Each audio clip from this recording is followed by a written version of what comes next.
Good evening. I'd like to call to order the Board of Commissioners' regular workshop meeting. Today is Wednesday, October 22nd, 2025. It is 6 p.m. City Clerk, would you call the roll, please? Mayor Brooks. Here. Vice Mayor Kerr. Here. Commissioner Taglerini. Here. Commissioner McGeehan. Here. Commissioner Gavayi. Here. All are present. Public comment. Public participation is encouraged. If you are addressing the commission, step to the podium and state your name and address for the record and the organization or group you represent. Please limit your comments to 5 minutes and do not include any topic on the agenda. Public comment on agenda items will be allowed when they come up. If you would like someone at the city to follow up on a comment or question made at the meeting, you may fill out a comment card with the contact information and give it to the city manager. Comment cards are available at the back table in the commission chambers. Completing a comment card is not mandatory. Do we have any public comment?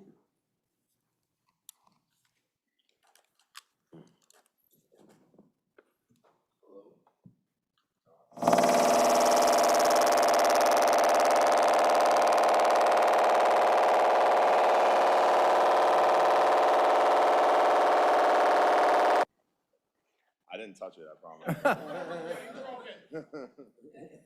Can you guys hear me okay? All right, so Captain Dylan Hubbard from Hubbard's Marina. Our address is 170 Johns Pass Boardwalk. I came here tonight to talk to you guys a little bit about the Johns Pass Village Association. We used to be, and once were, a very strong association of the Johns Pass businesses, made up of owners, managers. We had quarterly meetings. We had a website presence, we had social media presence, we had pretty consistent kind of unison and unity. And it was a really strong relationship among the businesses, and I think it paired really well with the city and city staff and city leadership. Unfortunately, the Johns Pass Village Association has been sort of defunct as of late. And recently, some of the Johns Pass Village businesses have tried to come together.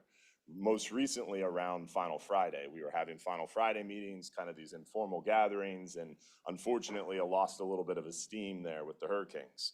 Now, behind the Hurricanes, we've tried once again to bring Johns Pass businesses and owners and managers together. And we've had 2 very successful meetings.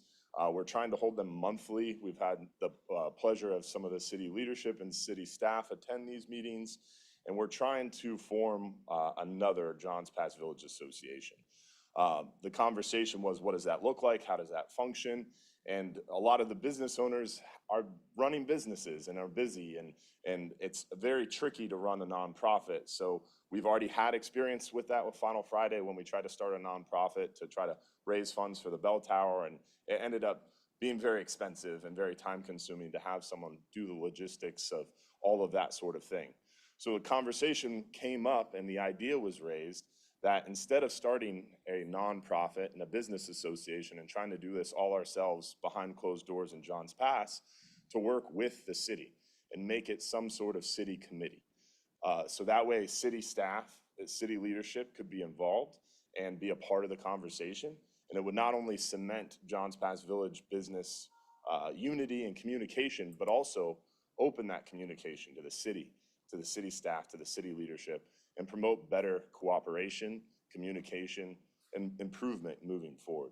So I'm here tonight to ask you to add this to your workshop upcoming in November. So that way more of the Johns Pass Village businesses can attend and speak to you on this subject and show their support for this moving forward. At the last meeting, we probably had about 35 to 40 business owners. It was all unanimously approved, I guess you could say, informally to move forward with this idea. But obviously we need your support, your buy-in, and the city staff along with you. So hopefully we can have the conversation moving forward in November, and I look forward to working with you guys to set this up. Thank you for your time. Also, while I have a little bit more time, wanted to also support, I saw on the agenda tonight, the idea of having a town hall surrounding that property and the future use of that property. Heard today's conversations with the mayor went really well, and it was very positive, and I look forward to those town hall opportunities to not only discuss that property, but also how we can improve the Johns Pass Jetty. That was once such a vibrant tourist destination, local destination, and fishing mecca for our city. and some sort of path forward in the future on that. So I look forward to that town hall, and I applaud you guys for taking the effort to have community conversations about this and open your doors and really sit down and try to hash out these difficult conversations. Thank you. Thank you. Do we have any additional public comment? With no additional public comment, we will move to presentations and begin with item A, the presentations from lobbyists. Our first presenter is Capital City. Mayor and Commission, I'd like to say as well, just out of respect for everybody's time, we'd like to limit these presentations to 10 minutes each. Thank you.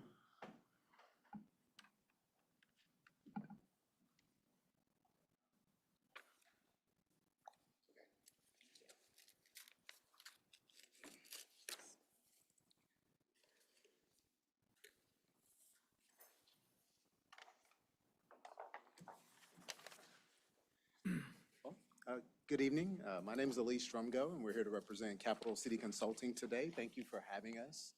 We appreciate this opportunity to present in front of you today. Just a little bit about us. We're a public affairs firm, and we also provide consulting services. We have an extremely talented team, I will say. We were founded in 2002. We have 27 full-time lobbyists, and 6 of them are attorneys.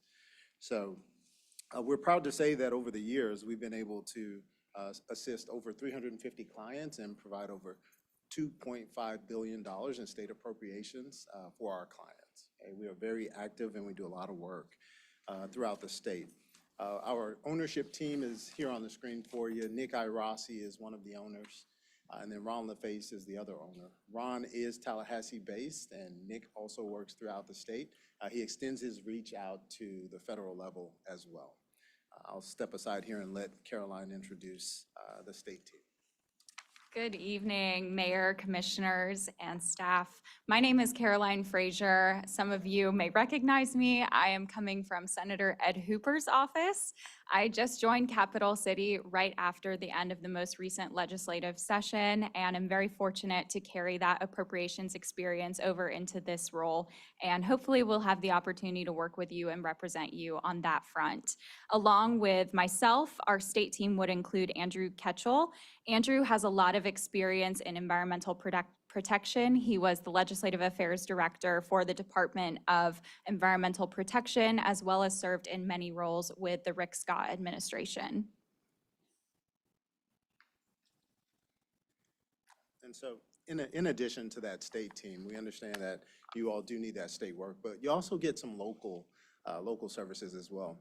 Justin Day is my partner in the Tampa office, and Justin, he's done a great deal of work in the Bay Area. He's also worked as a campaign consultant.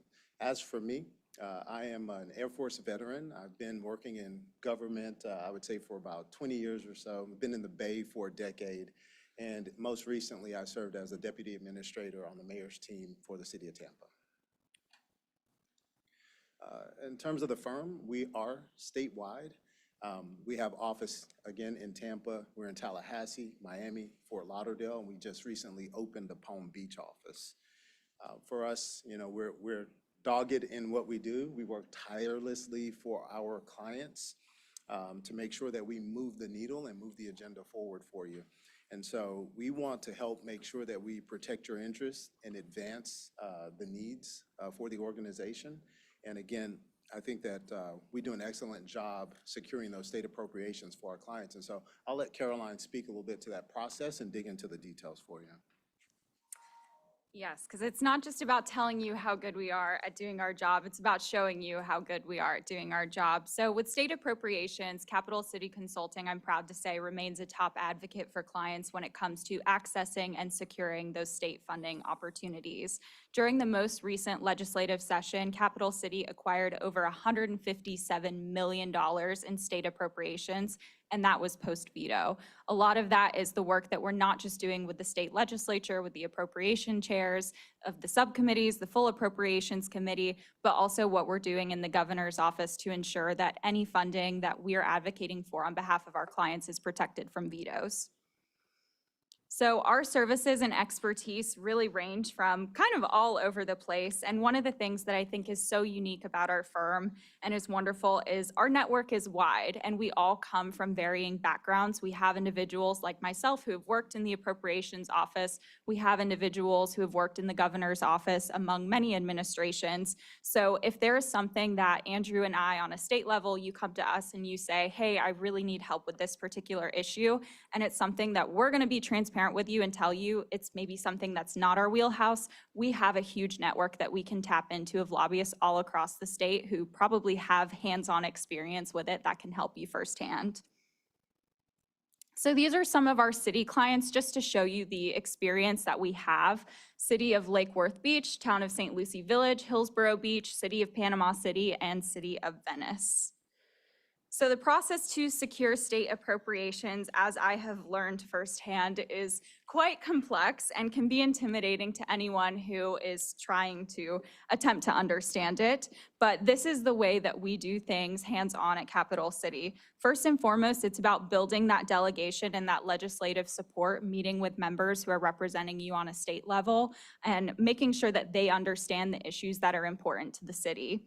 Next, we demonstrate statewide importance of the funding requests. For example, tourism. Everyone loves tourism in the state of Florida, especially when you are a beach community here, as in Madeira Beach. So you want to make sure that you're demonstrating to those legislators on a state level the importance of it, not just for your city immediately, but for the entire state. Then we have constant advocacy. This is meeting with the appropriations subcommittee chairs, the full appropriations committee chairs, all of the members on those committees, as well as committee staff, making sure that they fully understand the issues and understand the importance of getting the funding. Next, we have strategic support of our appropriations priorities by community members, stakeholders, and key legislative members. Again, emphasizing the importance of the project, why it needs to be fully funded, and then protecting it from that veto. Meeting with the Governor's Office of Policy and Budget and Executive Office during all key stages of the budget process. So not just on the back end, but on the front end as well. When you first bring us the issue, we're gonna sit down with the governor and his staff and say, hey, this is an issue that's very important to Madeira Beach. It's important to us and we need to fund it.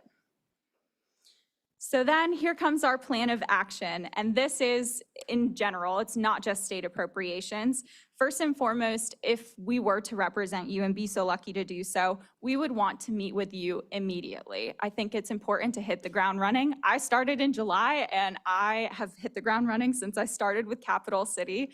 It's important to note that no two clients are the same. So we would want to meet with you individually to understand what the issues are that are unique to you. And what we can do as a firm to help you with those needs and goals. Next, we're going to assess who are our political allies, who are our potential opponents, what are our strengths and weaknesses, as well as what relationships do we really need to work on fostering together to achieve those goals. And then comes strategic planning. So that is the actual lobbying, monitoring, coalition building, reporting, and facilitating those meetings with those key decision makers. And of course, implementation, making it happen. There is an ever-changing political landscape, and as I'm sure you all saw with the last legislative session, things are not always what they appear they will be. Sometimes you think going into a session it's going to be a smooth and easy process, and it turns out being the complete opposite. So we are aware of those because we have such a boots-on-the-ground operation in Tallahassee, and I myself am based out of the Tampa office, but I'm full-time in Tallahassee during committee weeks in session. So we understand that there's an ever-changing political landscape. We're going to be the first to know. We're going to relay that information to you, and we're going to be able to make quick and effective decisions. So our approach and commitment to you. We are a 24/7 firm. I have noticed that if you call me at 10 o'clock at night, I am going to answer at 10 o'clock at night. If you call me at 7 a.m., 6 a.m., 5 a.m. in the morning, I'm going to answer you at 5, 6, 7 a.m. We are 24/7, always available to you, holidays included. And we have a bipartisan reach. We have trusted relationships across the House, Senate, and executive leadership. We are a nonpartisan firm, so we are happy to cross the aisle when it's necessary to achieve whatever our goals are. We also do strategic road mapping, as I just mentioned. Each client they're not the same. Everyone's different. Everyone has different goals, has different backgrounds. We like to be accommodating of that and help you with achieving those specific goals. And we also believe in fast, focused execution. So if you come to us with an issue, I can guarantee you we are going to have a resolution for you very quickly. Our focus is simple: keep you informed, open doors with decision makers, and achieve meaningful results for the city of Madeira Beach. So with that, do we have any questions? Questions? Thank you for your presentation. I Of see that you course. have some cities here that sound like islands, but what expertise and/or experience can you bring to a barrier island city such as ours? Yeah, so Andrew Ketchell, who I mentioned would be on your state team, he is actually the individual who represents a few of those cities. So he'll be working, him and I, hands-on to help with whatever your goals are that you need to reach during this legislative session. I, being fairly new to the firm, will admit to you that I do not already represent a city. We believe in full transparency and honesty here at our firm. But I will be working very closely with Andrew, who does have that hands-on experience already, to ensure that we do everything in our power to achieve your goals. Thank you. course. Does Andrew or do any of your lobbyists who represent work from Madeira Beach, do they live on or near a barrier island? Andrew is in Tallahassee. He's based in Tallahassee, so he is not. I myself, I used to live in Pinellas County. I was in Palm Harbor until recently. I moved to Odessa, but I'm very familiar with the area. I'm born and raised in the Tampa Bay area. I grew up in Citrus County and then moved to Pinellas County when I started working for Senator Hooper, so very familiar with the area. And finally, how available would our representative be, or the person working for us, to acquaint themselves with our city staffs to find out specifically what our needs might be? So you're looking at the person who's going to do that. That is me. I will be available to you 24/7. I think that is the beautiful thing about being somebody who's based out of Tampa, but also has the connections in Tallahassee and travels back and forth. I'm able to be here at your call if you need me to come to a meeting, if you need me to give a presentation, if you need to reach me by phone, email, text message. I'm fully accessible to you 24/7, happy to be here, and then happy to relay whatever that message to Tallahassee when I travel up there. Great, thank you. Of course. Thank you for your presentation. A lot of information was thrown at us right from Definitely the a lot. beginning. I tried to take a few notes. You have 27 lobbyists, and then after that, 350 clients, is that correct? Yes, over 350 clients across all 27. And how many people in your firm? There's 27 full-time lobbyists. 27, okay. I'm just trying to. No, that's okay. It's a trying to lot. figure it out. What is, it sounds like you do very well with appropriations. However, how familiar are you, and have you argued about resilience for the coastal communities? Yeah, I'm very familiar, having worked in the appropriation space and working with Senator Hooper, who obviously represents part of Pinellas County. We're very familiar with the issues. And that is one of the first things that I would want to do, is sit down with you and even better understand the issues from your own opinions and experiences having lived here. Because obviously I've never lived in Madeira Beach, and each city is very different and has their own unique needs and desires. And so I would really want to hit the ground running with each and every single one of you if we were to be selected to represent you, so that I can better understand from your own experiences what we need to be doing on a state level to support you here. Great, thank you. Yep, absolutely. So I have a few questions. Okay. Do you currently represent any clients that lobby the city of Madeira Beach? No, ma'am. Can you give me an example of a city that you represent? I know you listed some, but one that you would see as similar to us, and why? I would say, is there one from the list that you would pick that? Lake Worth?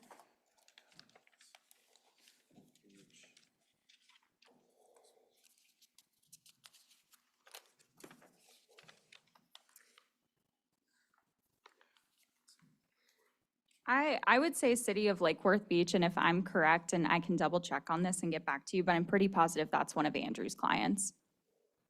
Why do you think they're like us? Why do I think I'm like you? No, that they Oh. are like us.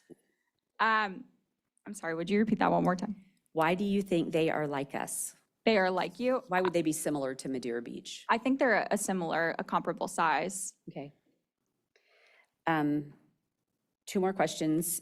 Do you currently represent any clients that would conflict with the city of Madeira Beach? So anytime we're onboarding a client, we have a very thorough conflict check that we go through, which we send out to all of the members of our firm. They double check their list of clientele with our list of clientele and ensure that there's no crossover or a conflict. Awesome. And my last question is, how would you communicate with us? That's honestly customized to Okay. you. It's whatever your preference is. I'm a completely adaptable person. So if you're somebody who likes an over communicator, I will be an over communicator, and eventually you're going to call me and be like, Caroline, please stop. But that is completely up to you. We have some clients who honestly want to be left alone, and then we have other clients who want kind of the hand holding, the extra attention, and we're happy to accommodate both of those. So it's really up to you. Okay. Would you attend our commission meetings? Yes. If so, how often would you expect that you might? That is completely up to you Up to as us. well. Again, that's the beautiful thing about me being based in Tampa is I'm fully accessible to come here whenever you need me. So if you need me here, you just let me know and I'll be here. Thank you. Of course, Commissioners? No questions, but thank you. Thank you, guys. of course. Caroline, how do you think having a lobbyist could benefit Madeira Beach? I think it's extremely beneficial, especially as somebody who's been in that appropriation space and has seen, the question of, well, who's the lobbyist that's working on this project? I think a lot of times it provides clarity because it gives almost a point of contact for the legislative member to reach out to. It also helps create access for you guys. If there is a member that maybe you've had difficulty getting in touch with or having a scheduled meeting time with, we have what I like to think is kind of an open door policy with most of our legislators where we can get you in the door immediately, especially Senator Hooper. If you need Senator Hooper, I've got him on speed dial, so you just let me know. Thank you. Of course. Do we have any public comment? With no public comment, thank you very much Yeah, for the presentation. absolutely. Thank you. Thank you. So next on the presentation is Ballard Partners.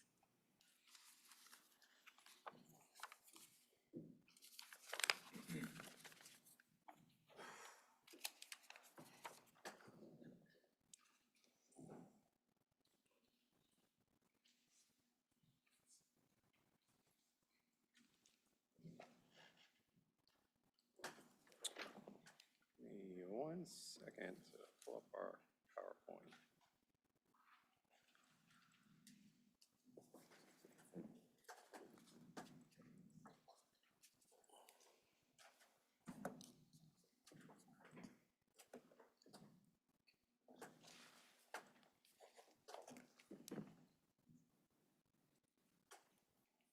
Is that right? Okay, great success. Madam Mayor, Commissioners, thank you for allowing me the opportunity to present this evening. My name is Todd Josko. I'm with Ballard Partners. I am a partner in the Tallahassee and Tampa Bay offices, and I'm the managing partner of our Sarasota office. I've had the pleasure of working with Ballard Partners for almost 10 years now. January would be my 10-year anniversary. And I've seen the firm grow exponentially since I've started. We have offices throughout Florida. I mentioned in Tampa and Sarasota. We also have offices in Fort Lauderdale and West Palm Beach and Miami. And our headquarters is in Tallahassee. The firm was started in 1998 by the namesake of the firm, Brian Ballard. And since then, we've grown really exponentially. We have a very robust federal practice. We have offices outside of DC and globally. By revenue now, we are the biggest lobbying firm in the United States of America, so it's something that we take great pride in. But that said, our bread and butter is state advocacy, and we are a Florida first firm. A little bit about us. I don't know what happened here. Yeah, it's working. Okay, my screen looks a little bit different. I talked about our firm, our personnel, our Florida team, not folks that are in DC. We are comprised of 25 full-time lobbyists. We do have support staff, incredible expertise across the board. We have former legislators, we have former gubernatorial chiefs of staff, we have former cabinet secretaries. My background, I'm not a former elected official, but I've been working in politics for over 30 years now, all over really the Tampa Bay region. I grew up in Sarasota. I've lived in Tampa for almost 30 years. I started in the '94 elections. I was on Bob Dole's campaign staff when he ran for president. I was on Jeb Bush's campaign staff when he ran for governor, and a lot of the activity was in here in Pinellas County doing field work and working with a lot of the volunteers. So I know Pinellas very well. Appropriations, we're good at it. We are successful because we help our clients get success. Last year, we were able to garner approximately $350 million for our clients across the board in appropriations.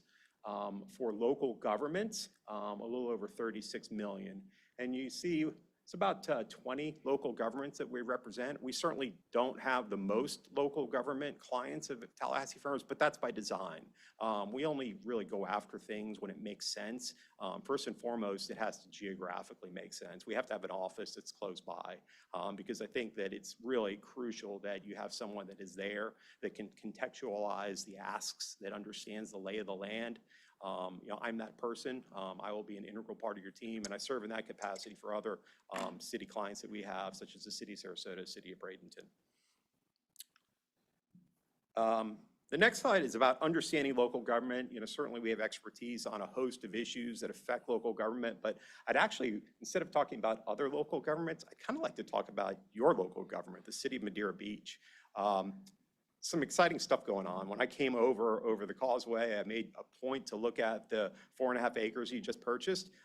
That's really exciting, and that's part of the reason I'd really like to work with y'all, is because I love working on things that are exciting and tangible. I mean, that could be a transformational project. At least that could be something that's a signature sense of place when you come into the city that is the first thing they see. So that's really exciting.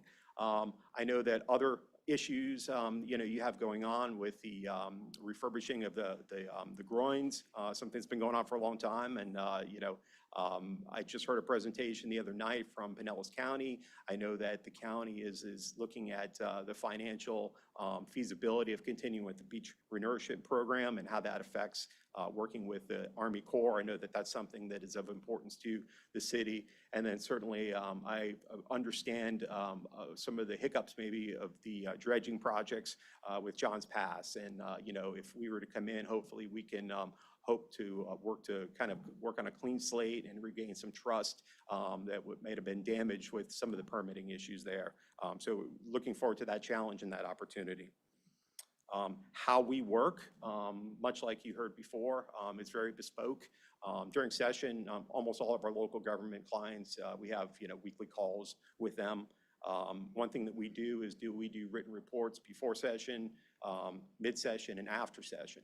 When we work, we're usually working with staff, but the reports are certainly great deliverables to share with the board, so they can see kind of firsthand what we're working on and issues that affect the city. I've put together kind of a timeline. I think you probably know the legislative committee schedule. We're in it. There's 4 more meetings left. Internally, we kind of look at the end of this month to kind of finalize legislative asks to make sure that they're properly positioned ahead of the House appropriations deadline coming up in November 21st. So that's kind of the hard deadline that we have in front of us. Looking ahead, I did see actually on a recent agenda that you've already started an appropriation worksheet. I actually have that right here with me. So look, those are the fire department training center and the roadway, elevation and drainage. Those are, great, appropriate local government appropriations requests. So we would, welcome the opportunity to work on those and certainly learn a little bit more about what the asks are and help you flush them out and develop message points around those. We know that certain things are going to happen this session because committees have already started. Obviously, property taxes. I just did a memo today to the city of Treasure Island. Last night, they retained us as their state lobbying firm. And that would be something that I think would offer synergies for the city of Madeira Beach. Obviously, your own independent municipalities, but y'all do share the same state representative and state senator. Senator DeSigley was at last night's meeting too, so he's aware that we're on board, and he's looking forward to working with us at Treasure Island. I don't think that's my alarm. I think that's someone else's alarm. So there's a whole host of issues that we're ready to dive in for on behalf of the city of Madeira Beach. And then in terms of appropriations, I said that you already have a good head start on your asks for this session, which is great. I see my friends from GrantWorks and Kimley Horn here, and I see the item about grants, and that's great. I'm assuming that y'all are looking to kind of dig in on grants. There's a lot of money out there, and we want to help you get that money. Certainly, we've been successful working with clients for, the Department of Emergency Management, hazard mitigation dollars, the Department of DEP, Resiliency Florida dollars.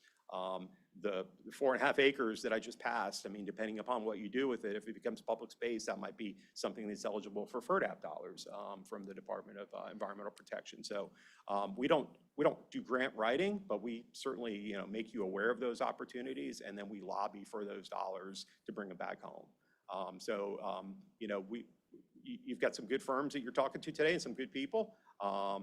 I respect that you have a decision to make, and I respectfully ask that please consider us, that nobody's going to work harder, and appreciate the opportunity to present to you this evening. Happy to answer any questions. Let's start at this end. Commissioner, comments, questions? Yes, just a quick question. I know our Vice Mayor has talked about grants pretty often, and, Yes. and we are in favor of tapping into as many grants or as much out there as possible. And I know as a lobbyist, you would be helping us with maybe a grant writer. So if there are, let's say, two opportunities, if there's one opportunity for, let's say, Madeira Beach and Treasure Island, how would you decide which city to support? Sure. So I think fortunately it's not an either or question. I mean, the grant application's open. Our job is to let our clients know that these opportunities are open. We don't write the grants, so that would be something that Understood. Yeah, that staff does. But look, depending upon the grant, there's different procedures. A lot of them open up after session. Some of them have a ranking. Some of them have applications that are continually going on. We don't really look at it as a competition between different cities. There's a lot of money out there. I would say it's refreshing that if a city has a grant writer on staff that they can attack those. Sometimes, unfortunately, we alert our local government clients about grant opportunities and really don't even get a response because they don't have the bandwidth to even respond to them. That's unfortunate. So I'm guessing by the agenda today, you're going to make sure that that's not the case. Thank you. Thank you. After the hurricanes, we were pretty devastated, all the coastal communities. Working with you directly, how quickly would you be for the citizens of Madeira Beach as far as communicating with us, as far as getting the money? So I don't know if I have final say on getting the money, but that's really the legislature's call. We're good at what we do. I think in terms of direct member appropriations, right? That's going to be decided this session. That's every session. Good results start first and foremost with good asks, right? So we'd work with you to make sure that we're asking for good things. These are good, legitimate buckets that you have right here. Public safety, infrastructure, road projects. I mean, those are things that get funded. So it's a question of what's the right amount. Obviously, you have a great legislative delegation, and your state senator, Senator Sigley, Representative Janey, are great people to work, and they're going to be, are tremendous advocates for the city. In terms of The other stuff, the grants and everything, that's a year-round process. I mean, grant applications open at different times. I am constantly sending that out to our contacts, usually, staff. And, anything we can do to help. Sometimes we've set up meetings with agencies like DEP or DEM to kind of better understand like the criteria that they're looking for. Some of the grant applications that have like a ranking process, we've, traveled up to Tallahassee to participate in those meetings when they've ranked applications. So we can better position, the things. It really depends on the actual grant. But in terms of on the money, in terms of the communication, the way that we work, I'm here all the time. It's, I think, not feasible to do this from Tallahassee. You have to have boots on the ground and you have to be able to be accessible all the time. I partner with our folks in Tallahassee so that we have local, 24/7 response at the local level. And then we also have 24/7 capacity in Tallahassee to make sure that when committee meetings are happening and there's only, moments notice that we have somebody that's in the room. Right there. Okay, thank you. Sure. So I'm going to ask you the same questions I asked the last Okay. firm. Do you represent any clients that lobby the city of Madeira Beach? I don't believe so. Can you give me an example of a city you represent that is similar to us and why? Sure. The city of Sarasota, they were not to the same degree that the city of Madeira Beach was impacted by the hurricanes, but the eye of Milton went over downtown Sarasota. They have a lot of beach in the city limits, so they're dealing with a lot of the same issues, resiliency, they're dealing with mitigation. We were able to get them, I think, a little over $7 million this session on water projects, on resiliency projects. One of them for $3.5 million was to fortify a lot of the infrastructure along the coastline that was destroyed by Hurricanes Helene and Milton. So they're facing similar situations, and we've had great success, I think, working with them. So do you represent any clients that would conflict with our city? I don't believe so, no. And then the last thing is communication. You spoke briefly about reports, but what would be your form of communication? How often? Yeah, it's really up to the client. I think most of our local government clients during session want to do weekly calls, Teams calls. I think that that's really important.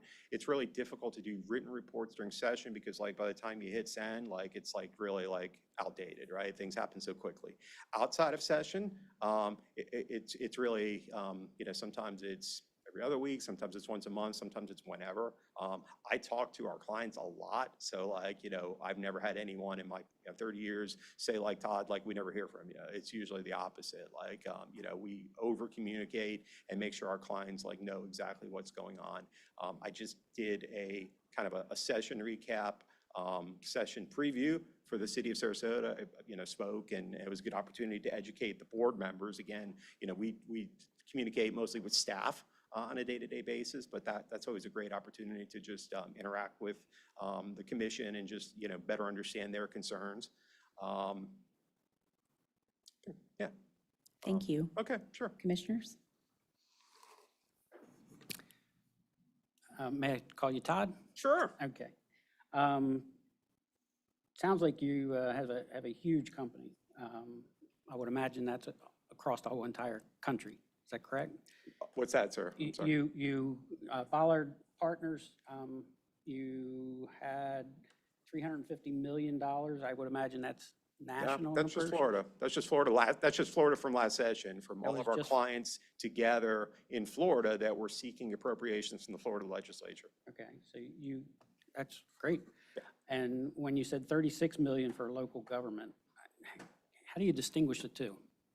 So a lot of our clients aren't public sector clients. They're Okay. private sector clients that are looking for appropriations. So we just kind of, I can go back.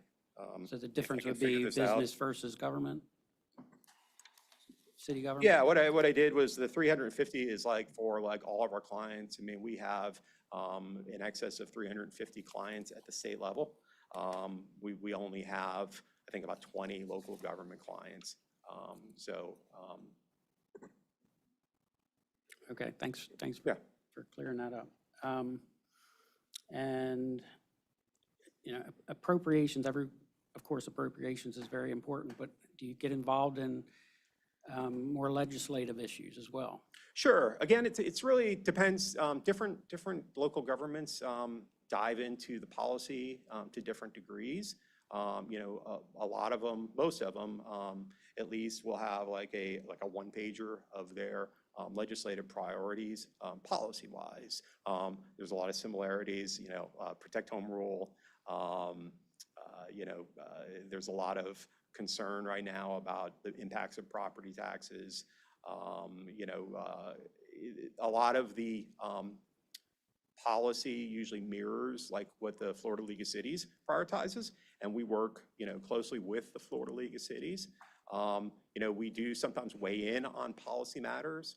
You know, the advice I always give to our clients is that it really doesn't move the needle to say like us two. Like if the League of Cities opposes something, it's kind of a given that the city of Madeira Beach would oppose it. However, I think the best way to be effective is to be able to illustrate if there's a piece of legislation that maybe disproportionately affects the city, or there's unintended consequences of how it affects the city. So it's always good to articulate like, hey, this is like, you know, particularly burdensome to the city of Madeira Beach because of this.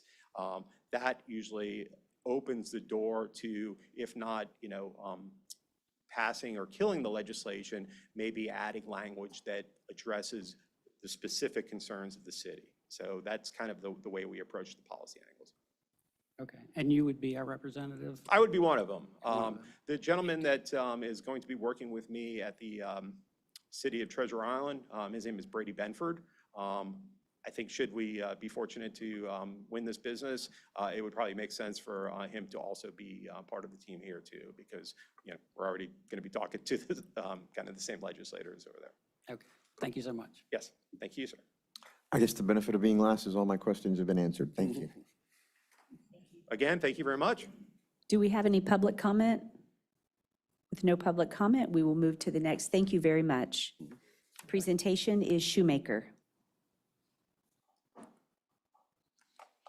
Trying to clear their slate form here.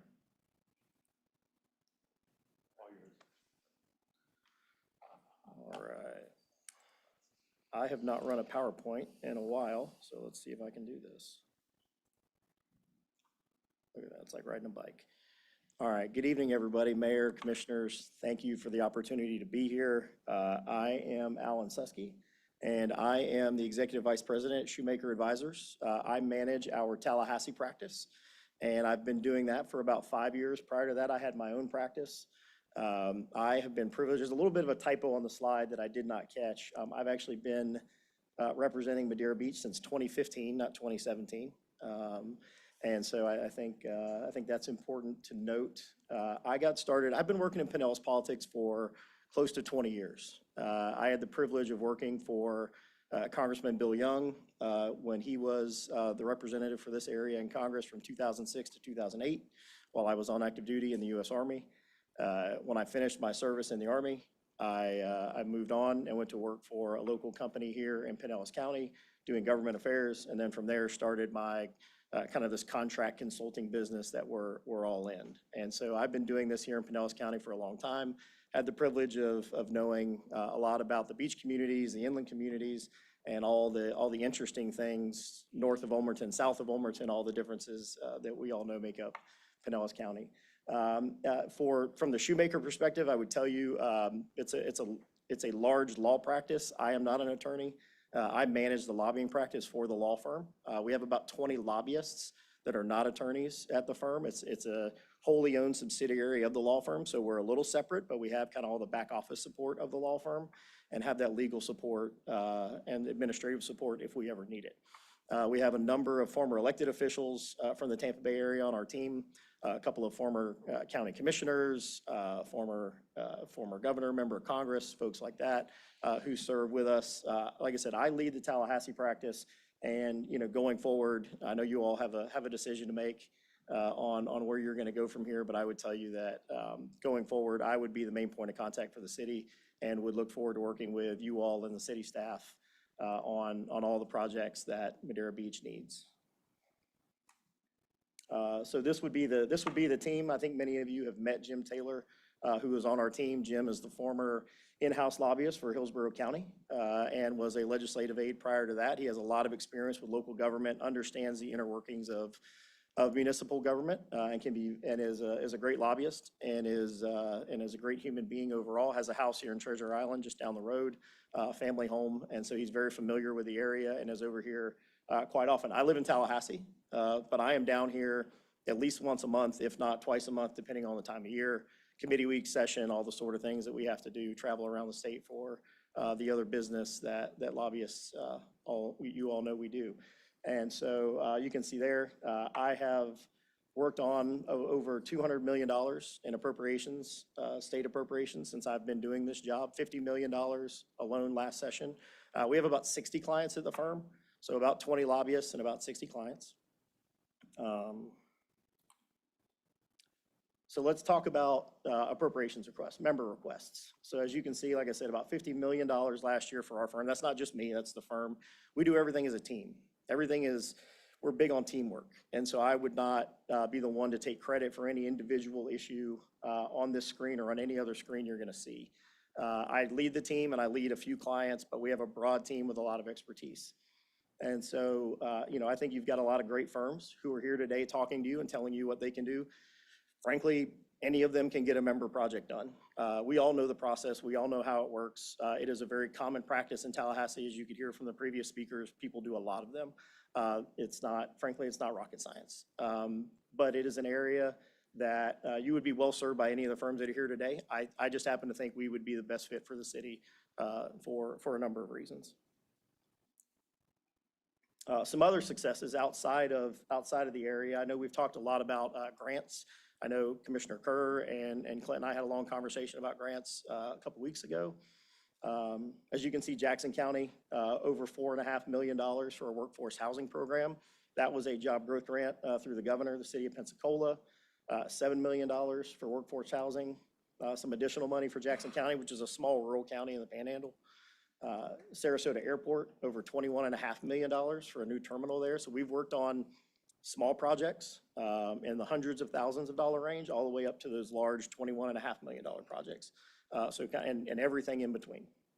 The city of Pensacola, that was a huge win for the city of Pensacola. Their city staff worked really hard on the hurricane salary recovery grants, and you can see there close to $50 million in those grants were secured for various different recovery areas. Okay, so Madeira Beach specifically.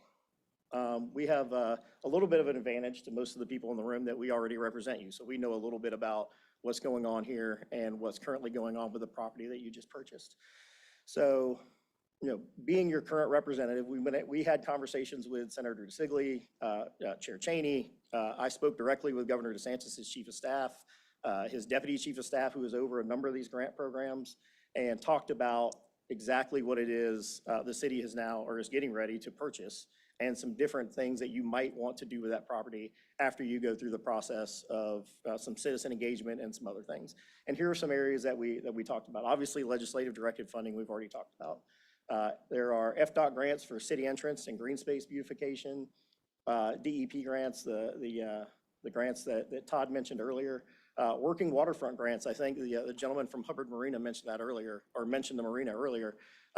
Depending on what you do with that property, if there is an education component for commercial fishing, there's actually a large pot of money in Tallahassee that could go towards one of those, some of those projects.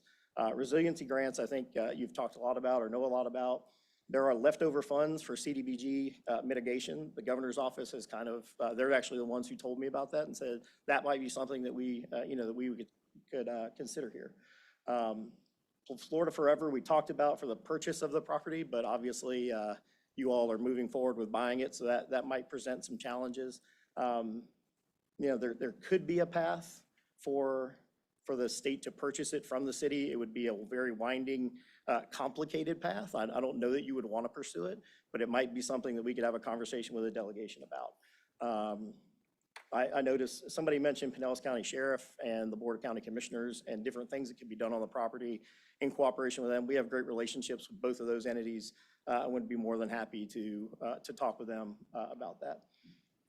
Other than that, resiliency improvements in general, the resiliency grants, there are obviously, hundreds of millions of dollars flowing through the state to do things like raising roads, undergrounding utilities, wastewater treatment, all the things that the city needs. Those are in Tallahassee. And we would be more than happy to help you work on those projects. Probably the last issue I would mention specific to you all, the city manager brought up the tourist development tax. That has been a fight in Tallahassee for many, many years. I know that the city pays a high cost in law enforcement and fire and police and fire for the number of tourists that are here. You all are one of the largest tax bases for the TDT tax in the county. And I think that, I'm not telling you anyone has agreed to this. I want to be very, very clear about that. But I do think that there's a path to have a conversation with your delegation about trying to add fire and police to the authorized use list. Lifeguards are already listed. That was done many, many years ago for Panama City Beach for a very specific purpose, the big spring break parties that they have up there and some of the other things. It would be a tough fight. And the reason it would be a tough fight is because when you open that Pandora's box with that much money, the hoteliers, they don't want to pull from advertising. And then you have 20 other people who have a great idea other than fire and police who are going to want their idea added to. So there would have to be a lot of negotiation. And again, a very kind of winding path on how we get there. But I do think your delegation and others do realize that the taxpayers of Madeira Beach are paying a cost for the visitors that are here. Those taxes are being collected by the county and not necessarily going towards those uses. And so I think we could have a conversation about it. Again, I don't get a vote in the Florida House or the Florida Senate, thankfully. But I definitely think it's a conversation that we could have. These are some of the folks I mentioned earlier, many of which we've already talked to about all of the projects that I went through earlier. Jason is the Chief of Staff to the Governor. Obviously, I think everyone here knows Senator Hooper. He will be the Appropriations Chairman for at least one more year. He has three more sessions in the Senate, and we will see what he does from there. Senator DeSigley and I have worked together for more than 20 years in Pinellas politics, long before he was ever elected to office. We work with, obviously, Representative Cheney quite a bit. Cody Farrell, the Deputy Chief of Staff to the Governor, is the person who's over DEP, Commerce, and a number of those other agencies. So when you talk about grants, all right, I'm out of time. He's the person who manages all of that. And this is just a little bit of an outline on coordination, development, reporting, and just a year-round partnership. There you go. Commissioners, we'll start at that end. I think your presentation was very complete and detailed, and just to confirm, the gentleman, Jim Taylor, living in Treasure Island, he'd be available to meet with our local city employees and staff to discuss our specific needs. Yeah, Commissioner, I would say, so Jim lives in Tampa. He has a house in Treasure Island. They're over here a lot. But I would also say, I'm here fairly often. Like I said, if we're not in session or committee weeks, I am down here quite a bit, at least once a month, if not every other week, for different events and meetings. I would be more than happy to take a more active role in meeting with the staff. I think it was last week, the city manager and the vice mayor and I were on a Zoom for an hour almost, going through the property and some different things and some other things, some things that the city cares about. I would be happy to do that anytime. We can always jump on that and talk about it. But Jim is certainly available and local while I'm in Tallahassee, but I'm also down here quite a bit. Thank you. Mm-hmm. Thank you, Alan. Thank you for touching on all that. We thank you for jumping on that Zoom call. I did appreciate that. With Andrew Laughlin's not here today, but with Clarion, with our finance team, he was able to get me some information. And just to touch on real quick, public safety, I selected cities from 3,500 to 4,500 residents. Right. And out of that, Madeira Beach spends more than any city except for Highland Beach and Palm Beach in the whole state of Florida So I would be looking for a commitment on going after those TDT funds. Because we're paying a tremendous amount for public safety, and it's all coming on the backs of the residents. So I didn't want to get specific, but I'm just passionate about that. So thanks for touching on that. Yeah, well, and Commissioner, I would tell you that, again, I want to be very upfront. I'm a very transparent, usually too blunt sometimes kind of person. That way, it's going to be a fight. I don't want to gloss that over. There are a lot of vested interests who are not going to want to see, again, not necessarily that they'll disagree with you on the fire and police. They just don't want other people coming in with amendments. When you open that statute up, then that vehicle, that legislative vehicle, can be amended with other things. So they're going to fight that. However, my conversation specifically with Senator Sigley 2 days ago was that, you know, this being born on the backs of the citizens of Madeira Beach is not the right answer. And that part, he said, he goes, that is something that I think, you know, we should talk more about. So I think there's an opening and a conversation, but a lot of work to do. Of course. I just want to go on record that if we were to continue to retain your services, that is a fight that you'd be willing to have. I'm happy to have it. Okay, thank you. So I'll ask my same questions. Do you represent any client, and I'll combine the two because I think these could be put together. Sure. Do you represent any clients that currently lobby the city, or that lobby the city of Madeira Beach directly? And do you represent any clients that conflict with the city? Not to my knowledge. An example of another city that you're representing at this time that's similar to us, and why? Yeah, so I think, you know, the city of St. Pete Beach, obviously just down the road, very similar. You know, Gulfport, obviously just down the road. But I would also say, not similar in size, but we also represent the city of Pensacola. And it's a coastal city, a lot of the same issues, a lot of the tourism traffic that we talked about earlier with the TDT issue. So again, size very different, but I think some of the same problems on the policy side that you all face and on the resiliency side that you all are dealing with, and the working waterfront and the other things that they have in the city of Pensacola. It's a very small port compared to the rest of the state, but they have a lot of those things. So even outside of Pinellas, I think we've been very successful in working with your Panhandle delegation to be successful for the city of Pensacola. And then how would you see communicating with us? How often, and the attendance of meetings? Yeah, Mayor, I think I would give the same answer Caroline gave on the kind of cadence of the meetings, the battle rhythm, as I call it.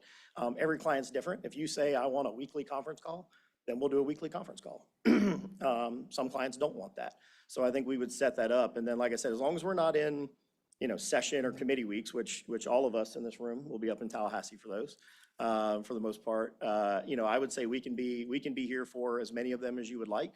We can say we're going to be at one a month. We can stipulate whatever you'd like to stipulate, and either Jim or I would be here. I'll make my best effort to be here, but if something happens and Jim needs to be here, you know, we can work through that. So happy to be more engaged and in person here at the city. Thank you for the presentation. Commissioners? No comment, but thank you, Alan. Yeah, thank you. All right, so Mayor's asking, how often would you be here? And of course, she has the same question from other team.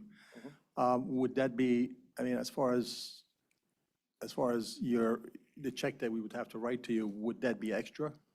No, It'd be included in Right, the correct. total proposal that you'd give us? correct. Yeah, yeah, we'd be happy to structure. Yeah, our time here at the city is not in addition to our monthly retainer. All right.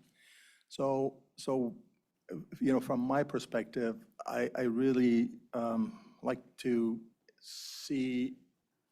get some attention from our lobbyists. You showed us a breakdown of all the opportunities that we can tap into, and that was really, really nice. So what I would be looking forward to, a lobbyist team that can bring possibilities, opportunities to this city, let's say once a month, and explain to us where we can tap into. You know, I really feel that, you know, the winning team needs to be a lot more connected with us, and in terms of educating us and talking to us about the possibilities. Yeah, and Commissioner, I'll do you one better. I think, you know, one of the things that we would do, in fact, I mentioned it earlier, I've already kind of started the process, but those folks in the governor's office that I mentioned, have already agreed to sit down with the city staff and go through what the city needs, what's that, because I don't know anything. I've been doing this 20 years, but there's still 1,000 things that I don't know about in Tallahassee.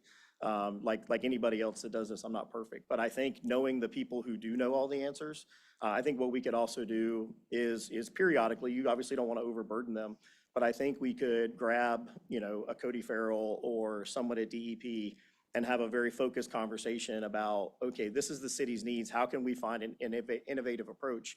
And that was, like I said, Cody, when I talked to Cody about it earlier, he said, well, there might be some leftover CDBG grants that we could look at. The working waterfront would be a great idea if, now you all have to do something that fits in that bucket. But as you look to develop, let's talk about that property specifically. As you look to develop that, we can work with not only with your lobbyists, with us, but we can actually facilitate sitting down with the people who are going to make the decisions on the grants and let it be their idea to tell you, you should apply for this because here's how we're going to we're not going to go outside the lines, we're going to do anything illegal, but there's obviously some flexibility in the requirements. And we would have the experts either on, it'd probably be on the phone because they all live in Tallahassee, unless you want to come to Tallahassee, which I would recommend you do during session and committee weeks. I would recommend the council in some form with the city manager come up and have some meetings and, be in the rooms with those folks, sit down across, from the conference table from each other and talk about the challenges. I'm in Tallahassee once a year. There you so go.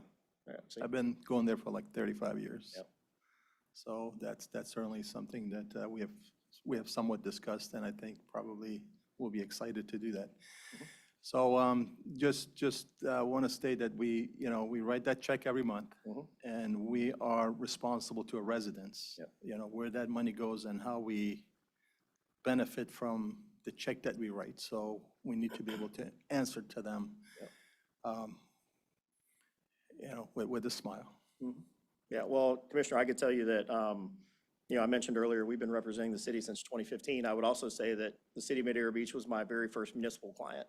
I didn't have any cities prior to Madeira Beach, and it's something I'm very proud of and always have been. So I would look forward to some more interaction as well.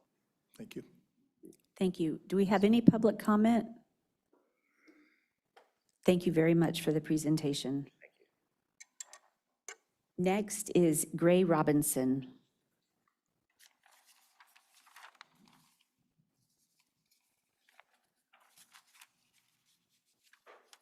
Is there anyone here for Gray Robinson? Then we will move on to RJ Myers.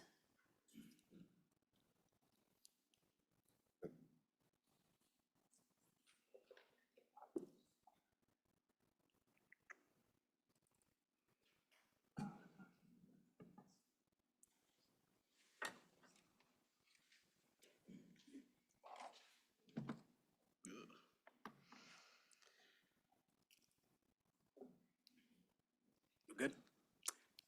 Commissioners, it's always good to see all of you. Most of you I know and see you at events around the Barrier Islands. Some of you literally everywhere. It's always good to be in Madeira Beach. Thank you so much for having me tonight. I'm looking forward to chatting with you. My name is RJ Myers, and I'm the president of Myers Consulting Group. I started working in the legislative process in 2008 at the Agency for Workforce Innovation, what would later be known as, or now known as, the Department of Commerce. Later on, I would go to work for someone who I know you all know well, former city commissioner, mayor, state representative, and now your county commissioner, Kathleen Peters. Working for a former local government official, I came to know how difficult the job is you do every single day. I know that there's a disconnect with Tallahassee. I know there is. It is my hope that I can position you in a strong position so that when an item of conflict comes up with a member of our delegation, that they'll pick up the phone and they'll call you. I want you to have that relationship. So working for Representative Peters, I was able to form relationships with a number of folks, nonprofit leaders, public officials, city managers, staffers from all around the county. Many of them are still very good friends of mine to this day. When I started lobbying, many of them trusted me to go to Tallahassee and to bring home dollars for them for programming, infrastructure, et cetera. And as you can see, I had a lot of success doing that. Madeira Beach, that's what we're here for. So this is just a handful of projects that I worked on for you guys over the years when I was at a previous firm. I did want to focus on one project specifically because I know it is an area of interest to all of you, and that's the Johns Pass dredging project. I think we submitted that project 2 or 3 times, and it was vetoed as many times. When at the time I was in a meeting with your then city manager, Bob Daniels, and newly elected Representative Cheney, and I'm going to tell you the story, and for those of you that know Representative Cheney knows that when she locks in on something, you better get out of her way. But we gave her a menu of options and projects that we wanted to work on. The Johns Pass project was not in there, and she said, RJ, why is that not on your list? And I said, honestly, Representative, we got to deliver something, the governor keeps vetoing it, we don't know what's going on. And she says, no, you don't understand. That is my #1 issue. That's the project I'm gonna run. And so the rest is really history. And Representative Cheney's always been a good partner and a good communicator, and make sure, she's always allowed me to walk lockstep with her. And so when she's talking to person A, I'm talking to person B at the governor's office, and we were able to crisscross. And anyway, like I said, the rest is history. We were able to bring that project home, and so you'll know why this project is she's so passionate and ardent about this project, and why she wants to see it come to fruition and get started. I'm not going to bore you with talking about these folks. You know them. They knew you. It is my job to make sure that you have access to them when you need them. I just want to talk for a few minutes about the Florida budget. This year, the governor passed a nearly $115 billion, signed a nearly $115 billion budget after vetoes. A few weeks ago, I know that Todd mentioned this, you guys discussed some items on your CIP list that you want to try to pursue in Tallahassee this next year. These are the pots that typically where government projects will come out of. So the general government pot is typically where capital projects for public facilities will come out of. So a few years ago, I had some success getting $2 million for the St. Pete Beach Fire Station. So the Public Works Fire Department training facility would likely come out of that pot. The agriculture pot, that is where your water funds come from, stormwater, wastewater. The dredging project came out of this pot. So the Area 9 Sunset Cove drainage project would come from here. But I saw the way that they were kind of listed, and this has happened before when we've submitted, where you submit a road project and a drainage project all in one. So instead of doing that, I would just submit to you that maybe we bifurcate them. Let's ask for the road money out of the road fund. Let's ask for the water money out of the road water fund to maximize the dollars that we are bringing home every single year. As your lobbyist, the job doesn't end. This is obviously a year-round gig. So I just want to talk to you for a few minutes about grants. There are dozens and dozens of grants, and a lot of people have mentioned those. So I'm just going to give a handful of just some ideas, obviously knowing you've purchased the property down the road and things that maybe we can use them for and other things around the city. So the Resilient Florida Grant Fund. This is for large-scale capital projects that allow you to harden your community, make your community more resilient to flooding, sea level rise, hurricanes, you name it. The legislature is statutorily obligated to put $100 million into this pot every single year. If you are not applying, you're missing out. There are other cities in this county that are cleaning up in this pot of money. Not all grants are created equal. The Coastal Partnership Initiative, this is small scale capital projects. So after the hurricane last year, I had a number of communities that asked me about like dune crossovers, habitat restoration and money for dunes themselves.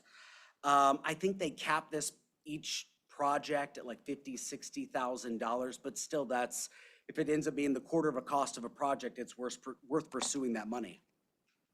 CDBG, I know this has been talked about a lot. There are a number of pots. There are really 3 primary criteria. I think it has to be either you're removing blight, a low-income community, or an area of concern and something that a local government cannot immediately fund themselves. I think with all the damage that's been done up and down the beaches, that's certainly worth a conversation.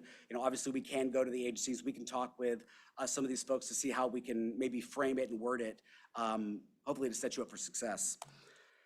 And then I actually put this one on here. I just thought it was funny. I was just doing a little bit of research. The Land and Water Conservation Fund, it can be used for land acquisition. It can be used to develop properties. And by the way, you can combine money from a lot of grants too. I don't know exactly what you're gonna use the space for on the causeway, but I was saying if you were gonna install a kayak launch, you could probably get money out of this pot. I think the last time the city of Madeira Beach applied was 1979. So just for reference. I do want to say thank you. You know, it's been said, we obviously all have the ability to get you into the offices you need to, and we have the access that you need. I think the question that you have to ask yourself is who's going to make Madeira Beach a priority? I think I'm the smallest firm here, pretty sure I am, and I know a lot of these guys, a lot of good people. But I can tell you, it took me 15 minutes to get here tonight. If you need someone to show up to a commission meeting, I don't need a 3-week heads up. I don't need a 3-day heads up. Just call me that afternoon. I'll be here. I mean, I could be here quick. Just got to throw a suit on. I know your community, and I have worked with your community for almost 2 decades. I know the hard work you do. I think it's important to work with someone that's local and not only cares about you, but is also involved. My wife and I do date nights up and down your beaches, up and down the beaches multiple times a month. I know Madeira Beach, you guys have the best sushi joint in all of Pinellas County. I don't know if you know that or not, but Pete's rules. When we go to the beach, we park right over here, right across Gulf Boulevard. My mother-in-law lives in Chicago, thinks John's Pass is the neatest thing that she's ever been to. And I know we talked about that. It really is. There's so many gyms here in Madeira Beach. And just for what, you know, I took my friend's kids to Church by the Sea a few years ago, and 5 years later, they still ask if the chicken church is still there, and it's a really sweet, endearing thing. But every single one of you will have access to me whenever you want. I know most of you, and most of you have my number, but just call me. Let's get coffee. Let's go get lunch. Let's get a cocktail. Let's go to dinner. I have the capacity to work with you guys. I feel like I've certainly shown that I can be available and that I can be here for you, but thank you very much for the opportunity to chat with you guys tonight. I'm happy to answer any questions you might have. Thank you. Commissioner, comments, questions? Well, I see a lot of passion in your voice. And I do see you out there pretty often. And I know you're very connected, not just to the cities nearby, but also to our elected officials.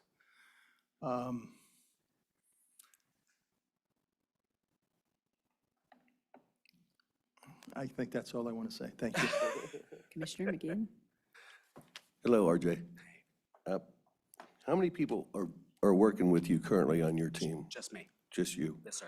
And you're going to have the ability to reach out there and grab all those grants? Yes, sir. Or hopefully. Well, so what I did typically every year that I was working with, I would always organize, I would always put together a very comprehensive list of all the grants that were available.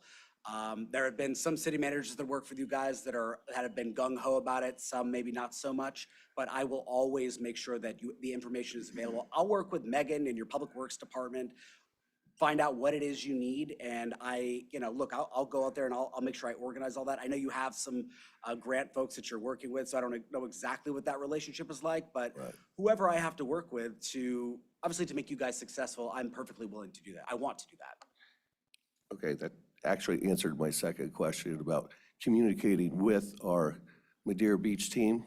Yes, sir. As far as the commissioners and the city staff as well. I think that's also very important. Yes, sir, 100%. Okay, thank you. Yes, sir. So my questions, do you represent any clients or businesses that conflict with us or that lobby the city of Madeira Beach? No, ma'am. Can you give me an example of a city that you represent that's similar to Madeira Beach and why? So I do not represent any cities anymore. It would just be, Madeira Beach would be my first. But I'll tell you, I've worked with all the cities all over Pinellas County, but I'll tell you up and down the beaches. I actually, I'm just gonna push back on that question because as someone that lives in Pinellas County, I know that you guys are all unique. You have your own thing. And for me personally, when I go to St. Pete Beach, I've got the things that I like that are cool there. And I'll tell you, every time, well, now it's gonna be demolished, but the Thunderbird, every time I'm pulling into Treasure Island, the Thunderbird always stuck out to me, especially at nighttime, and it kind of takes me back to college. But, and Madeira Beach has got its own stuff that's special to me. So I don't know that I would necessarily, I don't represent anyone, so I don't necessarily have something to immediately equate that to. Thank you. And I don't need to ask you the communication question because you already answered it. Thank you for the presentation. Vice Mayor?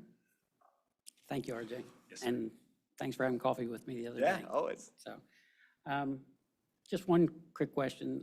I know you're here and you're very accessible. What does your calendar look like as far as Tallahassee?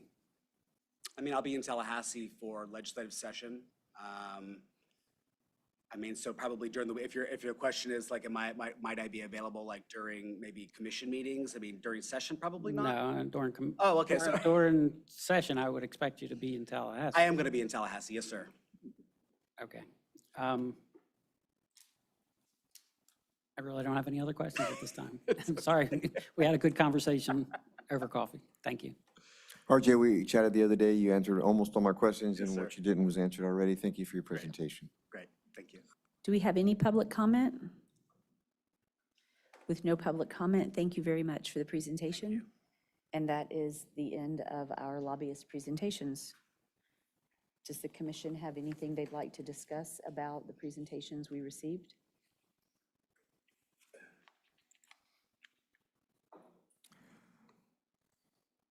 Personally, I'd just like to let that settle. Process it? Process that, maybe go back and watch us again on this section on YouTube again, and form opinions. Yeah, I Good. agree. All righty, the next on the agenda is presentation from GrantWorks.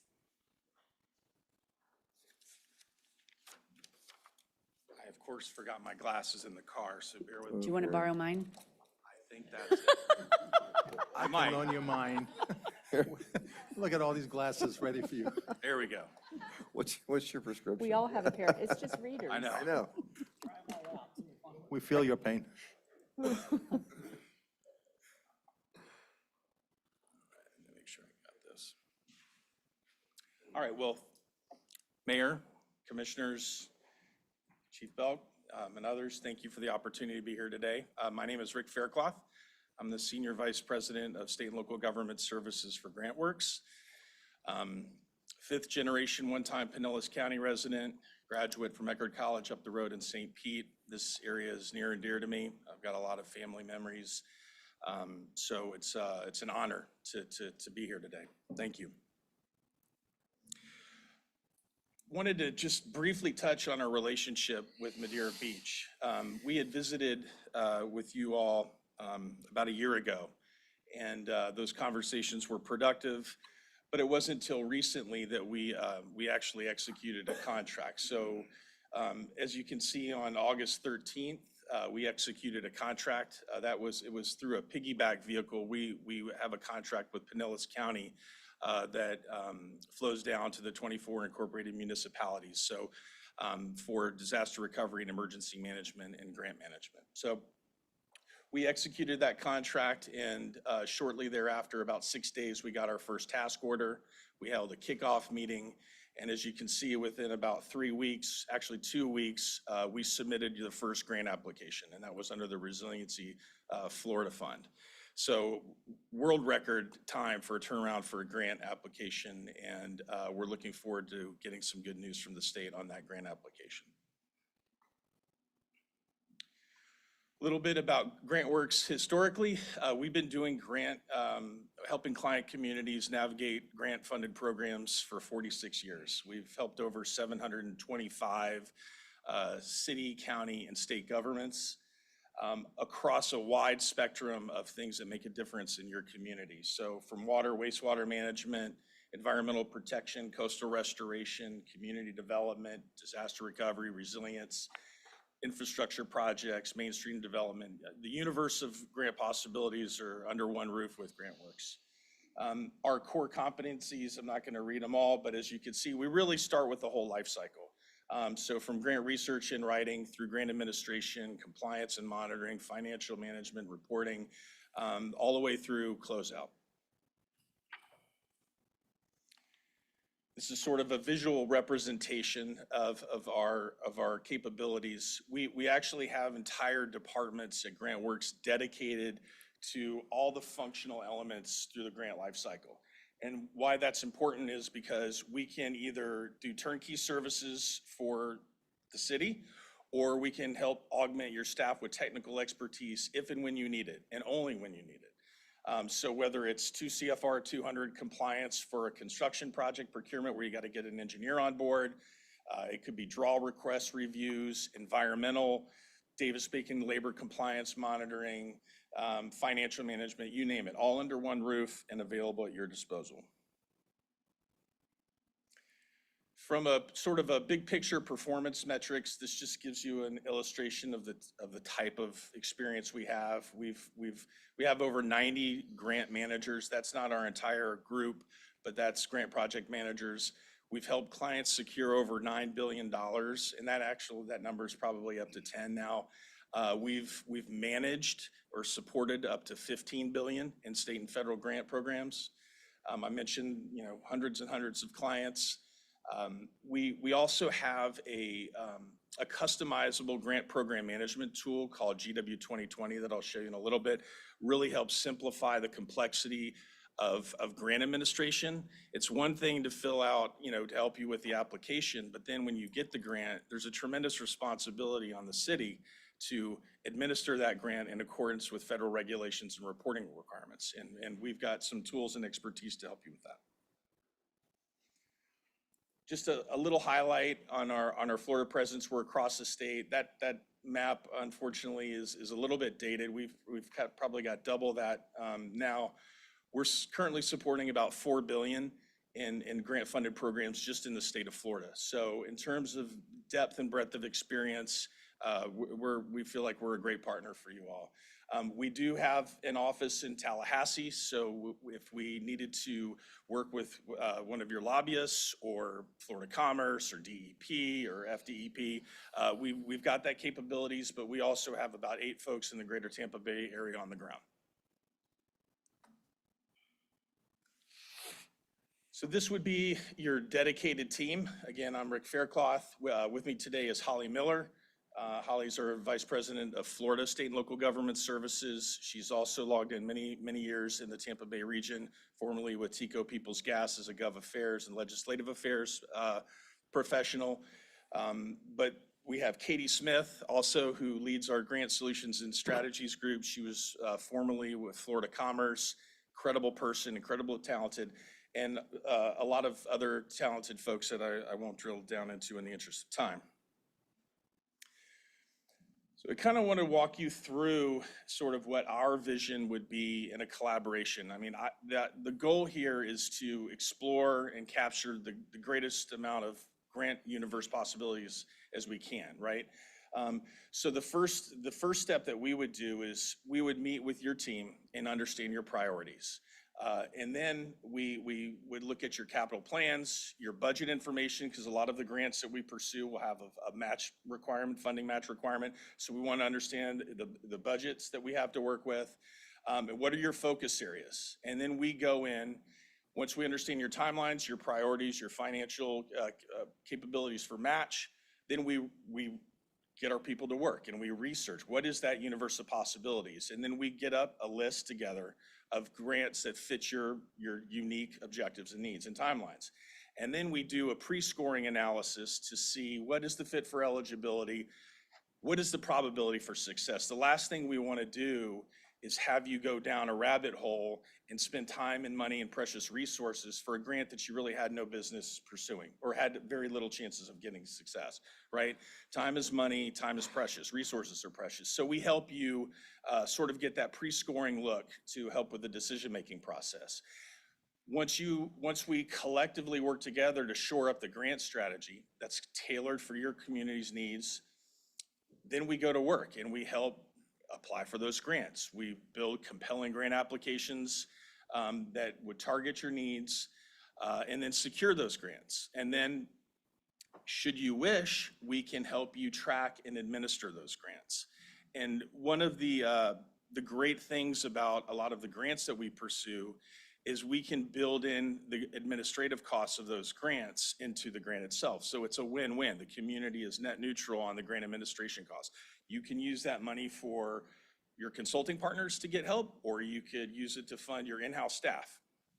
And to that end, We do training and capacity building. So one of the things that we like to do for our client communities is help lift them up, right? And help teach them the art and science of grant writing, but also grant administration.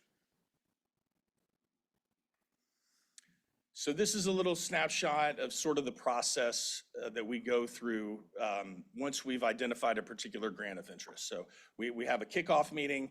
We make sure that there's complete alignment on the scope and the timelines, the deliverables, and the documentation that's required.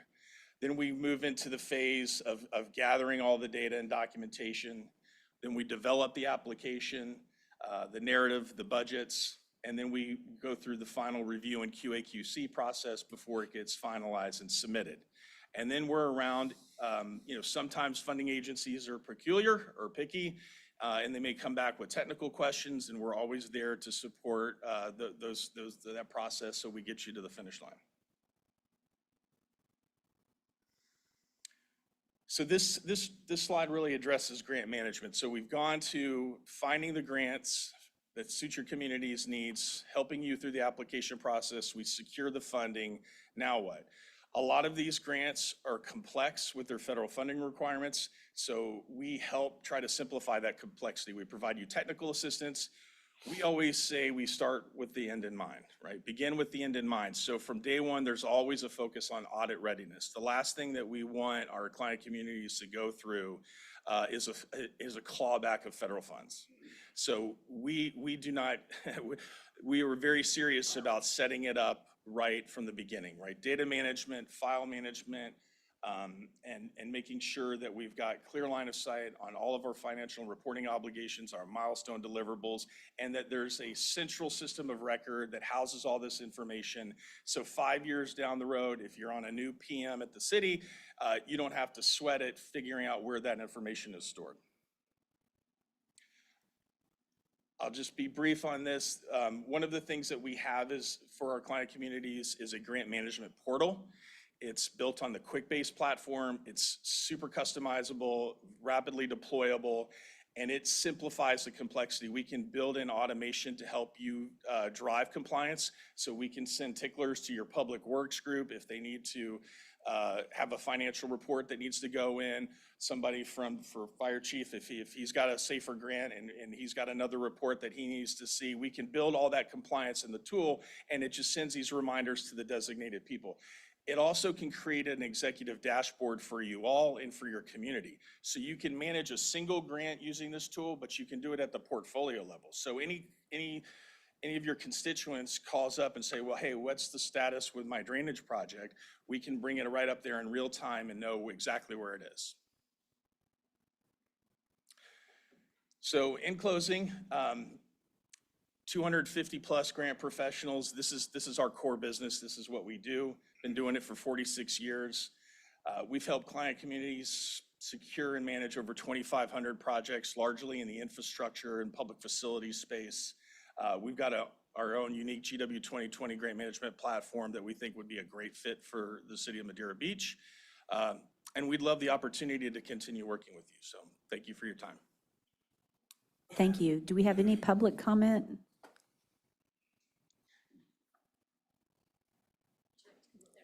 So my question for you would be, obviously economies of scale, and it sounds like you've got a lovely package program to work. If you're representing so many of these towns in the area, how do you not have conflict of interest? We're all going to be looking for the same grants.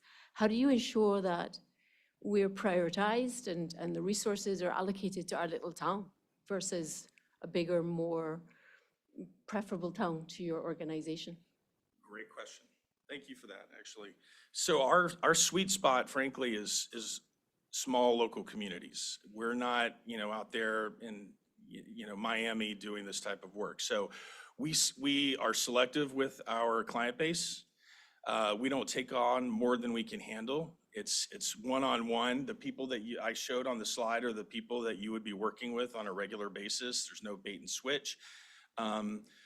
So we manage. We've been doing this for 46 years, so we understand how to scale and prioritize our clients. And in terms of competing interests, we really have haven't encountered that. I mean, a lot of our programs, each client is different, as RJ said. I mean, yes, there might be a time where two cities want to compete for the same grant, but we put everything, our heart and soul, into making the best grant possible for that application. And so it hasn't been a problem for us. Do we have any additional public comment?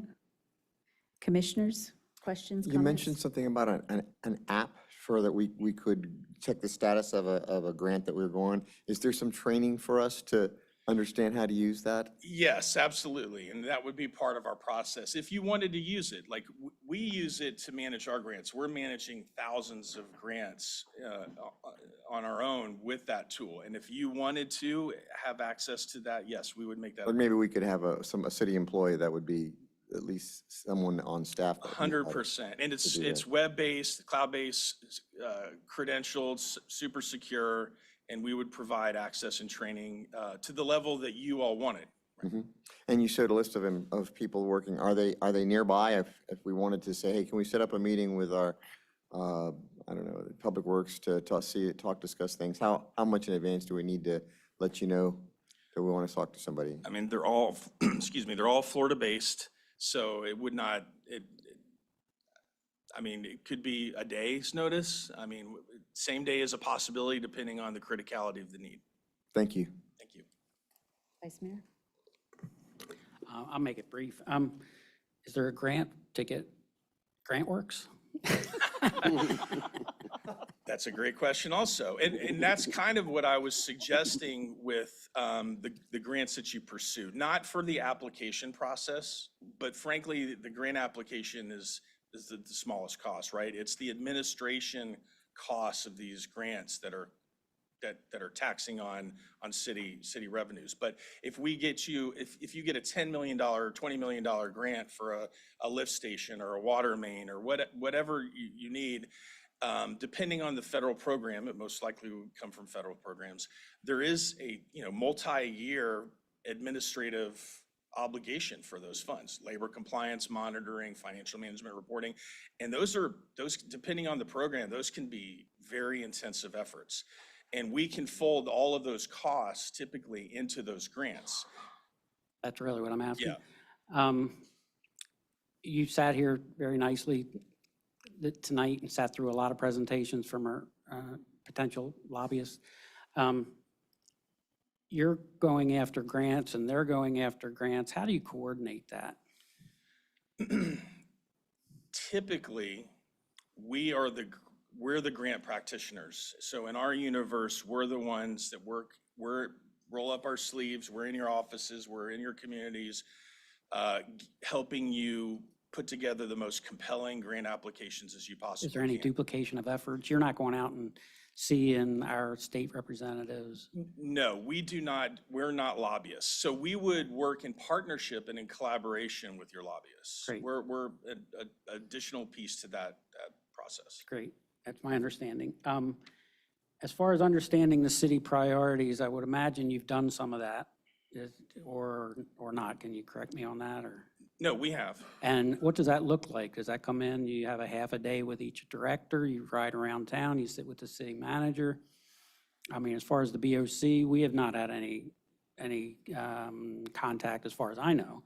No, our experience was originally basically limited to Robin Gomez and a little bit with Megan Powers. And then when Chief Belk came in and took over, we've been interfacing with the chief the last month or two.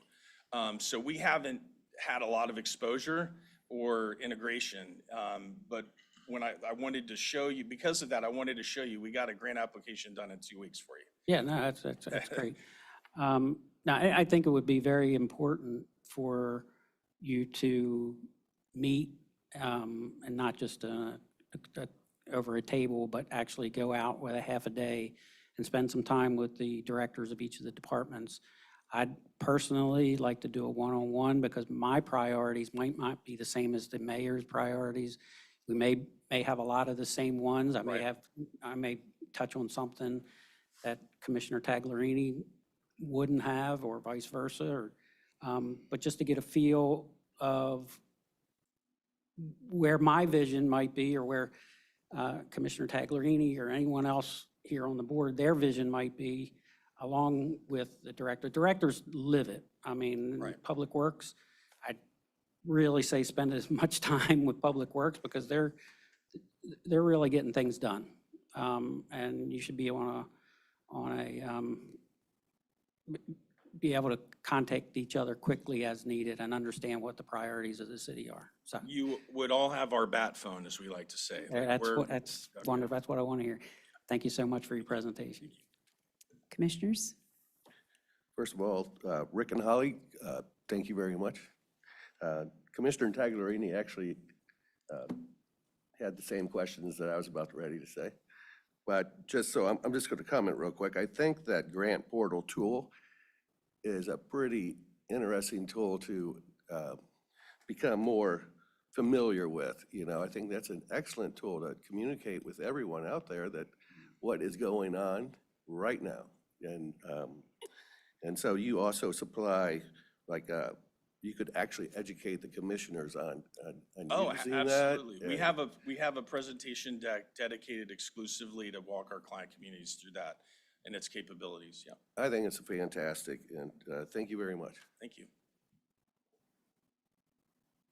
So to write a grant and having some sort of a confidence that it's not time wasted, would you be coordinating that with our lobbyist before you Not actually always. apply? Not always. It depends on the grant. I mean, like, I don't see us interfacing on federal grants necessarily. Like, we would do that on our own. At the state level, possibly, but you know, the grant process is pretty formulaic, and you know, the eligibility criteria is right there. You just have to study it and understand the context and what your client communities. Is there a low to moderate income component to the grant? Is there a matching funds? Is there an environmental piece? It just depends. So not all of it is hyper complex if you do it on a daily basis, and we do. So you wouldn't necessarily need a lobbyist then to get us a particular grant? Correct. Okay, thank you. Well, my questions got answered. I'll steal Commissioner Taglerini's statement. When you go last, everybody else takes your questions. Great presentation. Thank you very much. Thank you very much. Next on the agenda is presentation from Kimley Horn, and I believe you're going to do it in order of grant services and then strategic planning. That is right.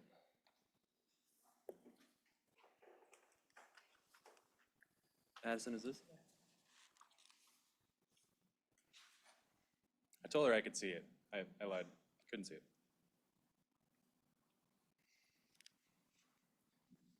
Okay. Hello, everyone. I am Joe Crozier. I didn't think I'd have to pull this out, but I'm a 6th generation Floridian, and my family's been in. I can prove it. I can prove it. My family's been in Pinellas for about 100 years, so I also understand the context very well. I work in St. Pete down the street with Hannah and Madison. So my background is in public policy and project funding. I spent most of my life here, was in Tallahassee for about 15 years, and then came back. The firm that I belong to is a very large firm. We have about 10,000 people and 1,800 folks in Florida, but we are an engineering firm at our core. So that's one of our separators here is while I'm our funding expert and I'm our national funding expert, we have a lot of folks who know how to make projects happen. That is at the core of it. We can make sure that things are constructible, things make sense, and we of course have really strong relationships with all the different agencies. So of the $3.3 billion or so that we've had awarded nationwide, I was involved in about half of those, and that's over the last 5 years, and about $300 million in Florida. So we have a lot of great experience that we'd like to help share with you. Here are a few just national examples that I'd like to talk about that are all a little bit different. These are transportation focused. That is my specialty and what I really have had the most success with and what I enjoy. But we've had projects in Minnesota connecting 2 states with ports that were in trouble. We've worked with tribes. We've come up with projects in Arizona where all that we had was the RFP proposal, and we were able to get them about $30 million to a very successful project in Charlotte that is going to bridge a community that needed some connections over a railroad. moving back to Florida, we've worked with about 60 different local governments in the state. You can see there is a little dot for Madeira Beach there that we added after we helped Andrew and Marcy with a technical assistance grant with the Department of Commerce recently. We have a lot of really great examples. These are all projects that I was involved in directly. We had a school that we're helping get built in St. Johns County in a small community that they were awarded about $10 million. We've done many Safe Streets and Roads for All projects. We're helping Longboat Key with some resiliency improvements, and Boynton Beach also with resiliency improvements. It's a project that was really interesting. They're a smaller community and they needed a lot of money for a problem that didn't really seem that important. You know, we get a lot of those. I have a lot of people who could come up to me and say, well, it's a really expensive project, so we need the grant. But you also have to make the case that it's important at the state level or at the federal level, depending on where you're applying, to make that make sense to them. We have a lot of different examples of methodologies that we can help you with. I know that there's been some discussions about different funds that you can look at and what your options are. So I don't want to get too much into what the options are for your specific projects, but I know that we have examples helping with libraries, with schools, with Parks and Rec. There were some good discussions about the working waterfront opportunity. That is great. I was actually texting Cody Farrell in the back of the room and showed him his picture, and he thought it was funny. We went to grad school together. We have, while we're not lobbyists, we have a lot of those connections, whether we're working with FDOT, whether we're working with the county, whether we're working with the governor's office. There's a lot of overlap there, and we can help connect a lot of those dots and help things make sense and provide some context before we get too far down the road. You know, there was a question of how do you know basically whether you should go after the grant or not, and whether you need lobbyists. There is a lot of overlap, and there's a lot of things that we can, it's not in our interest to go after grants that we don't think are successful. We don't want to waste your money, and we like to have the awarded numbers too. We don't like to just go after something for the effort. I thought I had a ringer here that I noticed that there was 34 Resilient Florida Awards in Pinellas County so far, and Madeira Beach didn't have any, but it sounds like you just submitted one. So hopefully you do get some money from that program. It is a really good program. I think we can look at FERDAP and a few others. Coastal Partnership, he nailed it. It is $60,000 is the cap. So part of our process is just looking at what makes the most sense, and if you can stack those. There's a lot of the time whether you can match state funding with state funding, you can match federal funding with state funding. There's a lot of different ways you can go. What we're being asked by a lot of our clients right now is what can we expect and what is happening and what is changing. And we work a lot with the funding agencies. We've done dozens of debriefs with agencies like USDOT and understand that they're a little bit in the dark, but they share with us as much as they can. And we have the advantage of having people like the previous executive director of FHWA, FRA, the Puerto Rico or state secretary is on our team. We have a lot of folks who can help advise and provide policy judgments. With the USDOT grants, these are usually pretty big scale. We were actually talking with Marcy a few months ago about some of the options for one of your bridges and understanding that how competitive the pool is and what we can do to help separate that if one of the federal grants was sought. So we have a ton of success with RAISE, or now called BUILD, with infra, with Safe Streets, and we'd like to help see where those gaps can be filled and what we can do. The Bay Area has been really successful, and we've seen a lot of funding coming to Pinellas County and Hillsborough County, but certainly not as much to the coast as we'd like to see. It took us probably 20 minutes to get over here from the office. It's not a long journey, and we certainly understand the context here and some of the options. We also wanted to just mention a couple of the other programs. I know that every agency pretty much has their own grants, and they're all different in their own ways. So it's part of our job to understand what they're looking for, what the nuances are, what that process is.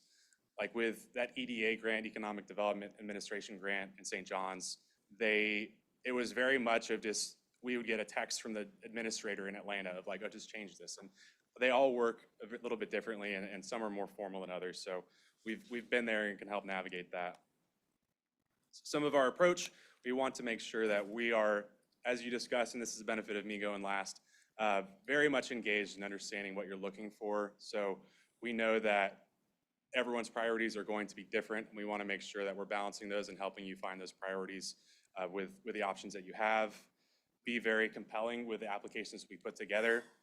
We have the benefit of me with my background in policy and planning to be able to translate some of what the engineers are saying so the reviewers can appreciate the complexities of the projects, but also understand the public's aspect and why the project is really necessary and what the background is. Mixing those grants together and figuring out how we can stack and helping reduce your match as much as we can.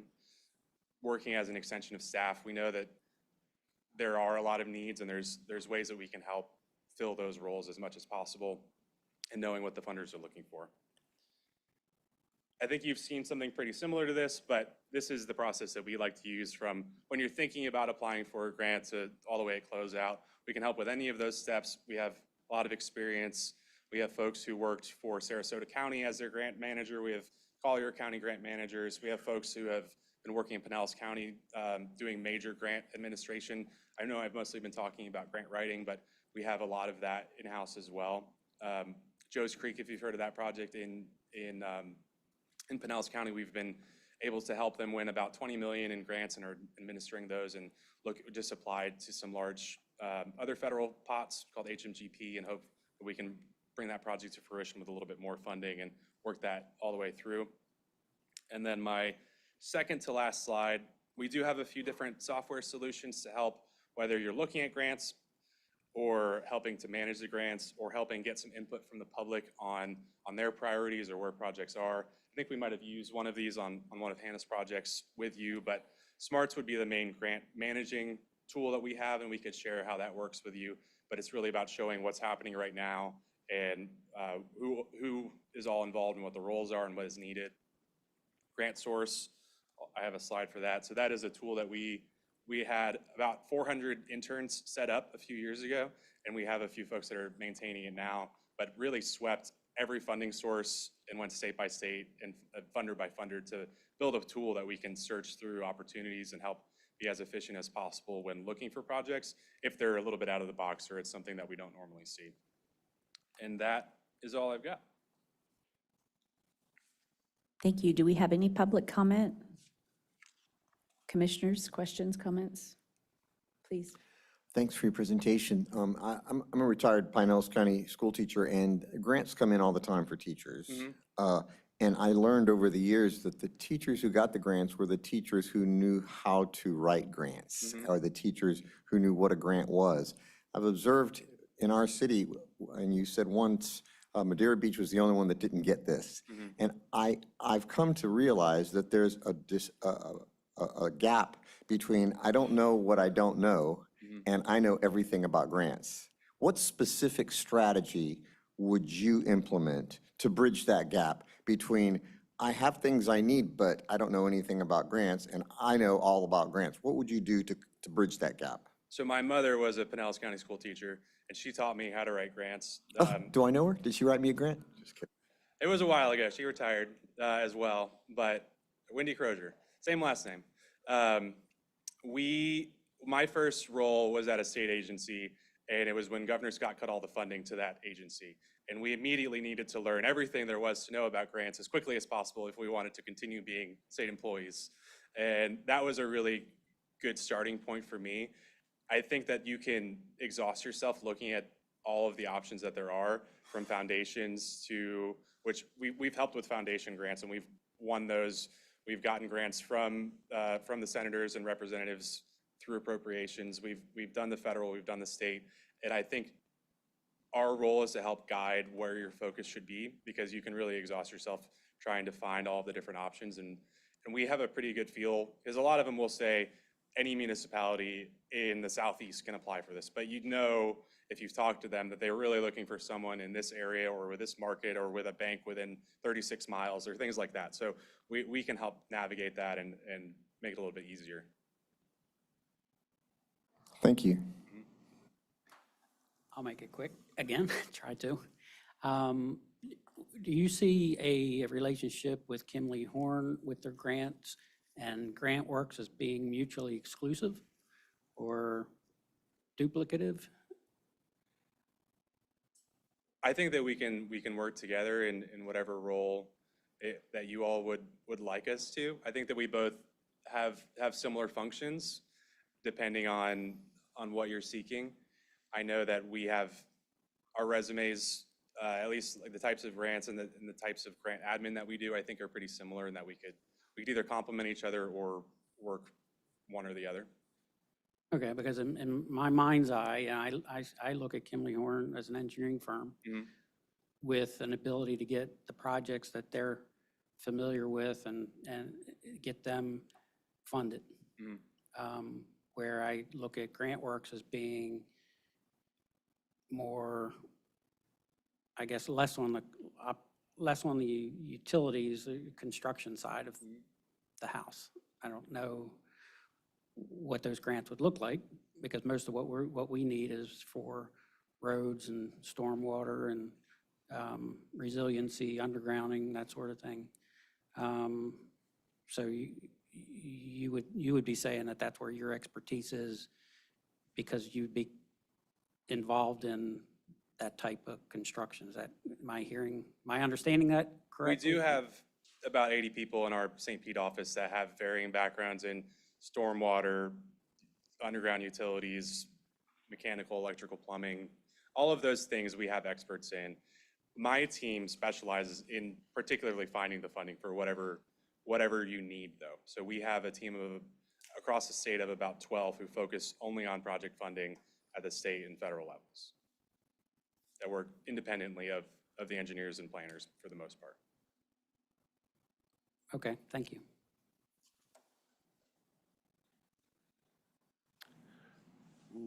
I don't have any questions, but thank you very much. I have the same question as Vice Mayor Kerr, and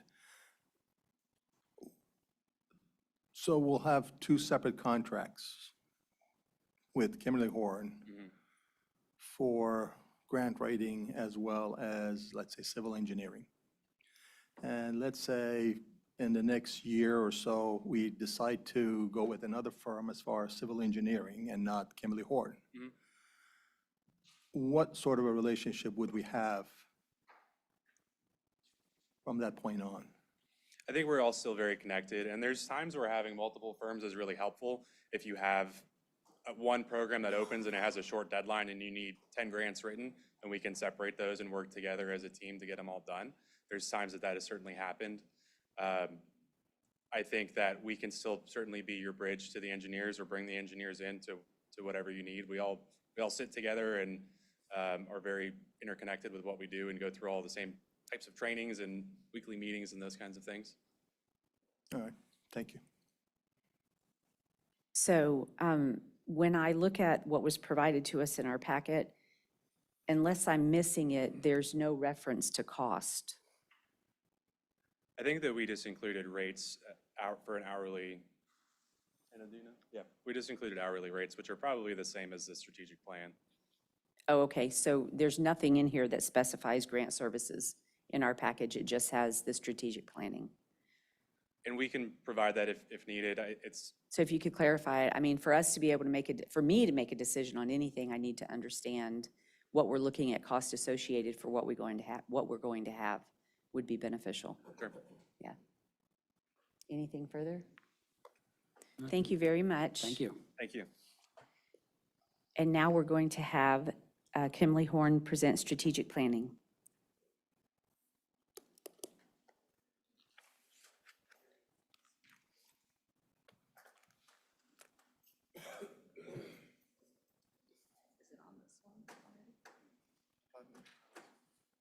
I saved it on that one over there. Yeah, it's not that one. I can go grab my flash drive if you want to put on this one.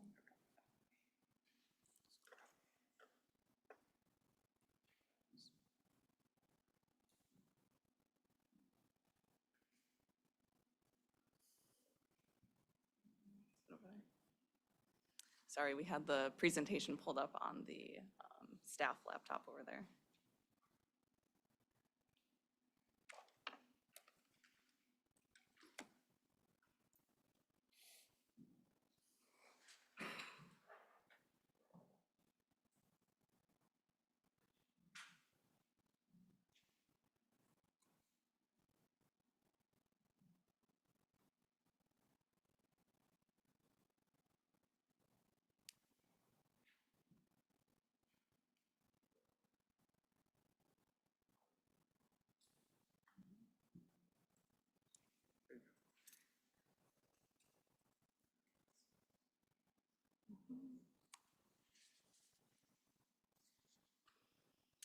All right, so I know you all received the scope in the agenda packet, but I did want to give kind of a brief presentation on what is included in that scope. As you probably saw, it was maybe a little bit more robust than maybe you were originally expecting, but we did talk to the acting city manager in Marcy a few weeks ago, and through our process of the master plan, we really wanted to provide something to you that we really think is going to be helpful and work. I know I was at the commission workshop a few weeks ago and I heard you all talking like, let's just get stuff done. So we really want to make sure we're providing a strategic plan that is going to work and help you get stuff done. So I'm going to go into a little bit of overview of kind of the goals of what this strategic plan would be, what some of the components would be, and what the end result for you would be. So as talking to city staff and knowing the city, knowing what the community members want through the master plan, we really feel like this kind of is an extension of the master plan. It's really putting into implementation the projects and strategies that are identified in there and moving them forward and really thinking about how are we going to get these done. And I think it's really important that the strategic plan you put together aligns with the master plan and your other city documents like your comprehensive plan and your land development code. Otherwise, you could run into slowdowns or confusions down the road and you're going to have to realign. So I think that's really important as you're thinking about this moving forward, that those two align. And we also want to make sure that we're measuring progress and holding the city accountable for achieving these programs and strategies and projects that are identified in this strategic plan.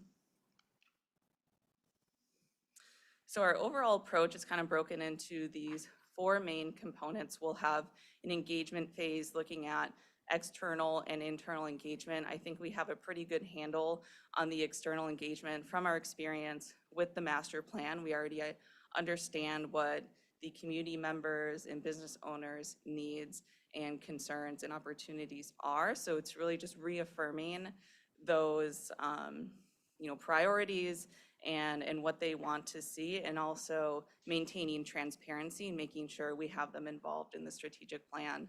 As for the internal engagement, we had some of this in the master plan, but I think it's really important to meet more in depth with the city departments and really understand what their short-term, midterm, long-term priority projects are and how that would filter into the strategic plan. And this kind of goes into the next component of the policy and procedure diagnostic, where we're really looking at, are there ways to create efficiencies, save time, and achieve those priorities that the departments want.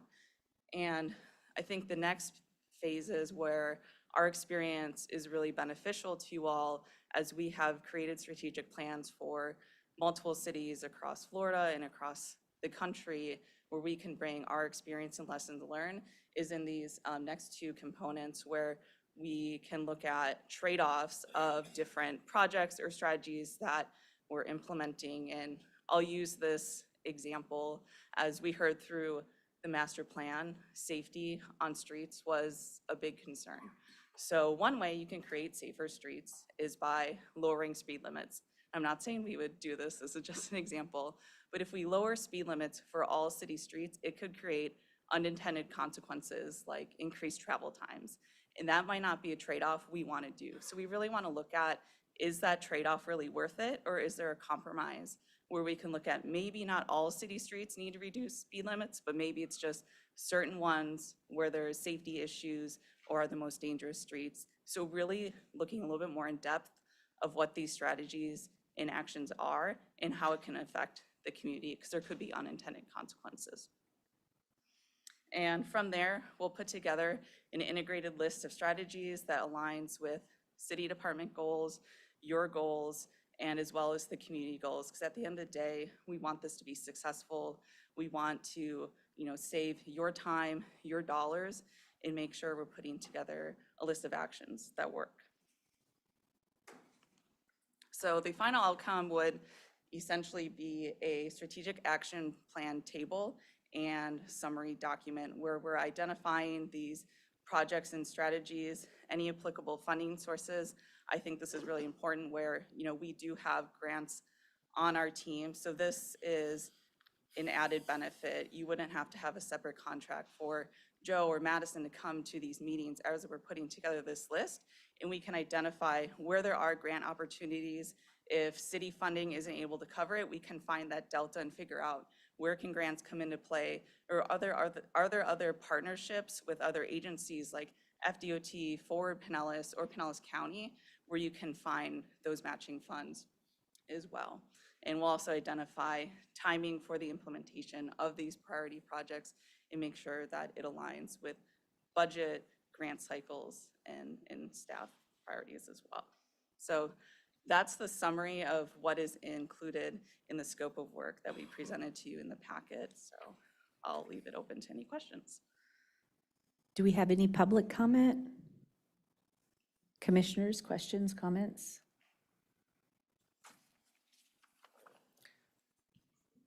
I don't know that we've had a time yet that we've sat down to actually go over the master plan. So it's difficult for me to say, okay,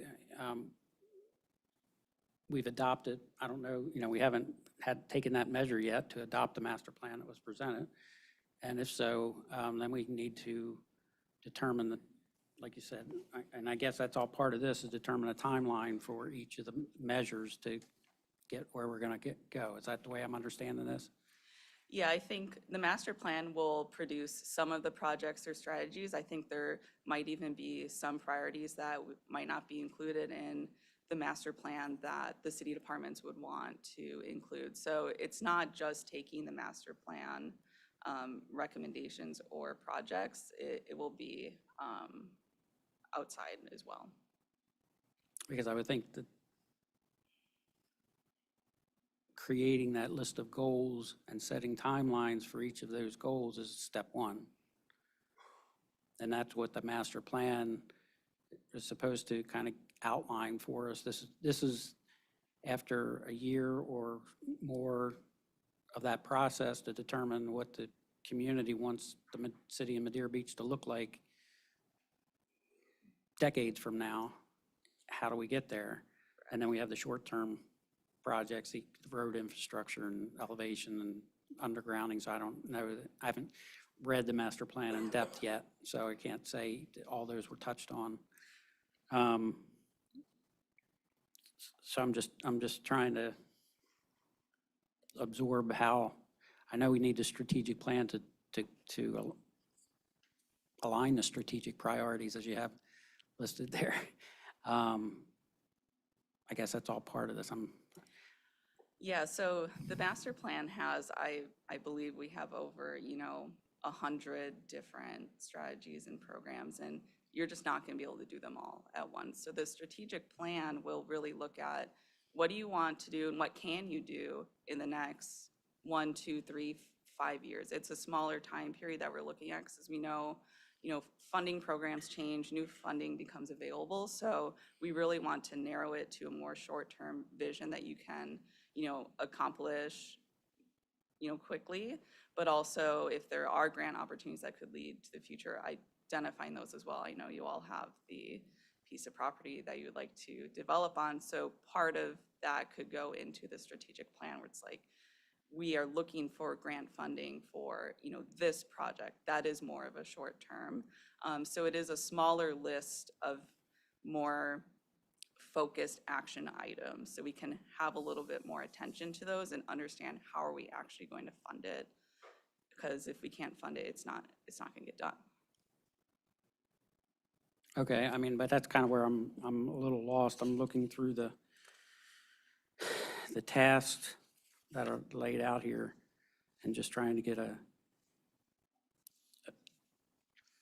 I don't really see it. Maybe I'm just overlooking it where we're going to set those short-term goals on where are we going to try to get to in the next 5 years and how do we get there? Yeah, and that would be conducted through the community work session that we identified in the scope of work. So that's where we kind of identify what would the community commission staff members feel are those 1, 2, 3, 5-year priorities? And then we can begin to dive into the funding piece, and that will ultimately guide what we can do when we can do it. So the first step will be to understand even what those priorities are and then finding the funding. Okay, I'm good. Comments, questions? No, I don't have anything. I can understand that this strategic planning and the whole master plan can be confusing as far as timelines, what's priority, things in that nature. So I think we probably at some point need to have a workshop to set goals. You know, what's phase 1, what's phase 2, what's phase 3, how are we going to allocate monies to whatever phase? So I can understand how it can be complicated, but we need to have a little workshop, I think, to simplify it. Yeah. Actually, I'm sorry, I do have a question real quick. With the strategic planning with the community, I think it's very important. Do you plan on attending some of the workshops in the near future also? Yeah, we can attend city commission workshops. I think the workshop we have identified in the scope would include community members, commission, and staff members as well. So we identified one of those. Okay, thank you. To conduct. For the Mayor, if I could, one more, I'm sorry. Just for my clarification, what will come first, the strategic planning or the master plan? Or will So- it come all at once, or? So the master plan is on track to be adopted November, December timeframe. So we've already contracted you for that? Yes, so we're wrapping that up. So this would come after that is adopted. Okay. So we talked about doing strategic planning in great part because we sit up here and talk about projects, and city staff goes out and they do all of the legwork and spend, whether it's $10 or $20,000 on drawings, and then the projects go nowhere. And so my push for wanting strategic planning was to make a plan so that we're not wasting taxpayer dollars on projects that get pushed to the wayside. And strategic planning has not been done in this city in quite a number of years. And so that's why we're getting presentations in person and then some in the packet, so that we can start making a decision who we want to use for strategic planning. We're workshopping it today, and then we'll probably workshop it again in November.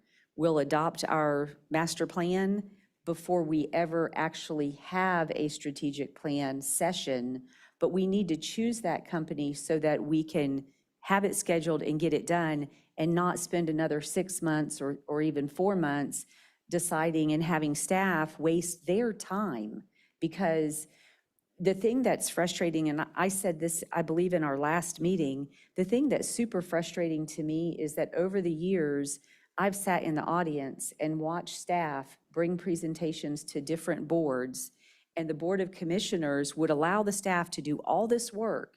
And never mind if they spent money on drawings, that's nothing. They spent their, I mean, it is something, don't quote me wrong, but they spent their time, staff time, and lots of staff time for us, and I say us being commissions present and past, to just go, oh yeah, we don't want to do that.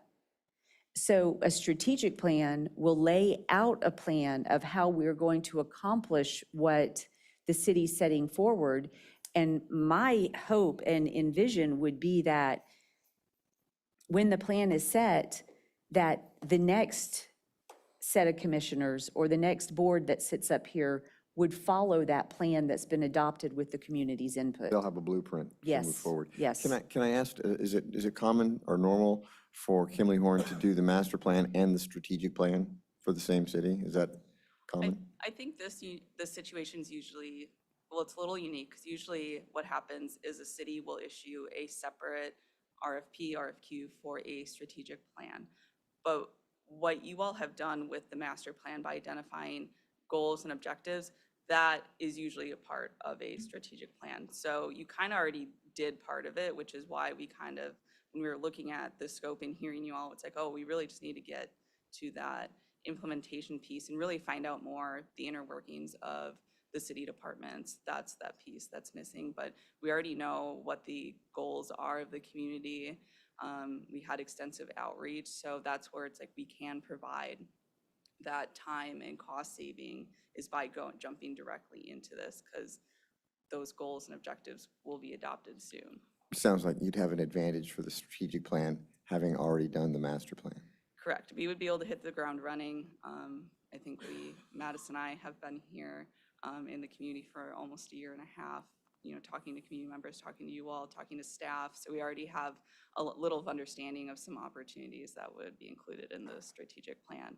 And I do want to reiterate, I know funding is not infinite, that we priced this scope kind of menu style, so we can scale it to your needs. So we want to be cognizant of that. So if you really want us just to be there to conduct a community workshop and then provide a summary of that too, like we can do that at that scale, but we really wanted to show you all the scope of work that we feel is really going to get you what you need. And that's what's included in the scope tonight. Thank you. Anything further? Thank you, Hannah. Thank you very much. Thank you. Next on the agenda is the S. Renee Narlock Recruit Firm.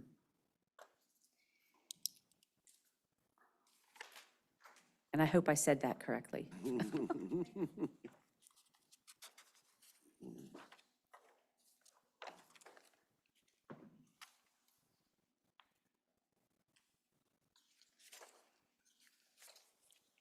Good evening, Madam Mayor and Commissioners. Renee Norlock, Norlock and Associates. I too am out of Tallahassee. All of Tallahassee is here tonight. Very nice to be here with you. We've been selected to do the, actually two searches for the city of Madeira Beach. City manager search, which we will work very closely with you on, and the building official recruitment. So thank you for the opportunity to work with you. I wanted to come down tonight just to introduce myself and let you know we've already hit the start button. We have been working with Megan P. I learned there's two different ones, so Megan P. To get this thing started in the last several weeks, and we're on go. So I just want you to know we're underway here. I did look at a timeline this morning. I was going to bring it to you and hand it out to you, and it just boggled my mind, to tell you the truth. We're coming into the holidays, and we'll talk about that in a little bit, but you will get a timeline soon, and very soon we'll have the milestones of the search so you know what we're doing and what to expect as we go, excuse me, as well as the dates associated with that, so you know that we're making progress as we go. Just real quick, a little bit about us. I've been doing this for way too many years and opened my own firm about 13, 14 years ago in Tallahassee. We service clients nationwide. Most of it's this side of the Rockies. I have a sister company, I call her, on the West Coast that does searches out there, so we kind of help one another. But a lot of recruitment work in Florida. I too am a native of Florida. I don't know, I'm maybe fourth generation. I thought about it when you mentioned that earlier. I know the state. I've done a lot of recruitment in the state of Florida. I've got great staff in Tallahassee, and we really look forward to working with you and having a successful search here, both of those searches. I looked at what our current searches are. They're just a variety of things. We've got a county attorney, we've got police chief that we're doing, 2 public works directors, different organizations, a human resources director, a transportation engineer. So you can see it's a myriad, but I wanted to point out that this is the only city manager search that we're currently working on. And that's probably a good thing. These kinds of searches, meaning ones that elected officials hire the position, they take a lot more work. It's kind of 2 searches in one. There's just a lot of dynamics going on here to make sure that it moves forward. We've got a good process. Everybody feels good about it, and we keep it on the straight and narrow. We can't go sideways on this once we get started. So we're looking forward to doing that. I want to mention to you a couple of searches that we've done in the neighborhood, I guess. City of Dunedin is one. We placed the city manager there, I'm going to say probably 8 or 9 years ago. It's been a while. Since then, we've done several searches for them. Most recently, we did their Parks and Rec Director search, which was a lot of fun. And then also St. Pete Beach. The most recent hire in St. Pete Beach is city manager. We did that search. Great search. It was an interesting time. that we had to do that. And shortly after they hired her, 2 hurricanes came. So she got her baptism by fire in Florida, right? So what's our next step here? I'm going to be reaching out to Megan and get on your calendars. I would like to schedule a time to talk with each of you individually by phone soon, in the next few days if possible, because I just need to hear from each of you. There's so many questions I have relative to what we need to be looking for. And what I'm doing is building what I call the target for the ideal candidate. And we're going to shoot for the ideal candidate. We shoot for the moon and we hit it. So that's what we're going to do here. During those conversations, I'll be asking all kinds of questions. I want to understand what the management style is that's going to best fit this organization. I want to talk about the culture. I want to talk about the staff. I want to talk about morale. I want to talk about salary. Where are we going to be in the salary range? What are your thoughts about that? Qualifications. I'll talk to you about the recruitment process itself, how we get from point A to point B. Also spend some time talking about the interview process and what that structure will look like. I don't tell you what to do through this. I ask you, what is it you would like to see rolled into this process and to the interview process specifically? Because I want it to be a process that you're happy with, that you feel like it best served you, it best served your community. Other questions, other things we'll talk about is the timeline. I mentioned we're running up against the holidays. So what I did this morning when I saw the timeline, I said, you know what, I'm gonna come here and talk with you tonight. I'm gonna then work with staff to see what your schedules look like over the next 2 months. Because it's holiday time, you may be taking off. We need everybody here for these meetings, right? When we recommend candidates and when we do interviews and a selection of a city manager, we need all of you to be here. So we're gonna look at your calendar first, and then we'll put together a timeline, a draft timeline that we'll talk to you about whenever we give you a call. We also will talk to you about opportunities for the new city manager here, challenges for the new city manager here. Will we have any internal candidates? If we do, that's great. I'll walk you through what we do in that regard. If we don't, that's okay too. And then again, the ideal candidate. A couple of things I want to mention. I love the discussions here tonight about grants and about strategic plans. This is all very exciting to me because these are the questions I'm going to get from candidates. Do they have a strategic plan? No, but they're working on one. I think the timing honestly couldn't be better for that and for us to do a recruitment of a city manager, because I don't know a city manager candidate that is not going to want to have a strategic plan. That's just the truth. I've been doing this a really long time, and that's a really important roadmap to what the city does. The other thing I want to mention real quick, and I'm going to stop and let you ask me some questions, is the ICM. I don't know if you know this, but the National ICMA Conference is here, Tampa, next week, toward the end of the week. So I'm going to do something kind of out of the ordinary here. I'm going to just start blasting all these people who are going to be there and tell them to come over here and visit Madeira Beach while they're there at the conference, because I'm going to be reaching out to them soon about a city manager opportunity here. So again, the timing on those things is really good. So I just wanted to let you know that I had noticed those 2 things. So I'm going to take a break here and answer questions for you. Do we have any public comment? Commissioners, questions, comments? Well, choosing a city manager is just the most and the biggest decision, in my opinion, that we can make. Yes, sir. So we're extremely anxious to find that wonderful person that fits this town, its character, and how kind this person would be to our citizens and professional. So that's as far as the city manager. But as far as the building official, how come we don't have anyone yet? It's been a while. I was just, as a matter of fact, at the same time that I was hired by the city for the city manager search, I was also hired to do the building official search. So I've had it all of like 2 weeks. So that would be why I don't have anybody for you yet. I knew the history that it's been quite some time. And I'll just tell you, building officials, I can say safely by far, are the most difficult positions to recruit. They just are. There's only so many of them. They need to be certified and licensed in the state of Florida. And it's a very competitive field. I mean, not long ago, they were getting signing bonuses in some places to come work for them. And there's just such competition. There's a lot of cities that share a building official with one another, some of those really small, they share them. There's actually firms who have building officials that work for that firm. The private sector firm will contract for building official services.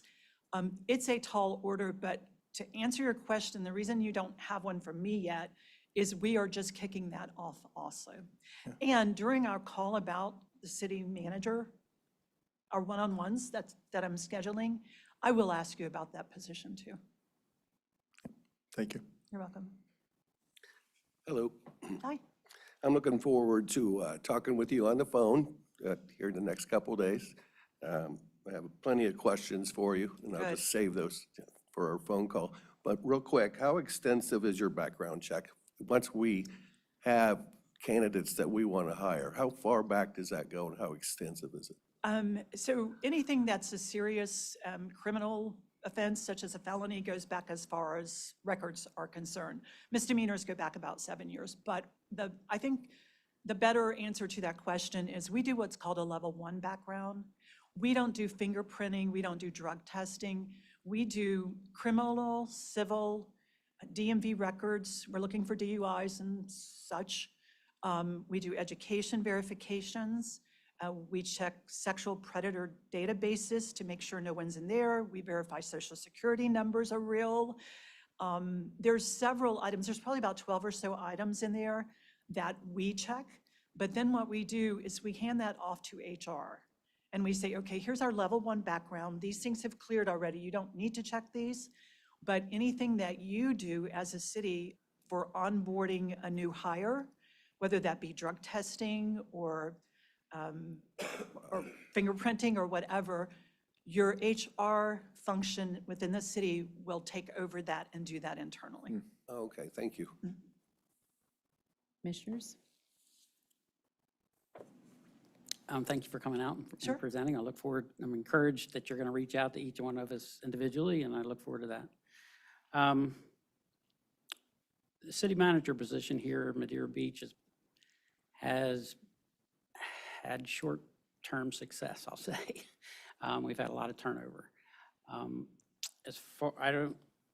haven't read the announcement thoroughly. However, tenure seems to be something that would interest me, where a city manager that's here for many years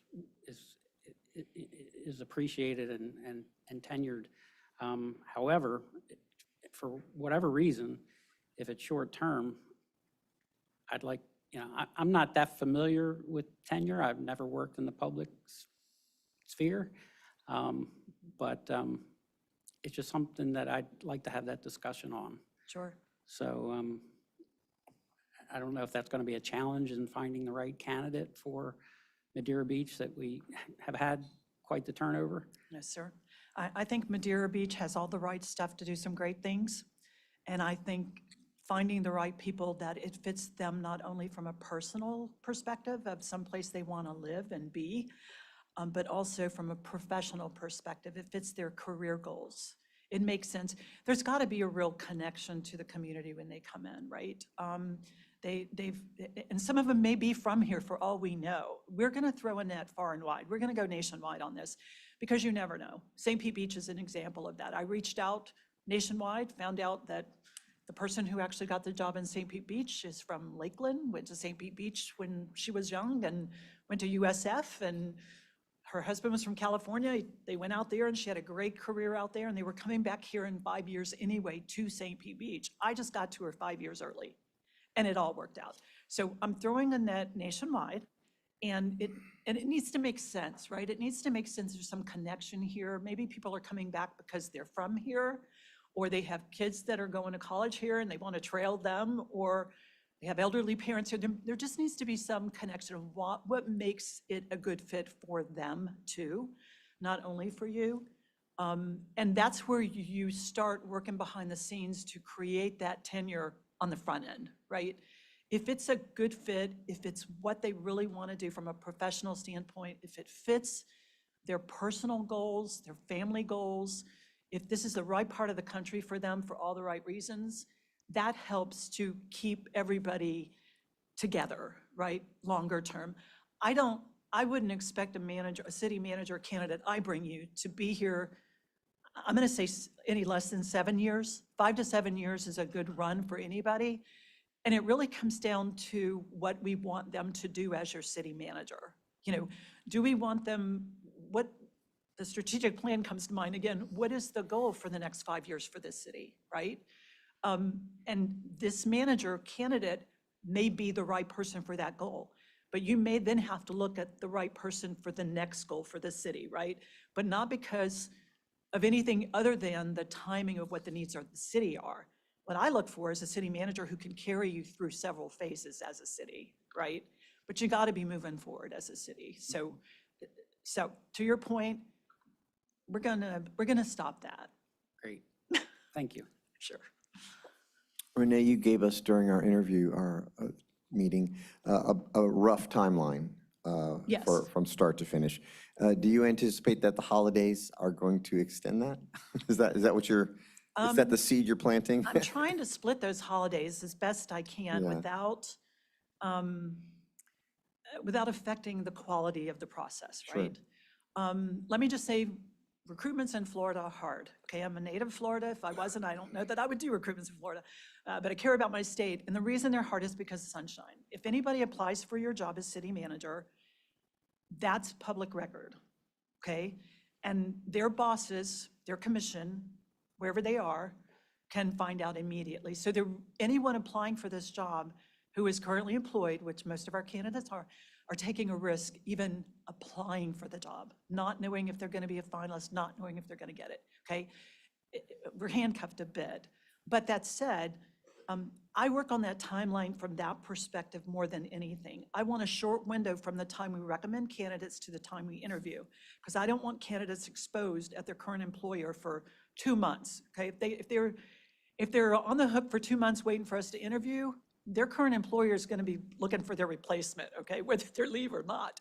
So we don't want to do that. So we're trying to split this. I think we're going to be good on the timeline.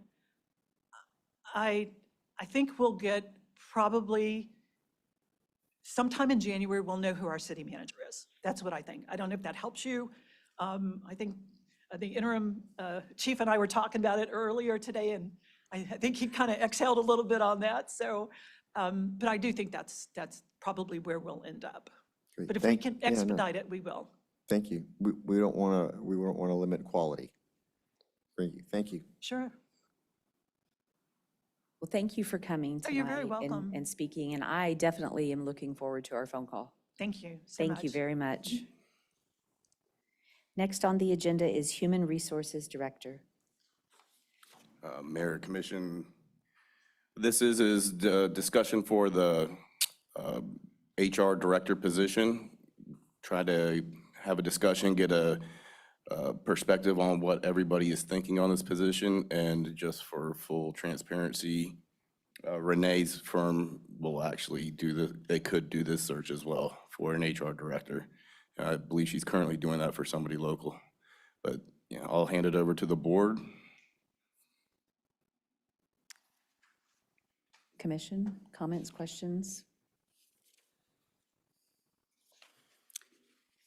Well, you've done a lot of work on this. Why don't you go first? Well, I can definitely go first. I honestly need to refresh exactly on what we had here. My basic point is, as far as the HR specialist, I don't know that having one dedicated HR director, not having any other, not connected with finance, or for a city as small as ours, my fear is that they're going to be sitting on their hands. I think I've used that term before. The research that I had is similar cities of our size,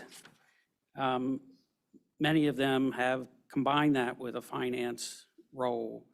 And that's why I wanted to bring that in fold with a conversation of where we are with our having a finance director or outsourcing that. I believe, based on some research that I've done, is that when a Clarion was brought on, that was the same time when we made some changes with our HR. And I'm still trying to research that and understand where we are and how we got here. I just had some additional information pulled together that I asked to be shared with the mayor and the rest of the commission about where we are as far as in our personnel and the trajectory we've been going on over the past 10 years. And we basically have doubled our personnel expenses since 2019, based on the information that Andrew Laughlin was able to pull together for me. I don't know if you received that yet. If you didn't, I expect that you will soon. It was just a quick Excel spreadsheet. I'm just concerned about adding additional positions at this point.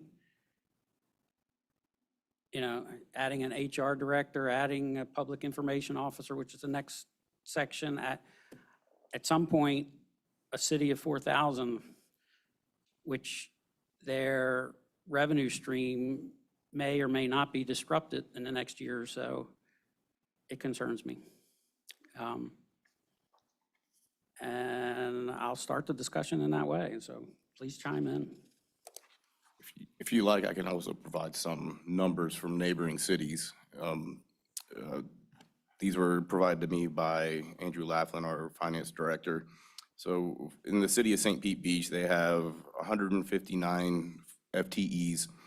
The HR director is a single position at $114,000. Finance director is a single position for $163,000, and there is another HR generalist at $62,500.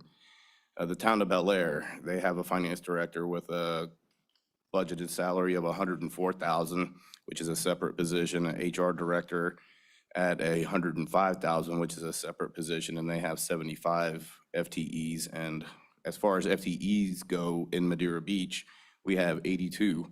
And in conversations with the mayor, she actually brought up a really valid point that whether they're FTEs or part-timers, you have to add them in, because a part-timer is going to require just as much onboarding. And if there are benefits available to a part-timer, that's going to take up time as well. So I'll turn it back over. And we have 91 physical bodies. Physical positions in this city is 91. That includes the board. It does, but we still take work. We take work from HR. HR has to work on us also, so we are employees that take up time, because anyone sitting here who takes health insurance takes the time of HR. Your paychecks take the time of HR. So 91 bodies work in this city. I feel very strongly that we need a HR person. When we got rid of HR was the last city manager. He chose to get rid of HR and fold it into his office. Because we had a part-time HR director at that time. I disagreed at that time that we didn't need HR, and I disagree today. HR is a specialized service, and when you don't have someone sitting in that chair that is trained and certified in HR, you do not have someone to make sure that you're following all of the acronyms that the state makes you follow. There are a lot of duties. I mean, HR handles recruitment and staffing, employee relations, classification, compensation and benefits, policy and compliance, training and development, performance management, risk management and safety. They do budget and administrative duties that pertain to HR and their strategic and executive support. There are a lot of things that HR should be doing in our city, and this is no slight on any of the individuals in the city that are performing HR duties, but it isn't like we have one person who's doing HR. We have the duties of HR spread out across the city, and it should not be that way. HR should be central. I shared with Chief today that I could list a dozen things that have happened over the last year that would have been handled differently had we had a certified HR employee in that position. Not that I'm saying anybody did anything intentionally wrong, but it's a different employee. And when you have a city that is the size of ours, we should have somebody sitting there taking care of the employees, and that is my opinion. Payroll and insurance, I believe, are being taken care of by someone other than HR. They should not be taken care of Well, by then- someone other than HR. That is a duty Well, then- that should be but then in that is HR. that is a major duty of the person that's doing that now. So if you're taking that position from that person, what are they going to be doing? That person is already overloaded with work. That person already has more on their plate and would gladly hand over the HR work that is being done in that office to an HR director so that they could focus on the work that they're doing and that they're responsible for. Just And for some Chief can speak to information, that. the fire department, we are handling HR, some aspects of it, say for onboarding, benefits packages, explaining to new hires what it is. When open enrollment is happening, we're having to explain to them the new programs that are available. The rec center, they have their own separate type of internal HR, I guess, not department, but somebody who handles that because now they have licensing, they have childcare, there's certifications that have to be met. And then Megan Powers and Karen Paulson both kind of take little bits of it, and Megan Powers does the majority, but Karen does have an aspect in that. And so we have at least a minimum of 4 people splitting this one position. And I feel like if we can't have one, if we're trying to give one individual 2 or 3 different jobs, they're only going to be so good at each one. If we're getting away from what we're trying, or we're going right back to what we're trying to get away from, is tasking one individual with 1 or 2, even 3 different jobs, and they'll never be great at all 3 of them. So I feel like if we just focus on a singular HR person, I feel like that's going to be the best benefit for us. Mayor, for what it's worth, I've listened to many of the Civil Service Committee's discussions, and they've been recommending Yes. this. Yes, they have. Civil service, an isolated person. The only possible alternative would be like we do with our libraries, interlocal agreement to share someone. But based on what I've heard, even just tonight, that there's a few people doing it, I think we could justify a separate person for that position. A good example of what an HR director would have done is when we did the compensation study. That is something that a certified, educated person that's been educated in HR, they do that. They do compensation and job description studies. So that would have been something that we could have completed internally. And we paid for it separately. And we paid for it separately, yes. And it's something that, quite frankly, should be done on a rolling, regular basis. Looking at the compensation and making sure we're in line and making sure that our job title or our job descriptions match what the individuals are doing at any given time. And that is what HR does, or one of the duties. No, I also agree with the mayor about this. We do need a full-time HR, certified HR representative here in our city. That way also, it allows, just like the chief said, it allows the people to do their job more efficiently. And we go back to having a certified HR person. I think in the town that we have here, 91 employees, I think we should have one. And I think it would be the best benefit. So definitely. I agree. It's a very important position to stand on its own. You divide that up, you're lessening the importance of the work and the attention. Yeah. Yes, sir. Good evening, Mike Fitzgerald, Finance Department with the Clarion. I have the privilege of being at many municipalities. I'm currently the interim finance director for City of North Miami Beach.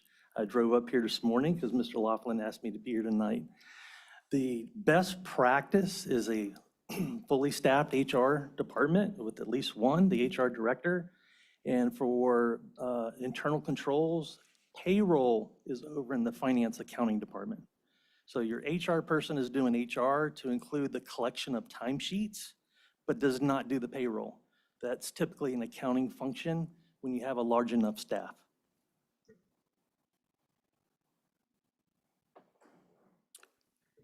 In 2019, we had personnel costs of 4.8 million. 2025, that's 9.6 million. This is a small community. So did you drill that down to what it is? Because I believe we had a lot of payroll that was FRS this year that we won't have again next year, is my understanding. So there's some numbers there that aren't, where we did catch-ups and things like that. This is personnel. This is, Andrew provided it. I'm sure you probably have a copy. It just continues to steadily go up. Last year it was 7.3 million. The year before that it was 6.3. I'm just saying that it's, the burden is kind of getting out of hand as far as personnel. Well, my question is, have we been understaffed? Right. Are we doing Well, the best possible job we can for the 91 citizens. employees and for the people, the residents of our city? I guess I just have to do more research on what exactly an HR director is going to do. All the roles, they're not, as it was mentioned, they're not going to be doing payroll. How much time does it take to provide the information on what insurance you have a right to, onboarding new personnel? Megan, you're walking up. I mean, if you're, please educate me, because, you know, a 40-hour work week, full-time, is that something that Madeira Beach needs? Personally, I do. I have been in this position for about 2 years, and something that I've really wanted to get off the ground is digitizing our files. And I have not been able to do that because I have too much work on myself. So I think if we have a dedicated HR person, they can help move us into the future, like digitizing our stuff, doing the safety meetings, making sure that all of our employees are doing what they need to do. So I think there's definitely some projects in addition to the daily work. Thank you, Megan. Thank you, Megan. I think when people talk about, when you listen to the people, and there are a few people who we hear talk about staffing and that we're overstaffed and we're overspending and we're over this and we're over that. I've said it many times and I'll continue to say it. We don't staff for 4,000, we staff for over 3.5 million that come here and visit our city. And so I agree with Commissioner Tagliarini. Is it that we've been understaffed for so long? I know we had been. I know that the Community Development Department was understaffed for a very long time. Our permit department has been understaffed. So across the board, our Public Works Department has been understaffed, Recreation has been understaffed. So we have those issues. I spend a lot of time in the city and around the employees, and I don't witness waste in people's time. And if we're gonna sit and have I mean, this discussion is about HR and the need for an HR director. Having a conversation about being overstaffed or spending too much money, that conversation should have been during budget, not today. We just approved a budget with a staff of 91 people, And there was no discussion about wages then. And I'm not saying that I would be opposed to having that discussion, to dissect it and dig into it, but we do have 91 positions in this city and 91 bodies that need to be properly trained and properly onboarded when we bring them on, and we have positions that do change often. It's a lot of work to onboard someone. Fire should not be doing HR, recreation should not be doing HR. We should have it centralized. And one of the jobs of HR is for employees to go to if they have an internal issue. That is correct. And that person should not be related to any other department. Exactly. The open door policy, for HR should always be there for, the employees, definitely. So have we provided enough feedback to move forward, or do we need to stay specifically? I believe discussion right here, and then possibly at the regular meeting, have a vote to actually start to move forward, get a job description together, decide if using a firm to hire or do it ourselves through our website and Indeed. So we would just need direction at that point. Okay, I'm good with that. thank you. Yes. Next on the agenda is, it's listed as public information officer, but this was intended to be communications manager, which is a more broad position. So this is a similar position to the HR position, something that was expressed that was needed in the city, communications manager, and not the same as a PIO. Right. So at this point, we just request the board's discussion on this, what they were expecting from this position, and then at the regular meeting, vote, and we'll come up with a job description for this as well. Do we have any public comment? Commissioners, do you have any comments or questions? Commissioners? I don't remember discussing this. Have we? We have discussed it a couple times. I can tell you where it comes from. It comes from when, in our time, my time, being here and going through the hurricane, the communications and getting information out to the community was challenging. So we've talked many times about different ways to communicate.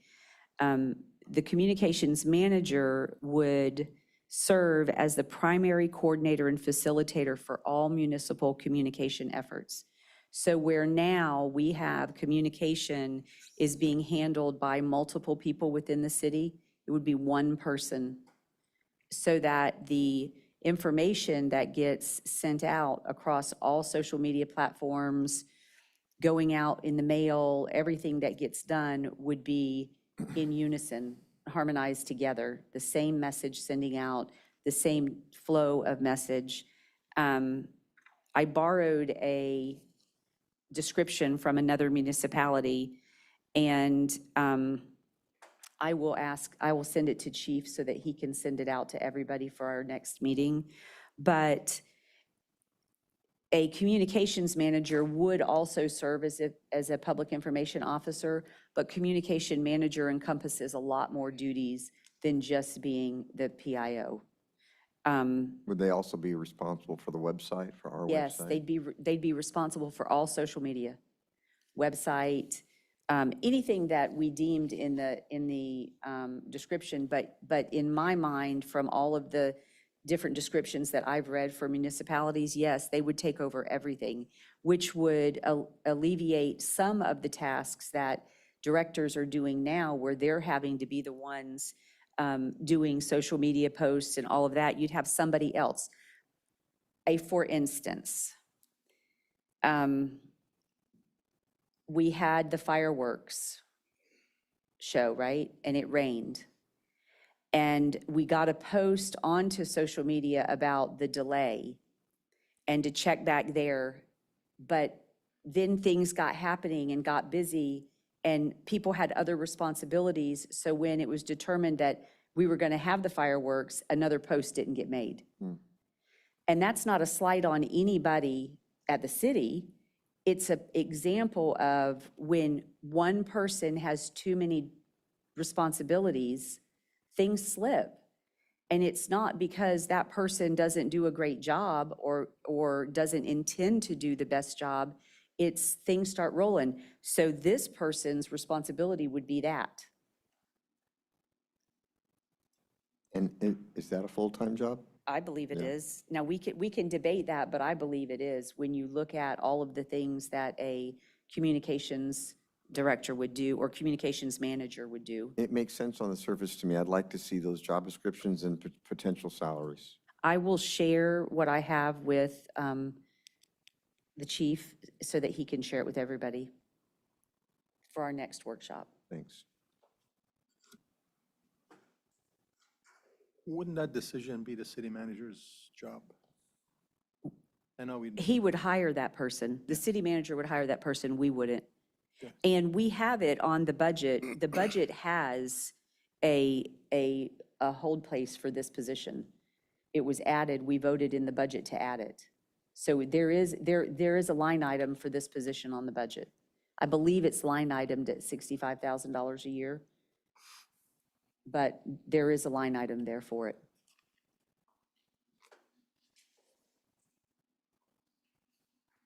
Any additional comments? Next on the agenda is the Clarion Finance Director. Right, I guess at the direction of the board, they were asking for discussion on whether a full-time finance director was needed in-house or if the Clarion contract is going to continue to move forward. Yeah, I think I brought this up. I think with the most recent contract, we're up over $103,000 for consulting services, basically contracting it out to a Clarion.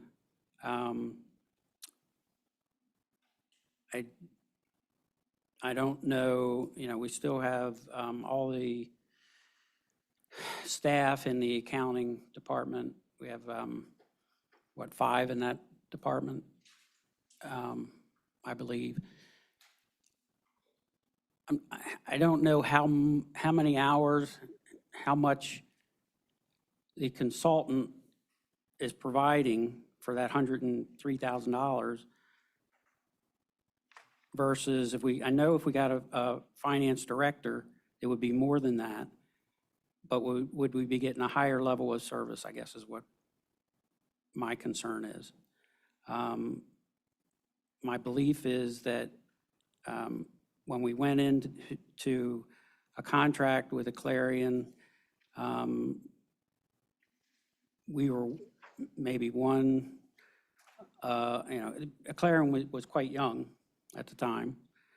And I believe this contract was a little bit more important at the time. But with the last iteration, I believe a Clarion has 12 municipalities. I have no idea how many businesses they have, but I'm just concerned of the level of time and service versus I think when we started out, we were around $80,000. And now we're up over 100. I'm just concerned about that. And, and I mentioned before, it weighs heavy on me that the residents voted, they wanted a finance director. So we're getting closer to spending the money for a finance director. But having city staff do all the accounting, the weekly accounting. Now, I think what we're paying for is the expertise and a level of knowledge in the financial world that we would lack without a finance director. I mean, that's really what we're paying for. I'm just concerned that this is something that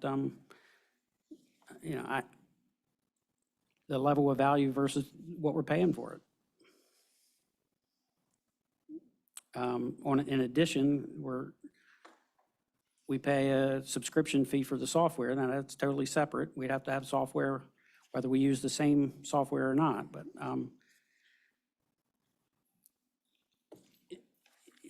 and then Andrew's not here. You could speak to it. How many businesses do you have now? Has your staff changed in relation to as your business has grown over the last 5 years that you've been? I think it's been 5. Yes, sir. We signed, I believe, in 2020 with the city in a part-time capacity as interim finance director with the intent to, help hire a finance director. Specifically, I'd say we have over 50 governments in 7 states. And Andrew Laughlin is the president and CEO, majority stockholder. I'm the minority. It's my understanding that, Andrew is here consistently and is maintained a high level of delivery. I do agree that he could also be probably getting thin if that's where you're going to go with that. So 100%. I think Andrew would say it if he was here. Our philosophy is to help the city find a good finance director. And while we're here, train your people, bring in the best practices. And I think if you look at the audit findings, that's a good indicator. If you're getting a clean audit, then things are running smoothly from an outside independent party. The chief quoted some market survey. The city of St. Pete Beach had $163,000 base salary with a 40% benefit package will put them at $230,000. So at $103,000, it's less than half of what St. Pete Beach is paying. But it is a fair statement about can we maintain that? I think that's a separate conversation. But the values here, I'm in an interim capacity down in South Florida, and they're getting ready to go to Tallahassee for a 3rd-year strike. They brought a Clarion in to do a turnaround. They've just posted a finance director, so we're there to help turn them around, make them a better organization, and clean up their audit findings, get them solvent, and then hopefully stay on board a little bit with the new finance director, to set them up for success.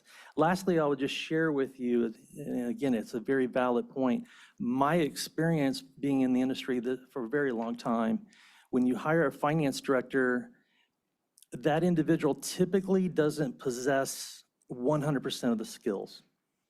They may be strong at budgeting, they may be strong at payroll.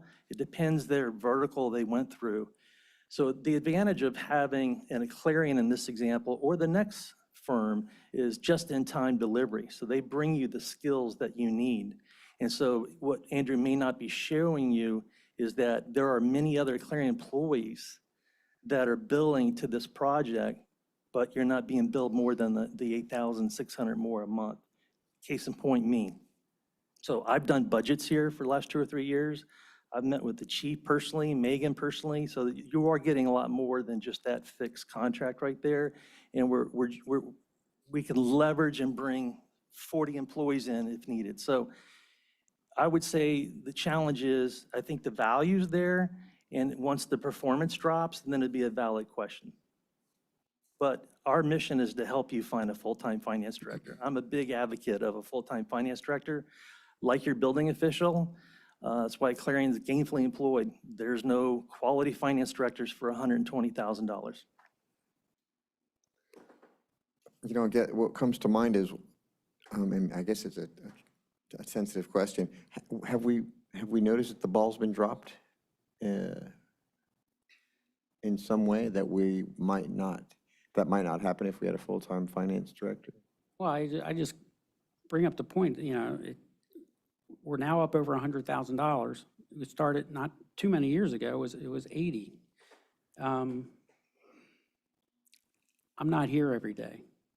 My understanding is Andrew comes in once a week for a few hours, not necessarily dedicated to the city function at that time, but he's available.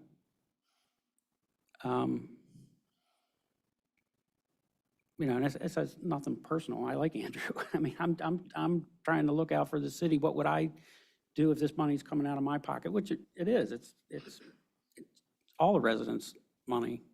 And how is it best spent? You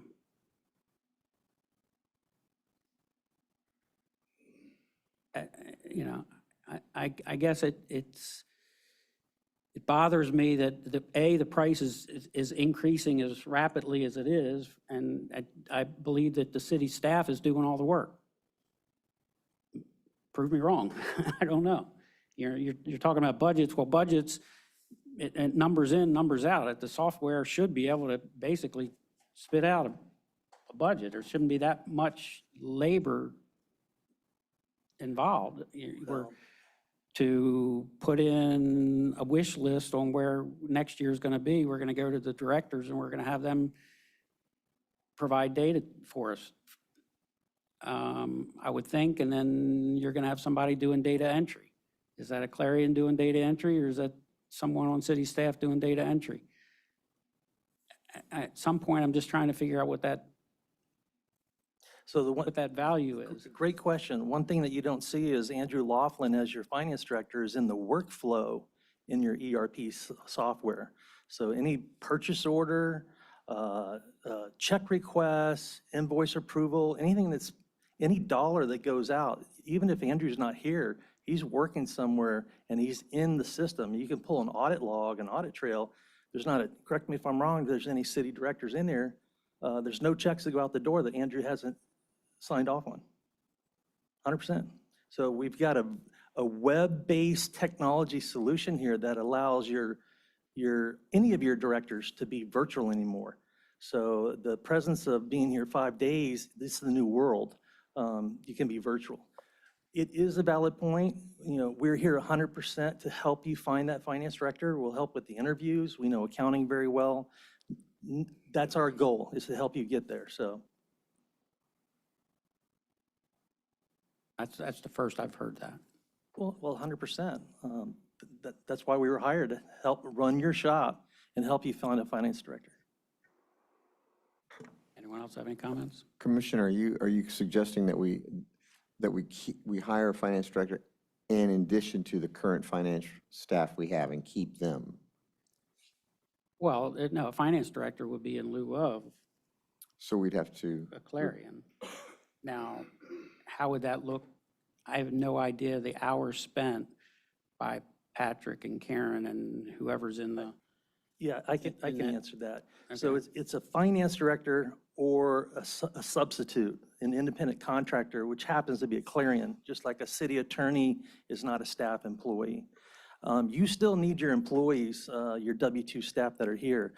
The amount of compliance and regulation and statutory reporting and GASBs, I mean, it's amazing. You know, the auditors, when they come in here, the opportunity to really put some bad stuff into the press. And it's a very clean shop here. In fact, Madeira is one of our models that we shared this organization and what it's done in 5 years. When like Andrew and I speak on the circuit in Florida for GFOA, we're keynote speakers. So you'll need your 4 or 5 staff, and you need a finance director. You will get an upside of having them here 5 days, but it doesn't mean they're giving you 5 days of work. Like we all know in our jobs, we've got to go to training, we've got to go to this, there's shop talk. When you get Andrew here, you're getting Andrew here, as well as all the other employees behind. So until there's a drop in service, I don't think there's a problem. However, I would encourage you to be in the marketplace. You've got a recruiter. If you find a good finance director, let's get them interviewed. Do we have any public comment? So, commissioners, do you have any comments? Yes, I do. So if we were to get a finance director and pay him $200,000 a year and then maintain the existing staff, now we have raised our cost. And does that doesn't make any 200,000 include benefits, or is it 200,000 base plus benefits? So now we're paying 103,000, no benefits. So when you add benefits, that's going to increase that exponentially. Yeah, the City of St. Pete Beach Finance Director, we helped hire that one, is 163,000 plus 65,000 in perks for a $229,000 fully burdened salary. So that's your peer for your HR director or recruiter. Treasure Island just got a new one, that person left. It's a vicious cycle like the building official, and so we're here to support and help you find that right person. So if we were to get a finance director, we would have to let 2 employees go. So I do Which not. doesn't make based- any sense. Yeah, based off of my knowledge of the finance department, and I did shadow with every employee in the finance department. If your idea is to get rid of Andrew, we still have to have a Clarion because we still have to have a finance software. Now, you could go buy another finance software if you wanted, but you're still going to buy a finance software. So that fee every month is going to continue. You still need the 3 employees that are in the finance department, even if you brought in somebody full-time, because that person's going to do what Andrew's doing now that you don't see because he's not here. So it's a trade-off. Do you want somebody who is sitting in this desk every day that will pay twice as much money as we're paying Andrew? Or do you want to continue with the $100,000 a year cost savings of having Andrew? Well, that's why. Is the numbers. That's why I yeah. wanted to have the conversation. Yeah, for sure, for sure. And, I don't understand, don't know exactly what Andrew is doing. And are we missing out on other things that a finance director would be doing if he was here full-time? If he, I'm not saying that we need to go in that direction. I want to have the conversation to determine whether we need to go in that direction. What things are not being done because we don't have a full-time director? I don't know the answer to that. Yeah, I can answer that. I'm very proud of the city's accounting staff, Patrick Cade and Karen Paulson and others. When Andrew comes in, what's going on? This is what I'm seeing out in the marketplace. This is the latest audit changes. This is the latest GASB. They have no idea. Have they been to training? Have they been going out on the road? I don't know. I'm not here 100% of the time. The complement of the team is incredible. So Patrick Cade is a gifted accounting manager. Accounting managers and below do debits and credits. They put their heads down and they key the stuff in. Your finance directors are up. They're dealing with auditors. They're dealing with bankers. They're dealing with investment, the purchase of the land. Can we pay it by cash? Or are we going to go out and get a bond? Andrew, what's the debt structure? So that's what Andrew provides. That's what Clarion's providing you. And then he orally communicates to his team, especially when he's here on Wednesdays and he's here a full day for a staff meeting and then stays here for the night, right? So he's here all day plus the night. And Patrick and them execute. And as far as I know, the audits have been clean here in the last 3 or 4 years. The software, we've gone from an outdated software to top shelf web-based. And I think that proof is in the pudding. I think it's running well. Good, thank you. All right, let's move on. Thank you. Next on the agenda is private parking lot signage. Do you want me to speak on this? 'Cause it Yeah, I was think, my idea. Marcy, if you could share your, what you learned earlier about the ordinance and whatnot, I feel like this would just kind of take care of itself. So good. So with regards to the parking lot signage, I believe you had it on the agenda. So can you tell me specifically kind of what you were hoping to have answered? What I was wanting to have answered is a huge complaint in the community is the private lots. And when you watch the social media pages of the visitors who come to the city, they don't recognize when they park in the private lot that it's a private lot.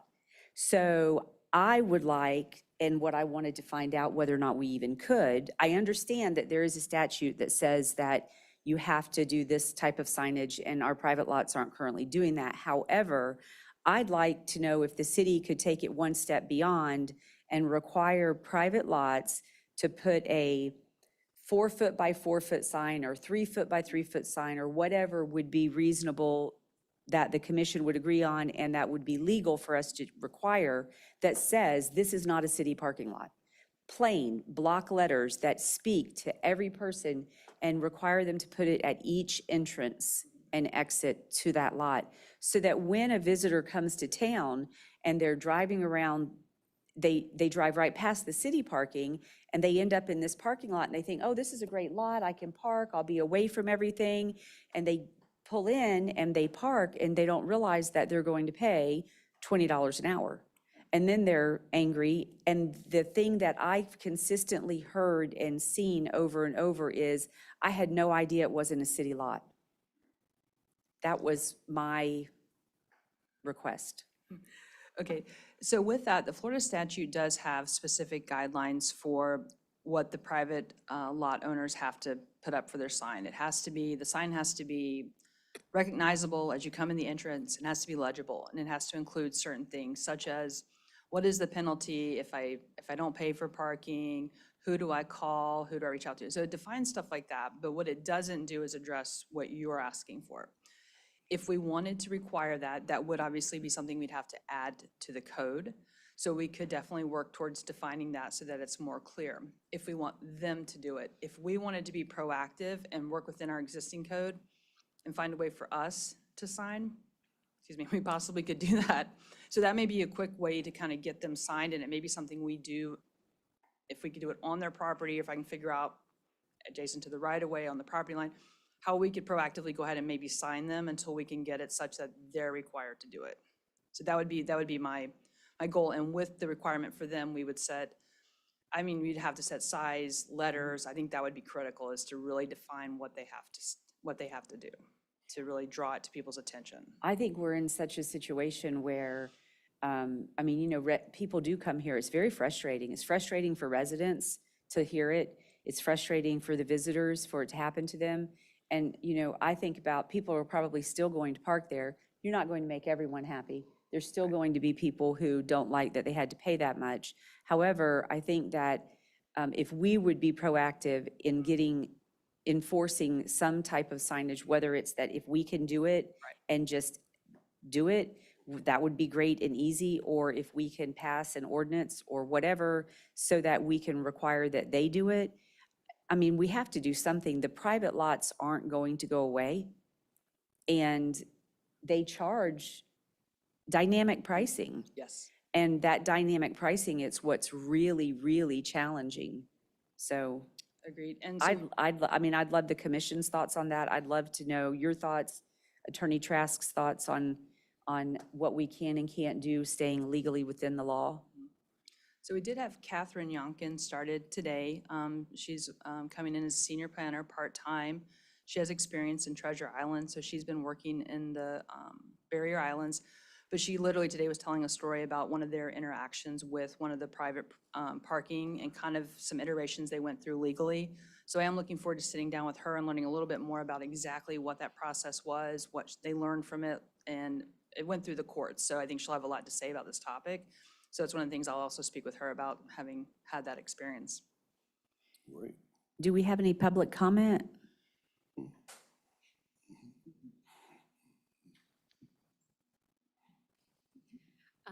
Hello, Christina Pascuzzi, 14072 West Parsley.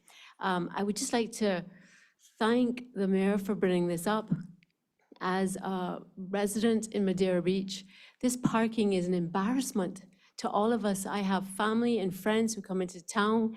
We tell everybody go to John's Pass, and invariably they park in some spot that they think is to do with the city, and then get a fee and just horrible experiences for people. So for all of us residents, this is huge. It's absolutely huge. And so I think social media is making it very clear. If you can do something, if we could legally shut down those folks, that would be wonderful. I'm sorry, I'm sure it's somebody's vacation home in the Maldives, but for the rest of us, it's really annoying. And it's not even a fair amount of, nobody minds paying for parking to come to John's Pass, but the crazy prices that they're charging is unreasonable and unethical. Thank you. Thank you. Any additional public comment? Commissioners, comments? The company that has the most of the lots has an F- rating for Consumer Reports. And they, they also put on their sign, public parking, and it's lettered in a way so that it looks like it's a municipality. Right. It's almost like a bait and switch. So anything we can do to make it clear, no, it's not city parking, would be great. Thank you for bringing this, putting this on the agenda. I think everyone would agree. If you're going to find a complaint about John's Pass, it's going to be the parking, and it's not the city parking. Right. So we don't need the bad press. Right. No, definitely, it definitely gives more clarification to our visitors and the residents alike. You know, we have so many complaints about people thinking that that is city parking when it's actually not. Even they believe that the county parking is the city parking. And if we can just get clarification on all of the parking, and then that would be a great idea. So thanks for bringing that up. Thank you. Commissioner? I think once we tell them to put up a sign, that means we have automatically accepted that that's a permitted/approved parking lot. So, number one, if they're operating a business, they should have a BTR, business I tax believe they receipt. all do. If they do, I would like to see if they have an approval from this town to operate as a parking lot.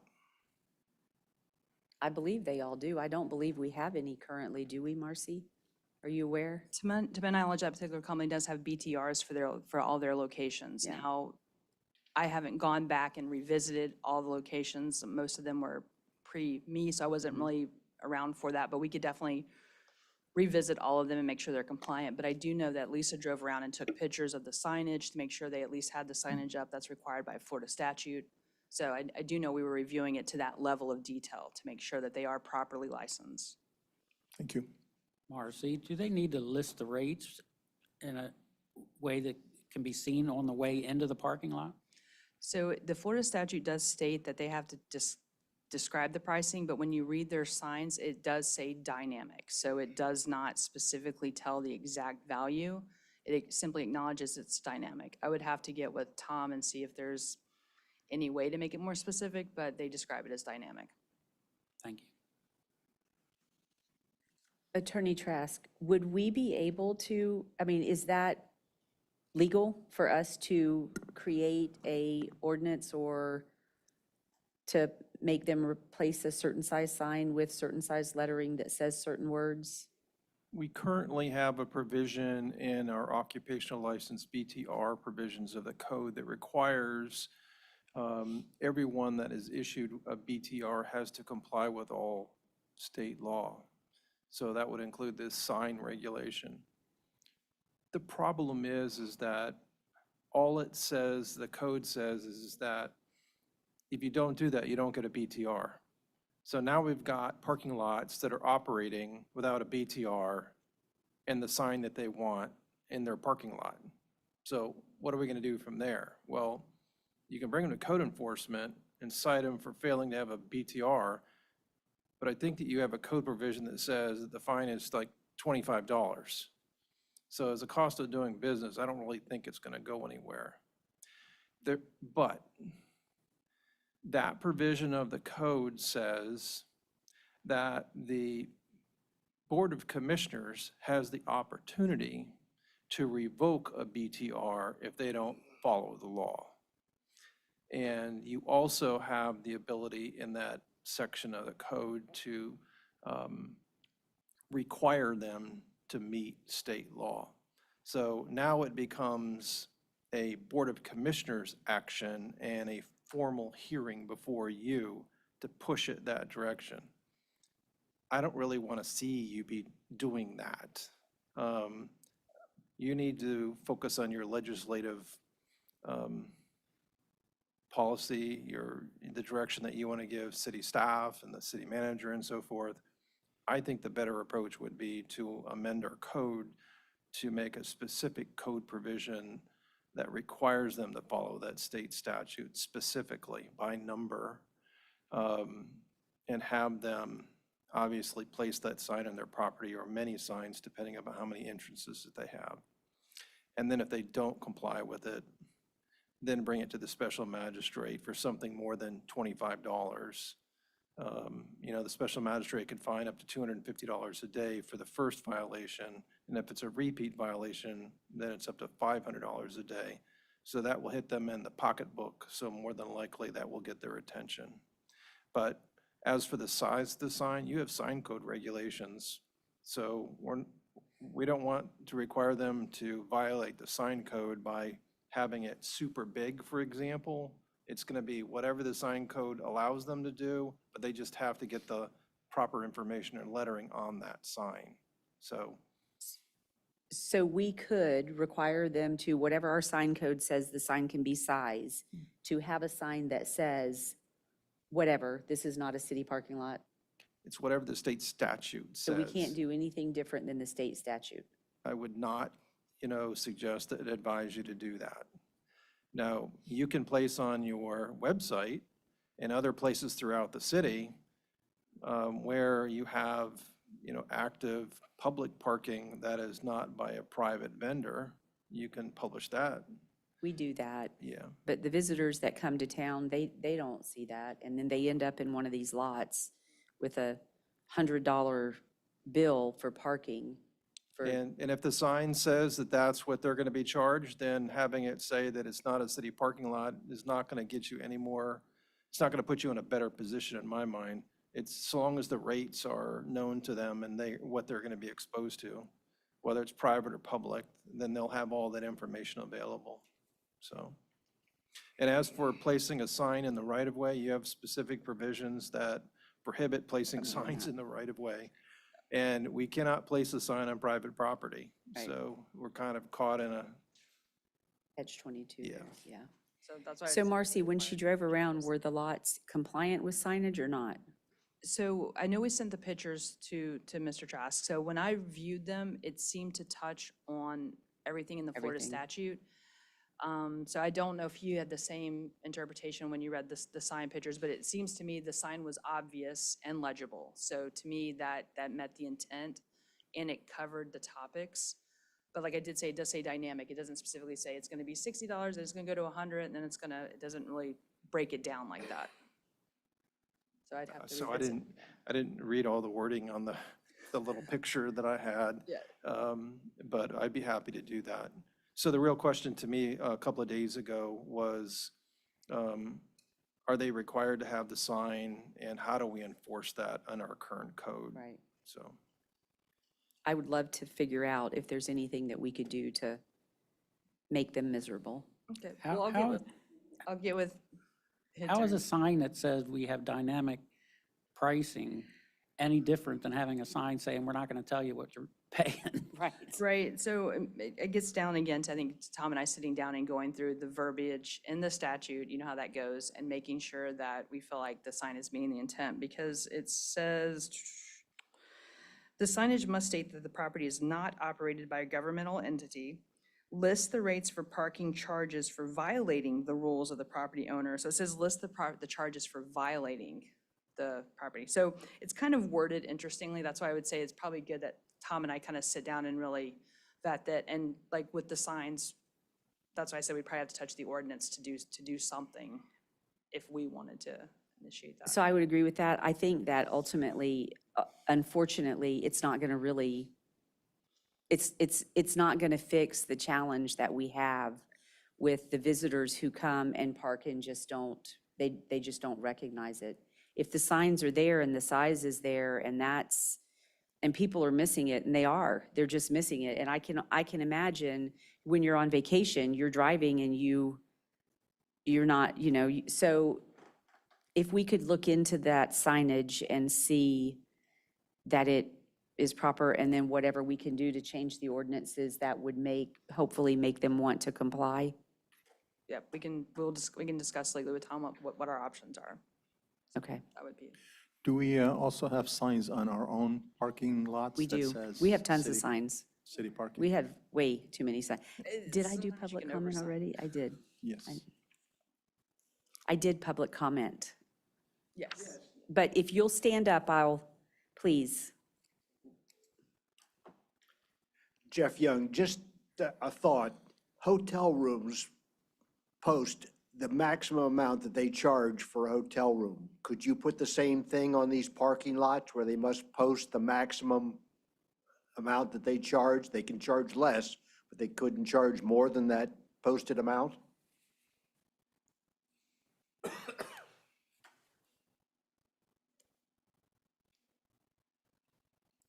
Bob Bella, 13301 Gulf Lane. Suggestion I have, I know you said we have a lot of signs, but maybe the city could do a better job in having signs saying we have $4 an hour parking at city lots that are more prominent, because I drive around, I don't really notice them, maybe I'm missing them, but,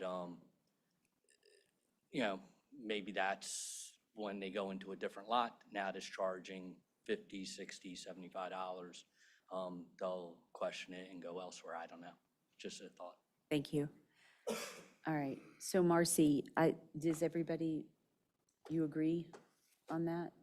No, we need Yeah. more investigation on what the Right. state allows us Yeah. to do and what state requires as far as posting what their pricing is. Dynamic pricing doesn't mean anything. Right. Yep. It could be changed daily or by the hour or by the day of the week. All right, thank you, thank you. Thank you, Marcy. Next on the agenda is scheduled town hall meeting to discuss 555 150th property and the Johns Pass Jetty. Mayor and Commission, this is exactly how it's written. Schedule a date for the town hall where residents will be able to provide their input on the new property purchase and what to do with the jetty sidewalk or the former jetty sidewalk and options of what we can do down there. Commissioner Tagliarini was getting a lot of questions through email, social media, and I sent an email out on his behalf kind of to the commission for, if you guys, or if y'all were to receive any questions, send them to me and I'll try to get them answered in regards to the property. I have a bunch, kind of. If you'd like me to read them, I can. Mayor, if you'd like to, that's fine with me as well. If I could just ask, there's two questions I have on this. I assume you went to, for boundary topographic, you went to community Marcy, development, yep. right? Why is elevation certificate NA? Because Marcy, you care to answer that one? Yeah. There was no structure on the property. Correct. And the elevation certificate usually helps define for like your flood insurance company and stuff like that, the flood zone the structure's in, the elevation of the mechanical equipment, the finished floor, the first living floor. So there's no structure there, that's There's why. no structure there, and when you get the topo survey, you get the elevation of the existing ground across the site, so. Thanks. And I noticed we don't have an answer to what types of return on investment can the city expect from this purchase? I know there's nothing definitive, but we discussed a few things. It all depends on what we decide to do there. How's the property going to be developed? So it was, So that could be that couldn't decided. be answered. That could be decided or discussed at the meeting. Exactly. Okay. At the town hall, whether we do a bunch of wet slips, extend the marina, have a water park, a restaurant, who knows? The possibilities are endless with this property, so I felt like that one was kind of difficult to answer at this point in the game. Right. Okay, thank you. I appreciate this. This is Absolutely. very helpful. Yeah. Clint, may I ask to possibly have a site plan for all the properties that we own on 150th so that we can show public, the. Do you want actual site plans or just like lots that the city owns? It could also be a Google Earth, just something that we can show and possible acreage. Because in my mind, I think it brings a lot of value when you understand that, we have a lot of properties, including this 4.7 acres. So, you know, it's that this 4.7 acres is not just there by itself. It can be incorporated into a bigger picture and have a bigger impact. So I'd like to discuss that also with the So, neighbors. Chief, did you have dates for I did not. recommend? I did not. I would leave it up to the board. I don't imagine we're going to move too quickly on developing this project and, you know, getting designs and what have you, especially if we're trying to get Grant Works or whoever to look at different funding sources. So obviously, I'd rather have it sooner than later, but you know, it's at the direction of the board. Well, you were at the conversations today, and conversations today we had at the DAC Shack, it was very positive. It was. There was not a single negative comment about the purchase of the property. And the question for the attendees was looking for input for how they envisioned ideas for what they thought we should do. And not surprising to me, they were all pretty much the same. It was a pretty consistent consensus of ideas of how people envisioned it. And it was super encouraging to have so many people come out and be excited and happy. And some of those people are here tonight, but that they came out and were happy, you know, supportive of what the decision was made to purchase the property. And so I am confident we will have a lot of public input and a lot of positive public interactions making the decision. I would like to do at least our first public meeting here sooner than later to get, so that when we do start having conversations, those conversations with the Grant Works or Kimley Horn or however that works out will guide us with our next conversation with the community in understanding where we could or couldn't get funds. We could use the meeting today as a springboard, if you, Yes. so to speak, because Megan Powers, she sent this out, did a great job with this. The number one overall recommendation was docks. Yep. Number 2 was green space, and number 3 was pretty vague, something beautiful for the entrance of the city. So I think we're all in agreement for that. But those were the top 3. So we have, our November meeting is on one day for November On, and November December. And the 12th. way that we currently have November done, it's a voting meeting and then a workshop. In years past, we've done workshop, then voting meeting, so that it was a productive day. I'd like to recommend that we do that again, that we adjust that so that it's a workshop and then meeting. I agree. But- The only thing that it would do is make it that first initial regular meeting a little longer because you would have 2 workshops to Well, present. I think that's okay Yeah, because I agree. I believe that there are a lot of things that we workshop today that we need to workshop again, and then we can vote on it in November. I agree. Oh, I also, Because just as a mind, the 12th, if we don't have a special meeting between now and the 12th, we're not going to vote on a lobbyist until the 12th, and all of our appropriation submittals are due the 21st, 1 week and 2 days later. So I agree. when we're talking about, so think about the workshop, what does everybody's schedule look like for doing a workshop for the property and the jetty? And do you see it on a Saturday or do you see it on a weekday? I like Saturday. Saturday mornings would be a good time, give everybody an opportunity, but it seems like we might need a weeknight also for people who can't come on a weekend morning. Right. So does anybody have recommendations on days?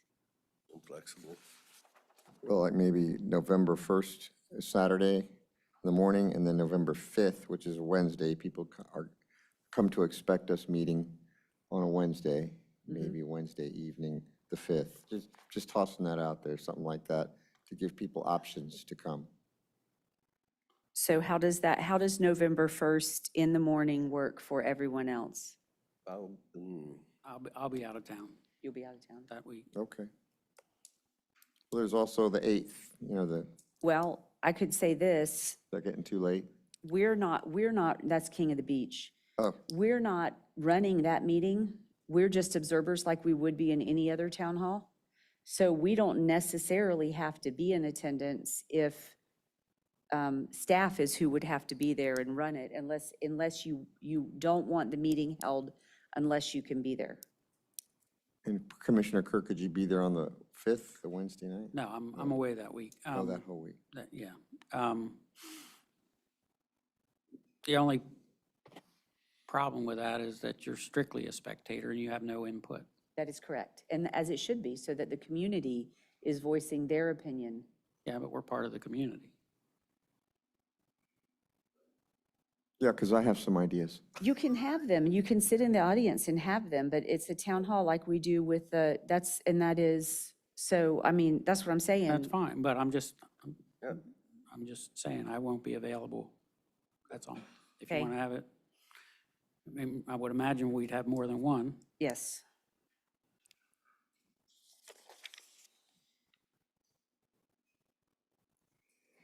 Would you be available on the 29th, which is next Wednesday? That's, No, I'm going to clear my it's okay. Yeah. Okay, that's fine. personal agenda. Okay. Most people won't come in during the day. They'd be working. Right. So what about the 8th? Are you? No. I can't react that quickly with the activities I have lined up for the next 2 weeks. Okay. So whether I'm involved or not, but I'm just, I know there's an urgency, but why is it such an urgency? I think the urgency is because the community wants to have some input. We're not making any decisions. The community wants to have input. They want to have a say. That's what we got today. So I think that would be just to get things kicked off. We're going to do more meetings. That's fine. Well, I just won't make it. Just put it on. Whatever you want to do. I'm okay either, Yes, either day. flexible.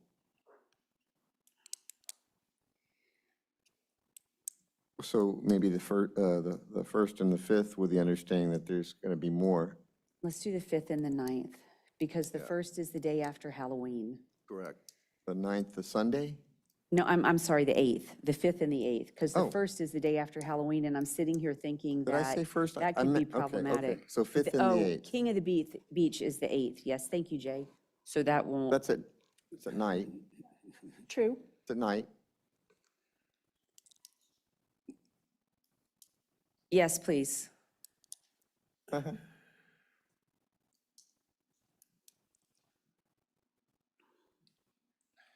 Hey, good evening. So I kind of just went through this with the concession stand first meeting and trying to get that out to the public and all that. So we recognize the urgency, but everything that we've said has been within like 10 days to 2 weeks for us to be able to communicate and advertise and make sure that everything's available. I guess maybe this would be a good opportunity for staff to discuss it and then present a couple dates to you all in the most appropriate way possible. But that way we have an opportunity to make sure that the timing and the facilities and everything are available. And for the sake of time right now too, if that works. I would agree, but I have one other thing I wanted to bring up on the property. But can I address what he just said? Go ahead, I mean, yes, just understanding the urgency and a daytime and a nighttime. Those could be the parameters and with the sense of some urgency. Okay, thanks. Thank you. Right. Chief? Do you have any input on that? It's a hot ticket item. I feel like it should be addressed. I get it, the holidays are coming up and we're all busy right now, but just sitting on this isn't gonna do us any favors. Right. Let's let's make a decision, let's start moving. So you'll get us some dates. Yep, yep. Okay. Just off the top of my head, I was looking at the 15th and the 19th. I don't know what's going on, but that's what I'm gonna propose for city staff, and we'll work through the details and let the board know. Okay. They sound like good dates. Something I want to put out there, though, is one of the, you just received a lot of great input, positive input today at your meeting. You mentioned one of the negative comments has been, why would the city purchase a piece of property that was flooded? Well, the whole city was flooded. Now, that being said, we have a barren piece of land. Before any building or structures put on there, just let's consider what the elevation is now, and is there any increase of elevation that we would want for that property, regardless of what it's developed for? And if so, have that relayed to our lobbyists for grants for that type of. I think that's all part of the discussion. I mean, the first thing you have to do is decide what you're going to do with it. And I got the comment on there was 4 feet of water on that piece of property. I live where I can see that piece of property, and in the 10+ years that I've lived here, it's never flooded until Helene. And when Helene flooded everything. I get that. So but you can, that is such a fear-mongering statement to say the city bought a piece of property that had 4 feet of water and flooded. It's got a brand-new seawall. I know it does. It doesn't flood. And the whole notion of even discussing it having 4 feet last year is it's fear-mongering. It's ridiculous. It's not ridiculous to plan for the future. It is, I'm not saying it's ridiculous not to plan for the future, but to focus on last year's hurricane and saying that we made a bad decision in purchasing a piece of property, that's wrong. You're taking words out of my mouth. No, That's I'm not saying what I'm what saying. what I was told. I'm saying we have a that piece of doesn't- property that has a seawall that's at roughly 5 foot. We're going to develop that property. Would it be the goal of the city to make that an additional foot or 2 on that cap? Well, regardless of what building you put on there, or buildings you put on there, regardless of what you would do with that, if I had a piece of property and I was in Madeira Beach and I had a clean slate, is that something that I would go to the city for? I mean, that's what I'm doing personally. I think that's all part of the discussion and the planning, and that's Marcy's department. So I think Right. that Well, to have that that's a discussion. given that discussion will happen. I don't know that it is a given, and that's why I'm bringing it up. Because what the discussion's gonna be is, what are we gonna use it for? Are we gonna expand the marina? Are we gonna, regardless of what it is? But it's a blank slate. Do we want to elevate that blank slate? And if so, do we want our lobbyists to know that as he's looking for appropriations? Which is why we want to start having some discussions so that we have an idea of where we're headed. Okay. I get what you're saying, Vice Mayor, but I mean, you've got to have some direction of where you're going for what you're going to build.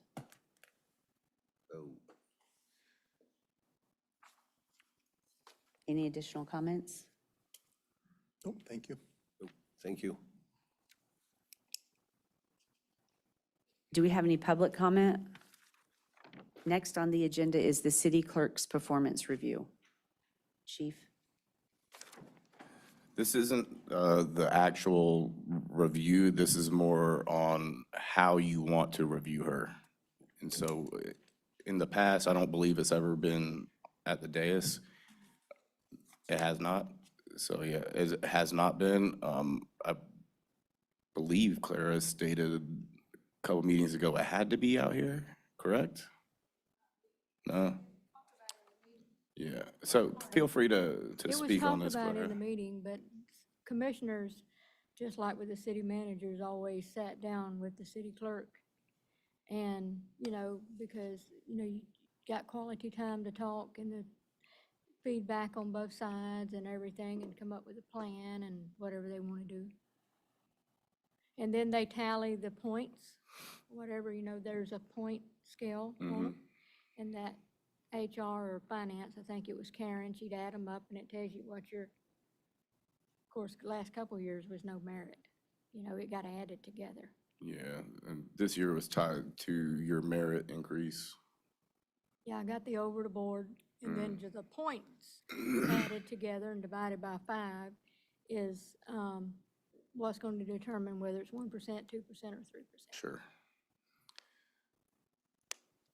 So I guess the what's up for debate or discussion is how would you like to evaluate the city clerk? Is everybody content with the current form? I feel like everybody's had it, and no, I haven't received any negative feedback on it, so I feel like that's an easy one there. And then continue with private meetings, one-on-ones with her, and then I guess at the next meeting you could discuss it or present the score. I'm not sure. Yeah, and the document itself is a public record. Yeah. I prefer face-to-face. I feel like it's a more productive meeting, good feedback, discussion. Yeah, I'm personally not comfortable with the public evaluation of anyone. I think we reviewed the city manager publicly because that was in his contract. That was specific to the contract. Yeah. My only question is, do we do our individual reviews? Does it have to come back here to the dais for conversation, or is I it wouldn't imagine. individual reviews and it goes to HR? Yeah, I would assume it would go to HR. Yeah, it's never come back to here. I mean, like I said, it's all public record, but you do how you want to do it. And I don't know how you do the city attorney or the finance director. I think it's the same way. I'm not for sure. City attorney, do you have any input on that? I didn't understand anything Clara just said. She wasn't right in front of the microphone. I'm but, sorry. Yeah. Did you want to repeat what you just said? Yes. It's always, been one-on-one, and I've never seen it to come back to the public, to the podium, but you can do it how you want to, and the document itself is public record. So you asked me my input. A lot of cities, the way they do it is they have their own private evaluation with whatever the charter official is, city manager, city clerk, city attorney, whatever. I can give you an example of what they do in Oldsmar for the city manager and the city clerk, and that is that they have a process of evaluation, then they bring it to the city council to determine whether or not that individual is going to be receiving a increase in their salary, and that's what's discussed on the dais. So if it's a matter of Clara just getting what every other employee is going to get, you could adopt a resolution and direct how that evaluation process is going to happen. So for example, if she receives 3 out of the 5 of you with a meets expectation, then she should be able to get her whatever the other employees are receiving, their merit increase, their or whatever. So, but there's no legal requirement that you do anything here. It's just what is your preference, and do you want to do it in the public, and do you want to make the ultimate determination as to how she is going to be paid or her pay is going to be increased? So. Do you have any thoughts?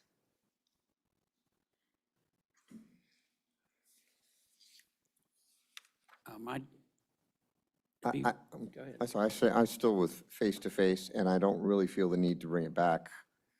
If we have a requirement, if she, on the back page, if we all achieve job requirements, that qualifies her for same pay raise as anyone else. But I don't know that needs, I don't feel I need it to be discussed any further. It's public access. Okay. Yeah, I mean, other than I don't know that it needs to be discussed in the public at all. It's job evaluation. If someone's really that interested, they'll have a FOIA request, I would imagine. As far as the merit increases, maybe somehow the city manager summarizes theirs, or HR summarizes those and determines what the merit raise is. So I think the way that they did it is if you got 0 to 8, you got nothing. If you got 9 to 16, you got 1. If you got 17 to 26, you got 2. If you got 27 to 30, you got 3. Makes sense. Yeah, so that was the way they did it for the, when the directors reviewed their employees. Yeah, it's the same. I have a question for city manager. Does she have a job description? Do we have a job description for her? I'm sure she does. I have not seen it. I tried to find one. She is a charter officer, so I would imagine that any job description would come from the board, or at least approval of the job description, regardless of who writes it. I have the document in there, what my Yeah. duties and responsibilities It's are. in the packet. It's in the packet. Okay. It's in the packet. Yeah, it's in here. What my certifications have to be and all that. Yeah, it's, By the way, congratulations. Thank you. Eighth year, and also your new My new certification. professional certification that I received on the 7th. It's, the association started a new level, which I'm master certified, professional city clerk, been in clerk business for 33 years, but as a city clerk for 22 years. And, but they started a new level, which is a Florida professional city clerk certification. It's a 22-month program, and I obtained that on the 7th, and the association is coming on November the 12th to do the pin and, you know, and present the certification, and so I'm proud of that. Congratulations. The on that. level just keeps going up because city clerks are responsible for staying up on legislation and new laws, elections and contracts and all of this stuff. And I like to use my expertise more in the area of contracts and things like that, where my hands were tied a little bit in the past. But I think going forward, it's going to be good, and it's going to really help, you know, amongst all of us in the director situation, trying to, you know, get a lot more handle on different things and renewals and all of that. And so there's a lot that I can offer to help the organization and my staff members, you know, because we're a team, we're a family. And we're all here to support one another, and I'm proud of that.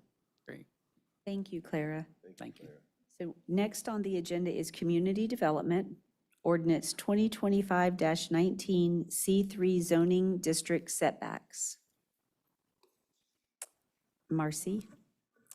Andrew is walking up right now, so he'll be Andrew. presenting on this topic. This was brought to us by, this was at the request of a developer or property owner, I should say, to make this text change amendment. So Andrew will give you a little update on the amendment, kind of some of the driving factors with it, but how it also aligns with what you'll see in the master plan, and also some amendments that were already kind of in the works to be proposed. But this is specific to their request. And so Andrew will tell you a little bit more about that.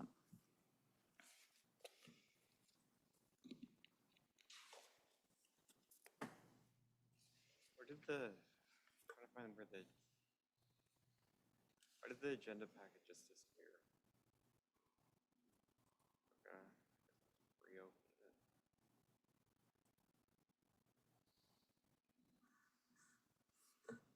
Okay. So well, while he pulls that up, I'll go ahead and just, the discussion is the city received a text and land development regulation amendment application requesting a reduction to the front yard and side yard setbacks in C3 retail commercial zoning district. The proposed amendment would reduce the front yard setback from 25 feet to 10 feet and the side yard setback from 10 feet to 5 feet. The proposed amendment is consistent with the Madeira Beach Comprehensive Plan and Madeira Beach Town Center Special Area Plan. A more detailed staff report will be provided when the application ordinance 25-19 is formally introduced as proposed ordinance and scheduled for a public hearing before the Board of Commissioners.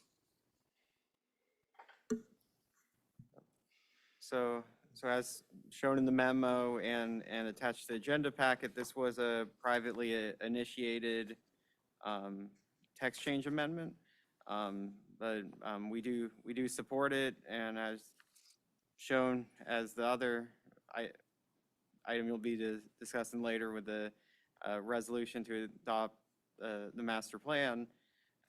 And it's definitely something so in the C3 zoning district, when Gulf Boulevard was widened, it made a lot of these lots very hard to redevelop because they lost a lot of their frontage, making the lots, and the current 25-foot front setback is kind of unworkable for these lots, making it very difficult where you would, and that's why there's a lot of, along Gulf Boulevard on the inland side, as we see, there's a lot of either like blighted buildings and vacant lots right now.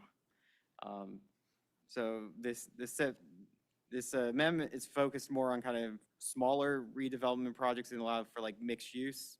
So it's kind of like the projects, especially what we talked about in the master plan, we wanted these kind of smaller neighborhood oriented mixed use projects, so that this ordinance would help reduce the setbacks for the front and the side.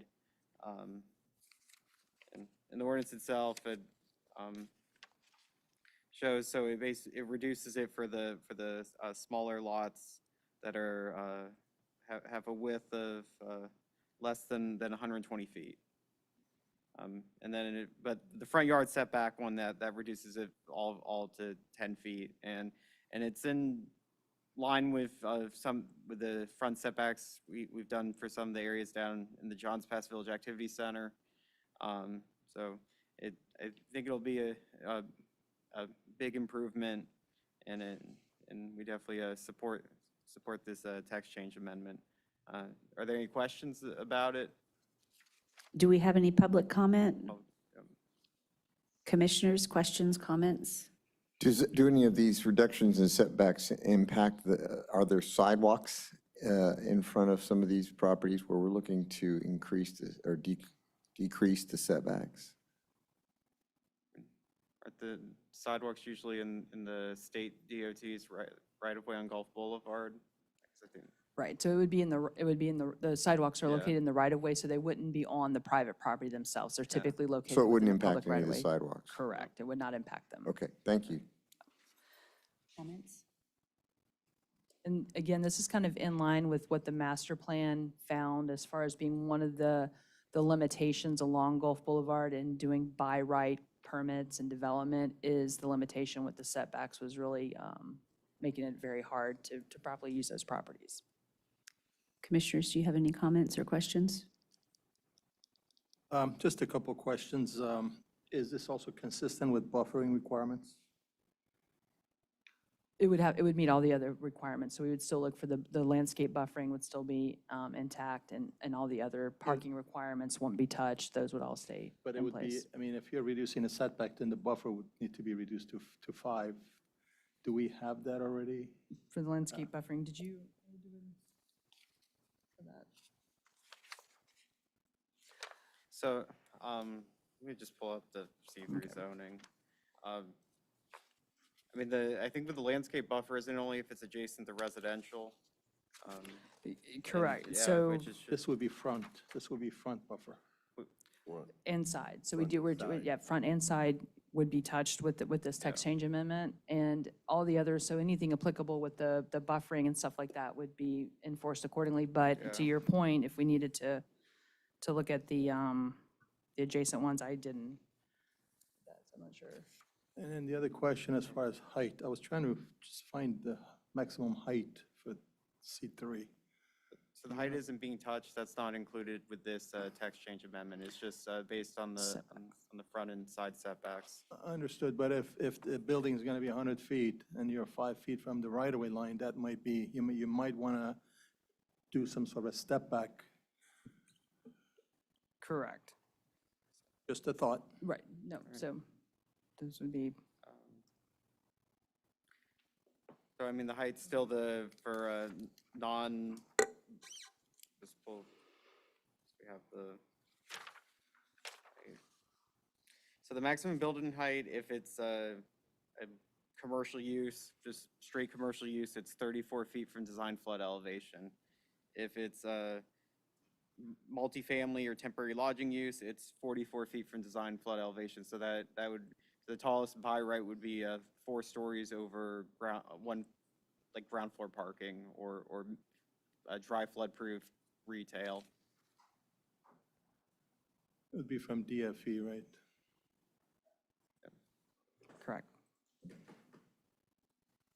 But the Thank you. applicant is not touching the height, it's just focused on those setbacks.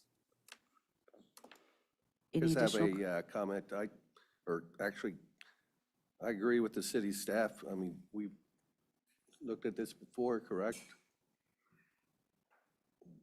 And I agree with the city staff. It's going to make it more pedestrian friendly.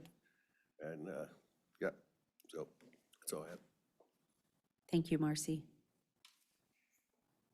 Next on the agenda is Resolution 2025-09, adopting an updated Madeira Beach Master Plan and proposed C3, C4 zoning amendments discussion.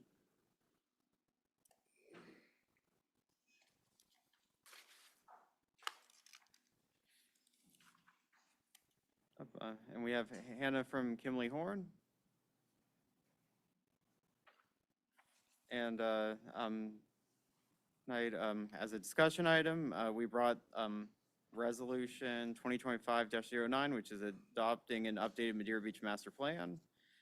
That's also, so the resolution's attached. That actual full master plan's attached in the agenda. That's why the agenda's so thick tonight.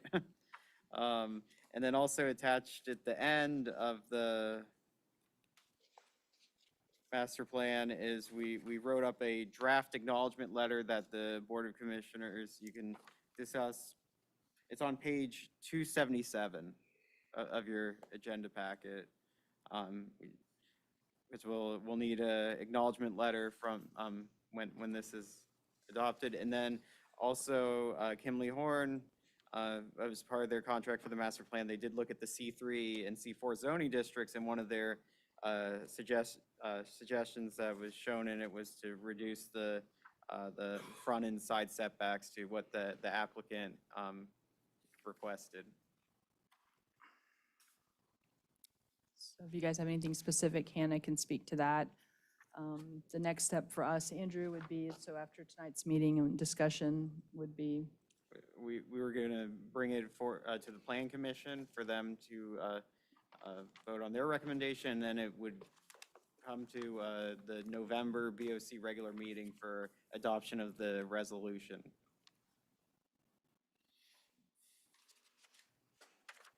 Do we have any public comment? Commissioners, comments, questions? I've spent some time going through this. I like it. It's very detailed. It's long-reaching. It has short-term, long-term, medium-range goals, and I can see right where we would pluck a strategic plan right out of it. It's a lot to choose from. I couldn't. I don't have the. I don't think I could make any adjustments to it. I think it looks great. Vice Mayor?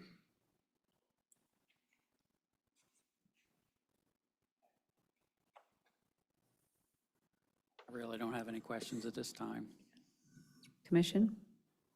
Yep. Great job. Thank you so much. Thank you. Next on the agenda is noise ordinance discussion. okay, so that's mine. Details. So with, obviously this got brought up for discussion, and where I left it was reviewing some of the actual cases that we've had to try and figure out with our noise ordinance kind of where the issues are, if we can get some more definitive information from those complaints. And unfortunately, I have a bit of a skewed result because it's from June to September of this year. So when I review the noise complaints, there's 33 of them. Over 50% were related to condos, 2 were hotels. The rest were like single-family homes. There was like no, none of the music venues or anything like that were in that June to September timeframe. Now, that's from the report I got from Pinellas County Sheriff's Office. So if anybody feels like that's off or anything like that, I can revisit the data they pulled. But basically, all I got was the address the complaint was based from and the resolution. And the resolution typically was, it was addressed on site, no formal action taken. So most all those seemed to be one-off calls. There wasn't a ton of repeat offenders. There was one home that got a couple of calls back to back, but I did look for homesteaded versus non-homesteaded, just kind of curious if there were maybe rentals or something like that.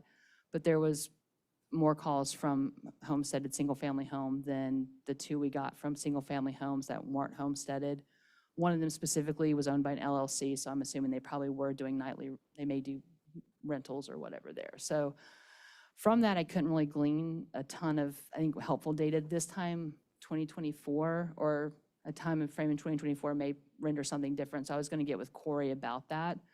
But I talked to him this evening, and I asked him, I said, when you get a complaint about the Bamboo or the Hippie or any other venue that you go to, do you get compliance? And he said, once he responds to a complaint, he said 100% compliance for him. Once he asked them, hey, can you turn it down? Can you, lower the noise?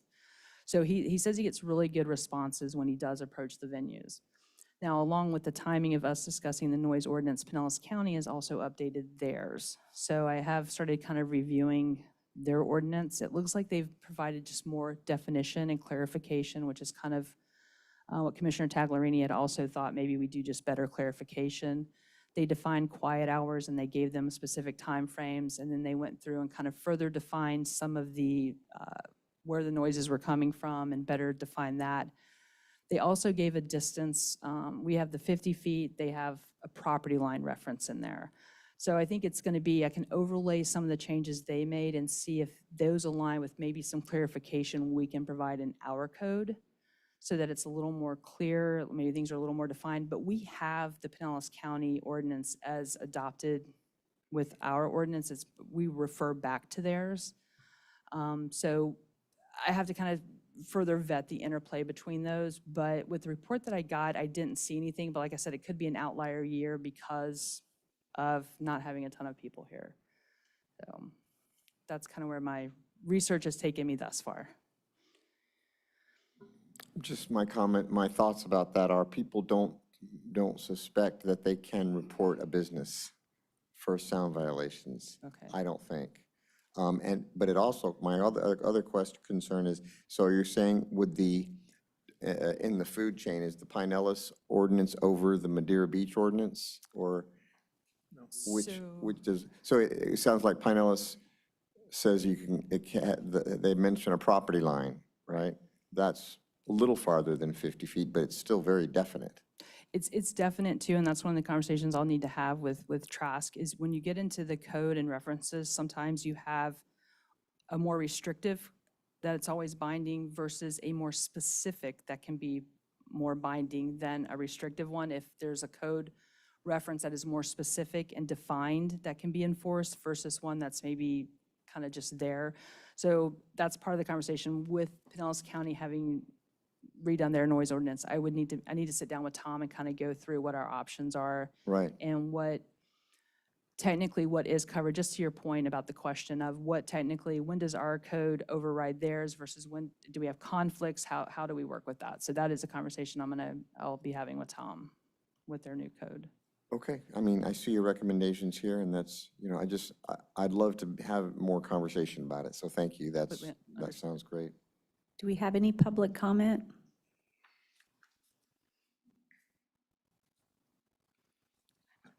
Bob Bello again, 13301 Gulf Lane. So what I'm going to bring up is kind of my experience in the past, and also I'm going to read a blurb from the Florida Department of Law Enforcement's website on this issue. And one of the things I'd have Marcy, I'd really like her to take a look at, is I know Pinellas talks about decibels, right? Something I'm going to talk in here is about plainly audible, which Florida Department of Law Enforcement, that's what they suggest you write your code to now. That's what St. Pete Beach, I believe, did. Because I think, if I could ask Corey, do you guys have decibel meters on every officer's car? We don't have it here. We would have checked it out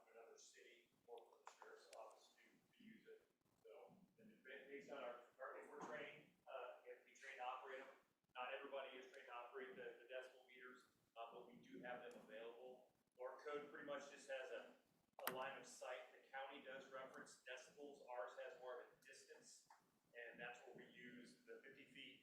I'm loud enough. We use the 50 feet to enforce. We can measure the 50 feet line with a laser, and we have done that before. Yeah, so piggybacking off of that, if the officer doesn't have one, they got to call in one. By then, the sound, things change.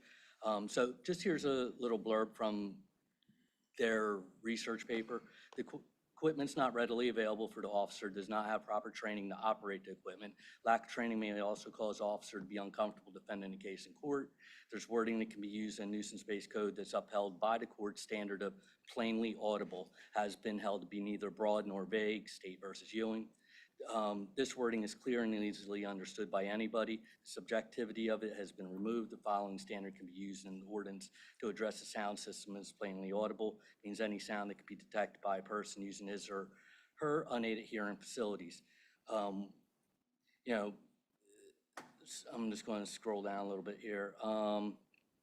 There's responsibility to provide the officers proper tools and training. All too often, officers are expected to be able to complete a task, however difficult, without adequate training, no training at all. The measurement of sound is based on scientific fact. There's science without some training very few people understand yet. How many times do officers respond to a noise complaint and do not have the real understanding of what they're measuring, calibration, humidity, wind direction, speed, which can all be disputed in any of these decibel reading meet when they're cited for that.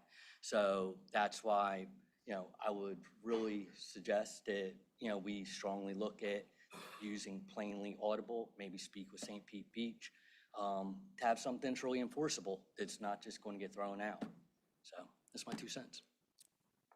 Thank you. Thank you. Do we have any additional public comment? Commissioners' comments, questions? You had 2 establishments, Marcy, you mentioned just a minute ago, but they were 100% compliant when asked to turn it down, right? That's what, the Corey stated that he gets 100% compliance when he asks a business to turn it down. Those 2 establishments, yeah, great. And how many noise complaints, again, it was minimal, right? It was small, and it was between June of 2025 and the end of September of 2025. There were 33 phone calls, and like 2 of them were from hotel motels. Like I said, the rest of them, like 15 were from condos. The rest of them were single-family homes or public location too, like a park. During vacation time and stuff like that. Okay, Yes. thank you. Can I ask Deputy Schneider? Deputy Schneider, so do patrolling officers, do they ever take it upon themselves when they hear sound that's noise or music that's they feel is breaking the ordinance or does there always have to be a complaint in order for them to address it? They will at night. I mean, I think the ordinance's hours are Sunday through Thursday. Amplified music is supposed to stop at 9 p.m. And then Friday and Saturday, it's later, it's 11 p.m. And they'll address it. If they're out on the beach and they can hear something in town or across Gulf Boulevard, certainly they will. And they have the ability to. So it's shut down at 9 or 11, but during the hours that it's allowed, does that mean that it's allowed to go beyond the 50 feet or beyond the property line? Is it allowed, is it supposed to? By code, it's not supposed to. I mean, the ordinance says that you shouldn't, but I think it's just discretion and, what's going on? Is there anyone complaining about it? I got you. And then we talked about environmental issues. I mean, we can stand out here and we can hear the American Legion, and that's way more than 50 feet during the day. Yeah. Sometimes if the wind's coming out of the east, and we're out on the beach,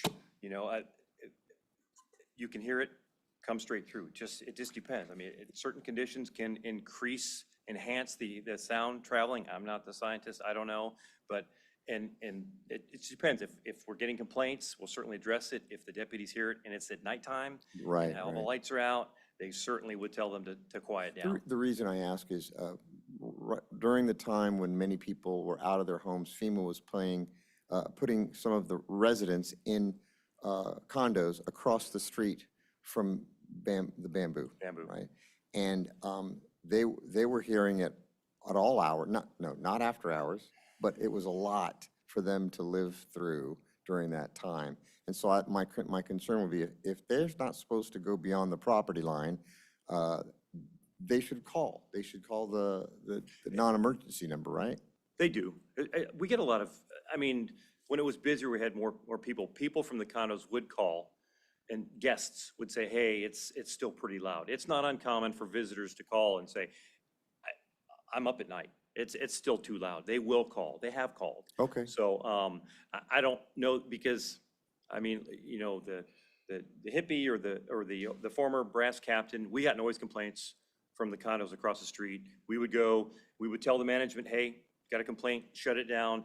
If they were resistant, we could go to the band and say, look, you guys are violating our ordinance. I will write you, you know, the drummer, a ticket, and that typically gets them to quiet down. It does. But when we create bars that have open patios, that have music, and this goes back to, you know, the permitting, and we allow these things, but then we complain about the noise they create. So if we don't want noise, you know, we allow them to create outside stages, and we know they're gonna have live bands. What do you expect is gonna happen from the live music? I know it's an uncomfortable situation all the way around, and I just want to find the balance as best as possible. Thanks. Sure. Any additional comments?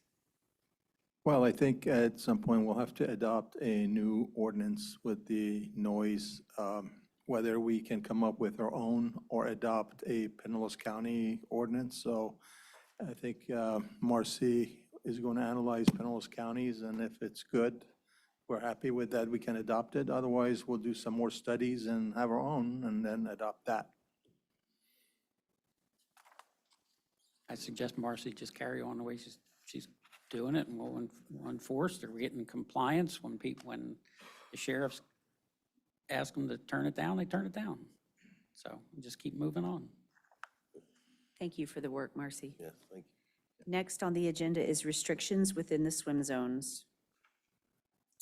Okay, if you guys remember, obviously, we had the business that wanted to operate within the swim zone, and so they brought it to the attention of the board, which of course then came to community development to review what's going on with our ordinance, what it allows, and then what adjacent communities are doing. So at the end of the day, I reached out to St. Pete Beach, and this last week I've reached out to Treasure Island. Technically, neither one of those communities allow for the business as we described it. So as we discussed it, the boat would pull into the swim zone, no motor, you know, very safely, and sell the fruit. That, based on my research, is not happening in other communities. The swim zones are very specific, and in the areas where it does happen, it's very similar to the language we had. And I do want to be clear with it, so bear with me while I just read the sentence in its entirety. And this is from section 78-4, restricted swimming areas established. Within the designated restricted areas identified with buoys as prescribed per Florida statute 327.40, no vessels of any kind, with the exception of surfboards, paddle boats, and sailboats, shall be allowed to operate within the swim zone areas. However, such vessels shall be allowed to traverse the swim area to reach water outside the restricted area. So this is similar to what you're seeing like in St. Pete Beach specifically. They allow, because of the businesses that are operating along there, they allow people to be transported. So you can go grab the people who are parasailing, take them through the swim zone directly to where they're going, and then back again. You don't get to pause, stop, do business in there. You are using it just to get from one place to another. So it's similar to how ours is worded as well, but even with that, the paddle boats and such are only allowed in there if they're trying to get to the unrestricted area. So it's still a pass-through. It's not designed to anchor and vend there. So our code doesn't allow for it. I'm not finding adjacent communities that do, so I don't know at this time that there's much for us to pursue unless we decide, you know, down the road that this is something we want to allow. I think it's going to be a heavier lift than just finding some adjacent communities verbiage to safely adopt. So I think it's going to be a much heavier lift and much more research if we want to open that up. So at a glance, that's kind of where I've landed, is I don't know that it's going to be something we can easily do right now based on how other communities are operating as well. We seem to be in line. Do we have any public comment? Commissioners, comments, questions? Mayor, I reached out to both of those cities also. I wrote to their city manager and their mayor. I got a quick response from Treasure Island. I mean, I specifically mentioned the business, right? And Treasure Island said, we don't have any understanding with this business. We don't know. It didn't seem like they knew anything about them or if they were there or not. St. Pete Beach did respond. They actually, I'm going to try to reflect this as accurately as I can. They have two different kinds of swim zones. And swim zone 2, generally 200 feet from shore, corresponds with the location of resorts and other commercial uses that operate commercial vessels or water sport rentals. So this is not like our swim zone. They have a swim zone 1 where watercraft operation is restricted to emergencies only. And they also have no knowledge of this business. So it sounds like what I found out is what Marcy was saying. There aren't any parallel businesses. And I just want to go on to say, 80% of our beach is not a swim zone, or maybe 70%. So that business can go onshore through 70% of our beach and not without risking any danger to our zone 1 or our swim zones where people are going to be swimming. That was what I found out. Thank you, Commissioner Tagliarini. Marcy? No, I don't see any need to change anything in our code of ordinances. I appreciate you looking into it and what you found. I don't think we're in a position right now to rewrite anything. And the intent when we first started the conversation was to follow the other communities, and that's what you're doing. So thank you very much. I also want to go on record as saying I went to the business. Yeah. It's delightful. It is, it's lovely. It's a wonderful business, and I mean, it makes sense what they're doing, but they do have access in front of, well, 133rd has a big parking lot, so there's a lot of people there. There's the caddies, there's a ton of people there, and also the municipal beach, the county beach, they have access to that. So there's people out there. Thank you. Next on the agenda is Public Works Building Location Change Request.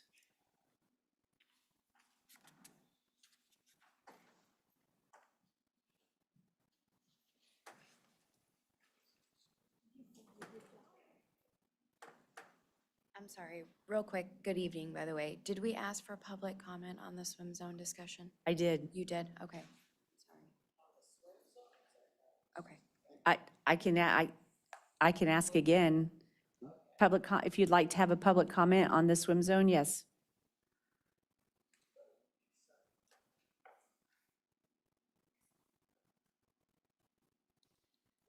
Hi, Mary Ann Striner, 14900 Gulf Boulevard. I don't know if it's on the same topic, and that's why I didn't do a public comment, but I'm very concerned about the swim zones in themselves, in that, as you said, there's so many people swimming in non-swim zones. I've seen boats go through them, jet skis.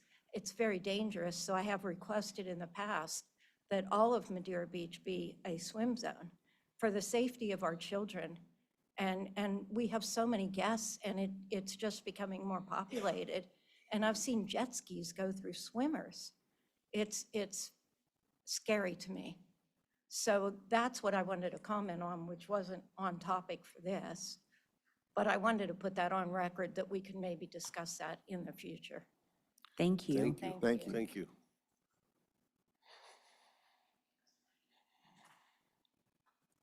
Thank you. Hello. Hello, good evening. Good evening. What a wonderful night. So what I would like to say is the topic of this memorandum is going to be a bit different. After many discussions with the city staff and after talks about what the zoning may look like for the new property, and after hearing several comments made this morning or this afternoon. Originally, the commission approved at a 3-2 vote for the approval of the Public Works Building to start design in our current location at 505 150th Avenue. So what I would like to propose is that we proceed with that we proceed due to the timeline with the zoning changes that need to be done, with the neighborhood meetings that we need to accomplish to see what the residents want to see on the new property. That would delay us an additional 2 years. We've already been on hold with this. No money has been spent that has been approved by the commission for the design to start for the building. So we have the engineer, Pannoni, has been on hold since April. So I'm here to answer any questions you all may have about that, but I would like to just proceed with what was originally approved. Do we have any public comment? Commissioners, questions, comments? I'm just going to say real quick, I totally agree with that. I think time is of the essence. I think that we should go ahead and do that. Yeah. Thank you. I'd like to say it was not the commission's decision to put a hold on that. It was staff. That is correct. So the commission shouldn't have to really, make a decision to move forward. You had already been forward and you decided to stop, and then now you can move forward. Full transparency, once the commission approved the agenda item and the change order to add in additional engineering, we were then approached by the church, which we then proceeded to be in discussion with the purchase of that property. So we didn't want to be in a situation where we were coming back to the board to ask for a change order and starting with the potential to move the building. So it was placed on hold. The full intention for looking for property was for the Public Works Building to move. So we're just bringing this full transparency back around to the board. Yeah, thank you. Thank you, Megan. Comments? I was the biggest pushback, and with the acquisition of the new property, per our discussion, I encourage you to move forward on 505, on the original site. Thank you. Just for clarification, where it is now? Correct. Okay, Yes. got it. Thank you. Thank you, Megan. Next is Public Works Project Update. This is a spreadsheet that I do update probably once a week, if not twice a week. It is constantly with the city manager, acting city manager. We do try to post it as often as possible. This has all of the public works projects listed down to, I'm not sure when this one was updated because unfortunately the package has to go out by a certain time. So with this, you see the first project is the BOC Street End Beautification Project. All of the pavers have now been placed. They are all in. We do have 2 locations that still need the irrigation installed, and then the plan is to start the planting next week. We do have the plants, so we do not have to wait for those to be received. So that project should be wrapping up by the very end of October at the latest. Will you be planting the grass seeds at the same time? We will, as soon as they're out of there and cleaning up all of their rocks that they've put in the grass. Yes. Thank you. You're welcome. If we can go through it line by line if you'd like, or I can just mention that the Military Court of Honor is also finishing up. So the plan is to have a ribbon cutting ceremony on Veterans Day. So if everyone is available, we would like to proceed. Megan Powers has sent an invitation to the American Legion. The plan is to have someone at every one of the flagpoles to raise the flag at that time. So if there's anyone else that you all would like us to invite, please let us know. I don't believe we have a time for that, but I believe the only ongoing event that day was there was a John's Pass merchant meeting at 9:30 a.m. So we don't want to conflict with that if there's members of that we would like to invite. Would you like me to go through it line by line, or would you like me just to touch on the John's Pass dredging, which is another hot topic? So this morning we held the mandatory pre-bid meeting for that. We had 7 different contractors show up to that meeting. The plan is to have that bid opening on November 21st And then you all will have a special meeting to approve that, discuss and approve that contract on the 25th. And Clara, I don't remember what time that was set for. 2 o'clock. 2 o'clock. With that being said, we do have some minor delays in that with the Pinellas County dredging the Johns Pass Channel at the same time. So their plan is to be in their November, December timeframe, don't have an exact, but we can't dredge at the same time. So once they have demobilized, our contractor will be mobilizing. So we're looking probably more at January. When the permit and the engineering was originally started, Pinellas County permitting was not included in on that. So we have submitted the permit application to Pinellas County, in which we also then forgot to permit ourselves. That's not a big deal, but the plan is still ongoing. We are looking for some permit modifications. The permit for FDEP states that all of the sand that is being dredged out of that location is to be disposed of at a Class 1 dump. That would be Pinellas County. So we are trying to see what we can do with that, with the FDEP permit, without delaying the project any longer, to see if we can utilize that sand upland to re-nourish the dunes that we lost at Johns Pass Park. Or if that isn't allowed because it is shelly and there are some unsuitable materials, to be able to utilize that sand for our projects, whatever it may be, or for Pinellas County or any of our neighboring cities. But we don't have an answer on that. We sent a follow-up email again to FDP yesterday, but we have not received a response. But we did have a great turnout to that meeting, but that was one question that did come up from the contractors. So those are really the majority of the hot topic. Obviously the jetty, I missed the jetty sidewalk. We did hear back from a Army Corps, I don't know her exact title, but she's with one of the programs with Army Corps. She's giving us what we need and then helping us help guide us on what the next steps are.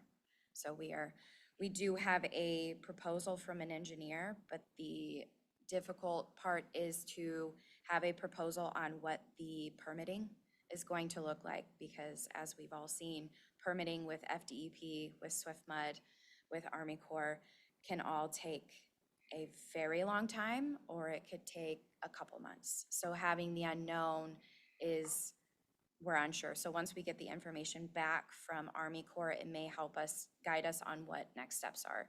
Because while FDEP has said if it's above the mean high tide line, we just want to see the permit, it could change by the time we actually get the drawings. Same thing with Pinellas County. We know that they want us to have a sidewalk agreement. They want to review the plans, but we don't know if we'll have to fully go through the whole entire permitting process when we actually have the design plans. So that is kind of where we are at with all of that. And I can answer any questions you may have. Do we have any public comment? Commissioners, questions? Is there any issue with the funding, with the dredging, since it's going into January? Because I thought it was only until the end of this year. I will have to look at the grant agreement. I'm not sure where we are with I think it got extended. I think it was extended. Yeah, we still have the 1.55 state appropriations. And I think it was extended through July, but Yeah, it's extended. We can double check that. Please confirm it, that's. Yes, that was a question that was also asked, what our budget is for this, because of the hauling and the disposal. The disposal cost is going to be quite hefty. But again, most of the surveying and all of the documentation we have for this project is 3 years old. So the sand that was there 3 years ago is not there currently. So it looks much different down there, which is why the contractor is responsible for a pre-construction survey. Okay, thank you. You're welcome. I also wanted to remind the board that we have the 1.55, and we probably, I don't know, have a discussion at some point, once we get the bids back, if they do come in over that amount, how are we gonna pay for that overage? You know, I mentioned it in the previous meeting, but I just want to keep that in the front of everybody's minds, just in case this does come in a little high. Commissioners, comments? We would probably want to look at the scope of work. I'd like to see who established the scope of work, the extent of dredging, that is, so that, it may not be the same length. It may have changed, so I think you're going to do that survey, right? The Megan? contractor that is picked for the project is responsible for a pre-survey of the site. So the city is not responsible for that. So The contractor is. If you get the contractor involved in the survey, you've already granted the contract. So that's why we host a pre-bid meeting on site to show the contractors and all of the proponents what the site currently looks like. They're fully aware that the dredge is different than what it was and the specifications. There's not really any unfortunate way around it because of the length of time has taken with the permitting process. So unless the city wants to go back and spend I'm sure a pretty considerable amount of money to resurvey the area, then possibly that would prompt a change in the permits, that would prompt a change in the specifications for the original scope of service through Aptum. Aptum is who the city contracted for this work. They are the ones that put out the specifications, they are the ones that did the permit drawings, and that is who the city, I believe the commission approved to move forward with. Well, hopefully the scope of work is reduced.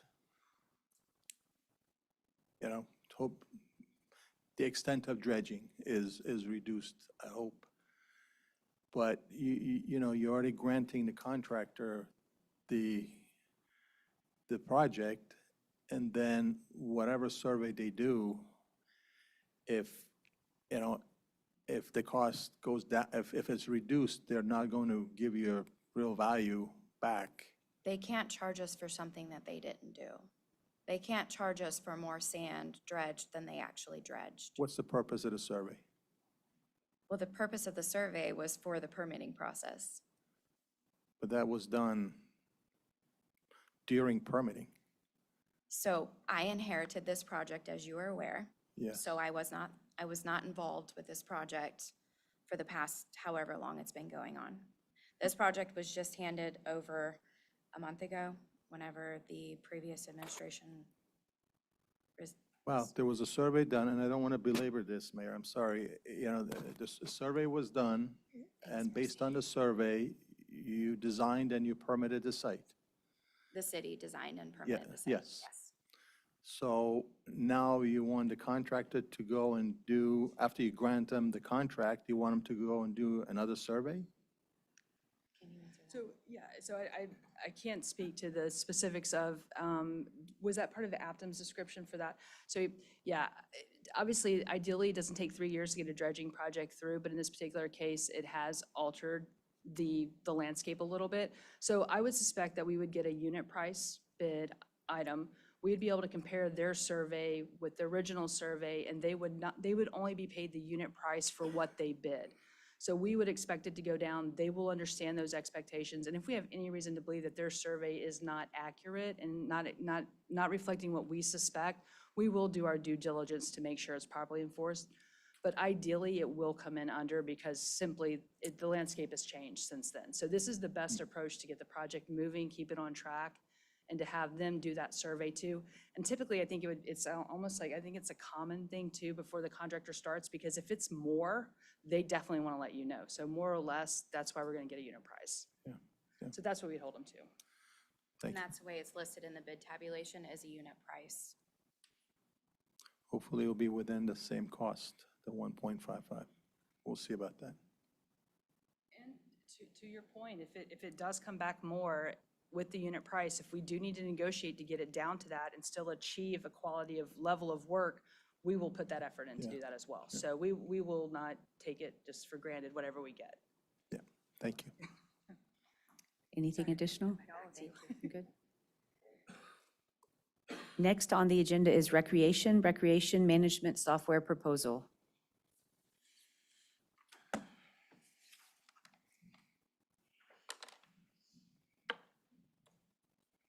Sorry, I'm taking the wheel here from Tom in the back real quick. All right, hopefully.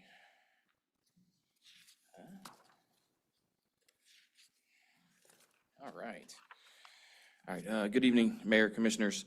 So the first of 4 topics here is a recreation management software proposal. Over the past couple of weeks, I've been discussing a recreation software with a company called Rec Technologies. Looking for, basically reviewing what we're doing now, also discussing with them, and then looking at other quotes for software.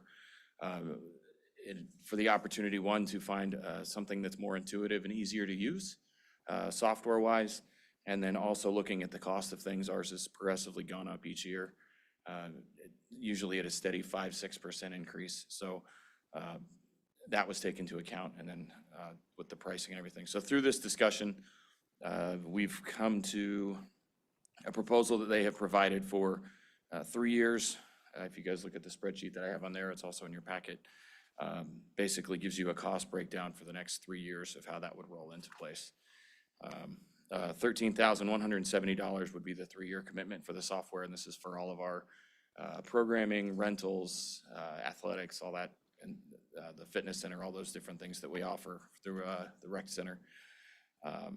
And then if we were to keep, and if you look down at the pricing below, if we were to keep what we have now, it's $62.90.26 this year. The assumption of a 5%, so we're looking at approximately $20,000 over the next 3 years. So we would look at about a $7,000 savings just off the top there. Rec Desk was the third option that I looked at.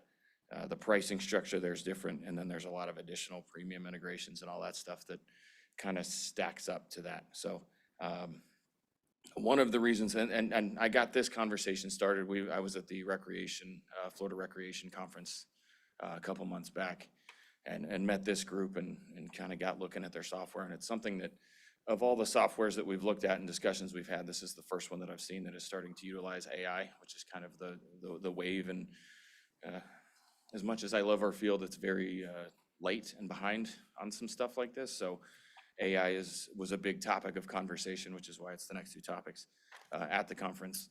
And this was kind of on the forefront of that. So it's something that would help us with scheduling, and then they're implementing a lot of different things that they're looking at. One of the other things, and I actually, I was asked before this if we were gonna have kind of a demo of this. So I asked them to provide 2 or 3 cities that give us the best idea.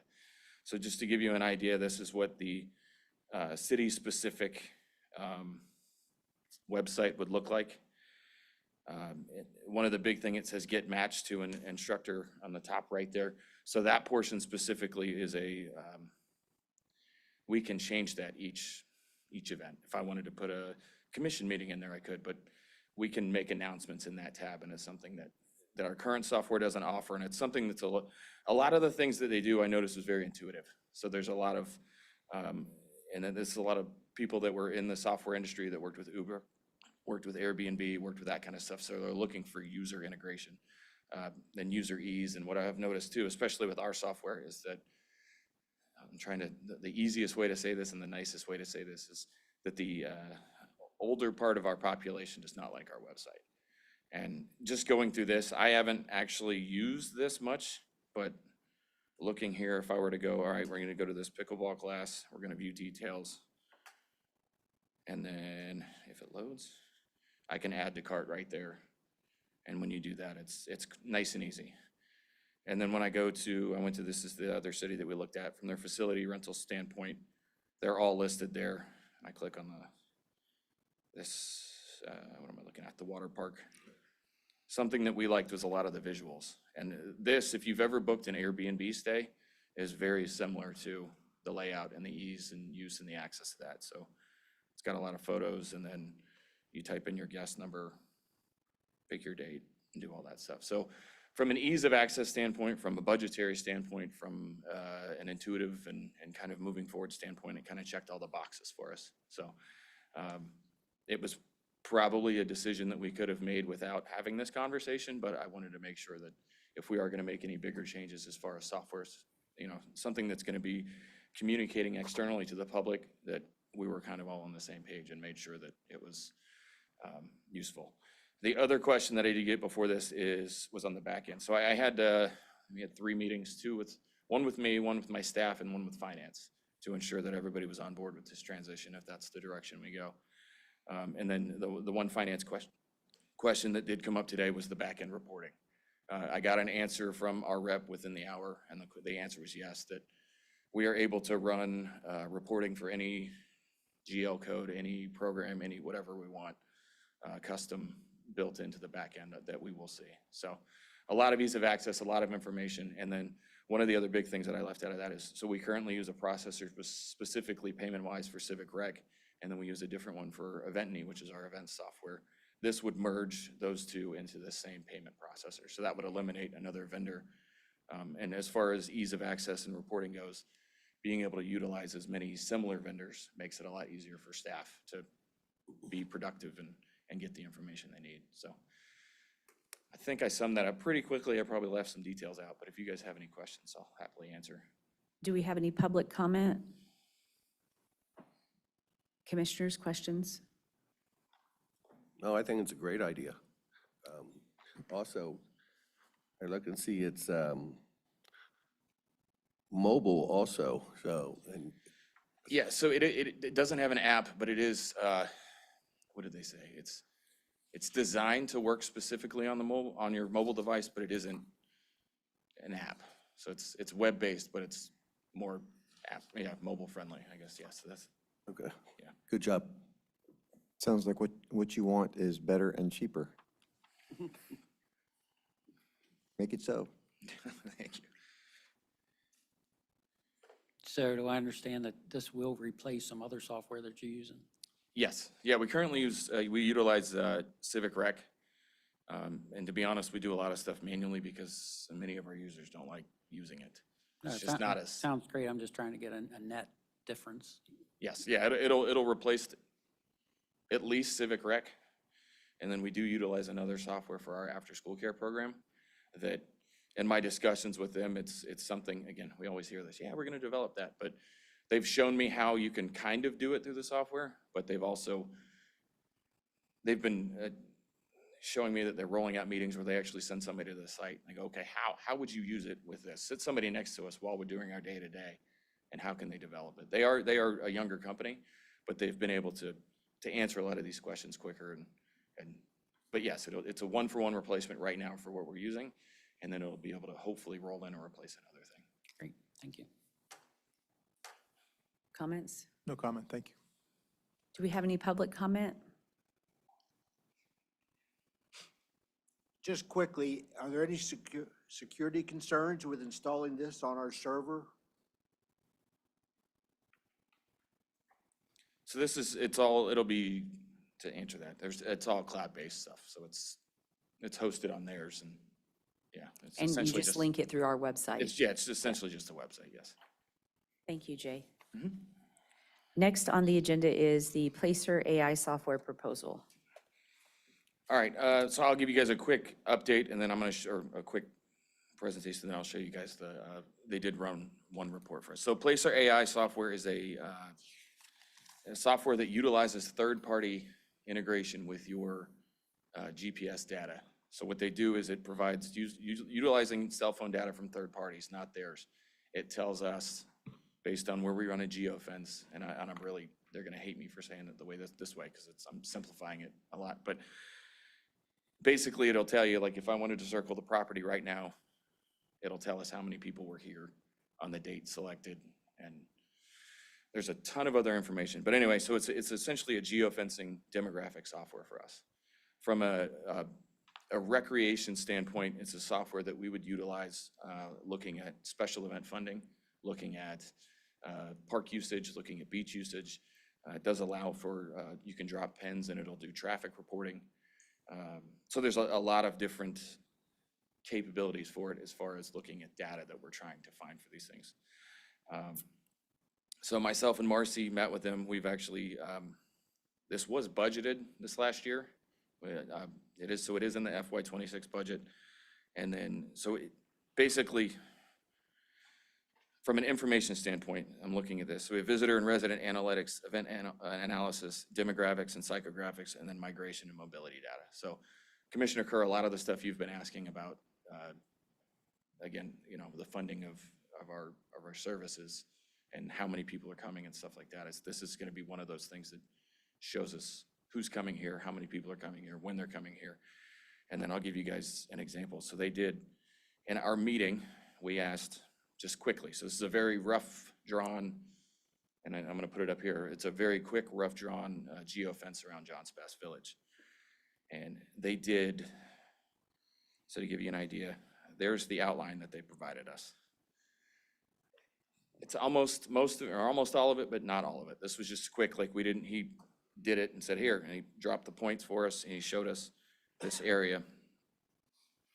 So to give you an idea, from October 1st to September 30th of 2025, so this is inclusive of the storm.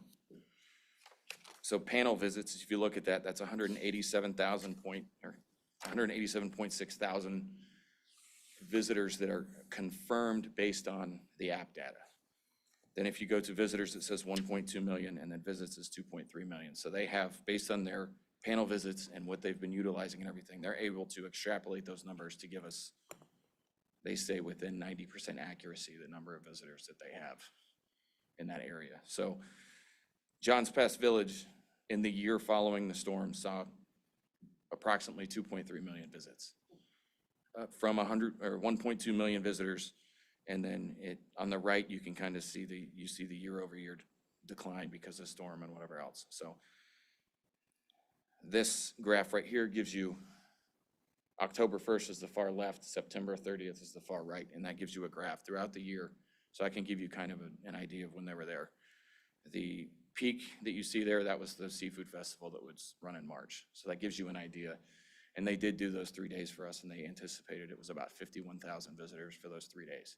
So that kind of gives you, this allows us to look, so we can do the whole city, and you can decide between visitors, you can decide between residents, and it knows that, it doesn't know who you are, but it knows that if that device that it is tracking is here all the time, kind of in the same location, based on its information, it assumes that that person's a resident, or it assumes that that person works here. And it will take that and separate them specifically. So we can look at the number of people that work here, the number of people that visit, the number of people that live here and all that, and provide kind of a demographic of what we're looking at. That's great software. If you don't mind, is that something that you want to have a conversation with Brian Lowak at Visit St. Pete Clearwater? Do they, A, would they fund it, or B, do they already use it? So we have had some initial conversation about it, and it's tricky the way that they do it, because the software company, their model, rightfully so, is they want the cities to have it. Like, they don't want us to buy it and then run for Treasure Island. Like, Treasure Island actually just signed up and has the software. So they want us running for our community. We can run as many as we want. No, I want that. I just want, Yes. I want bed Well, yeah, and that's. dollars to pay for it. Yes, and so looking at, the big reason we're doing this is looking at Seafood Fest and looking at our softball tournaments that we host and looking at the concession stand that we want to build. This is the type of data that supports what we're looking for in that. Right, and then they're contributing to these events. Yes. And they are gonna want some sort of proof for the Absolutely. following year.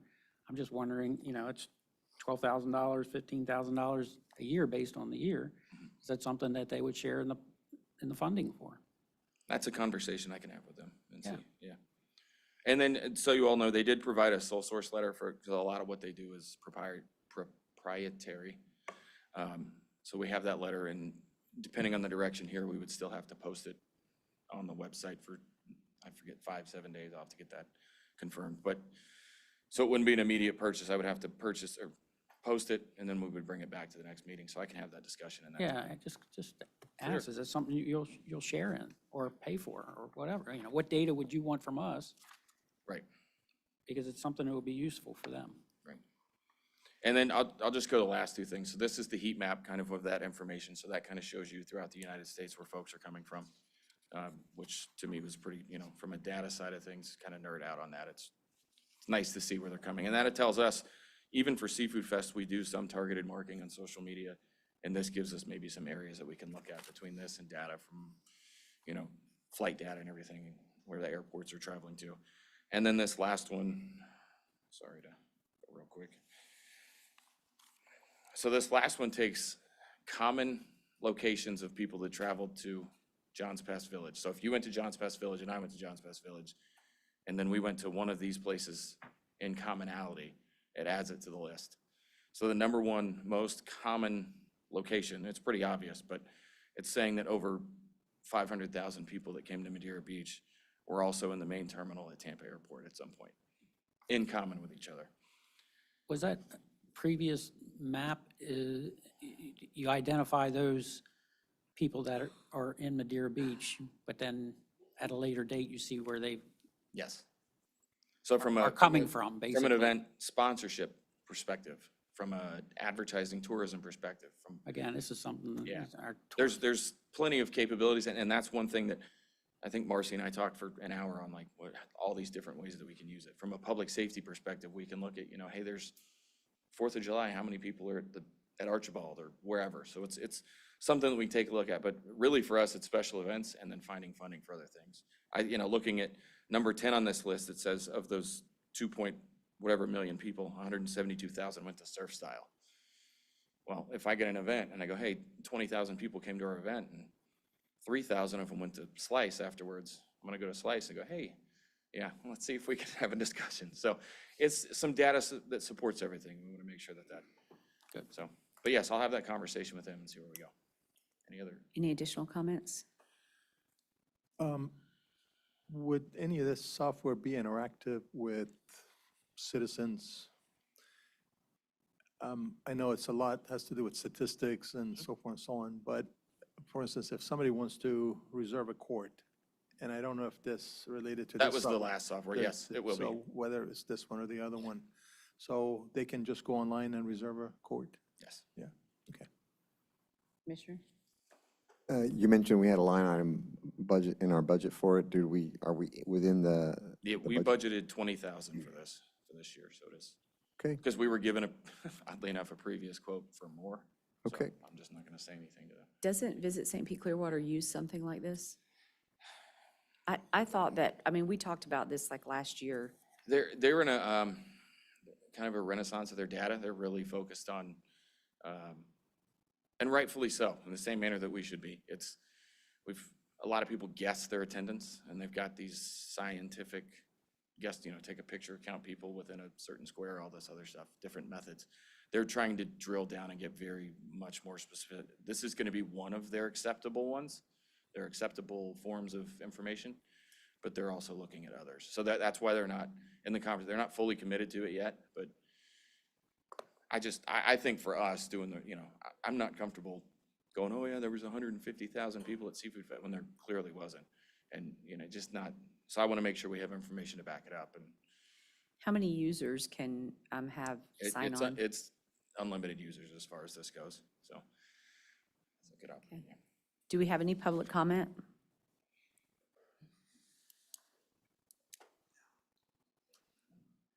Unfortunately, I just heard about this, but I'm apprehensive because I'm not sure who's going to be mining this data besides us and what they're going to use it for. Public comment? I think you guys know who I am. So I think sounds like a really good tourism planning application here. A couple things come to mind for me is it's probably quite complex utilizing it. So who's going to be the subject matter experts on this? Will there be multiple people or just one? And if something happens to you, what do we do then? Also, this information looks like it's probably tracking cell phone data. Is that legal? And are we going to get stuck being like Amazon paying out people for the Prime? So just a couple of thoughts there to share. Thank you. So oddly enough, the cell phone data was one of the first questions I had because for the longest time it was illegal. This company does not track your data. They purchase the data from companies that you have opted into on your phone. And they will not share that information because they don't want it to get into. He did mention one, the Live 360 app that a lot of people have for their children. Shows locations or shows, you know, if your spouse or whoever else is one of their many apps that they opt into. So it'll know your demographics based on what you fed into a third-party app that they've purchased from. Your name, your number is not affiliated with it at all. So they could know, and I don't even know that I could drill down to one individual. Like if I wanted to show my cell phone data as an example. One, I don't even know if I have an app that is attached to this. And then two, I wouldn't be able to find exactly who I was, if that makes sense.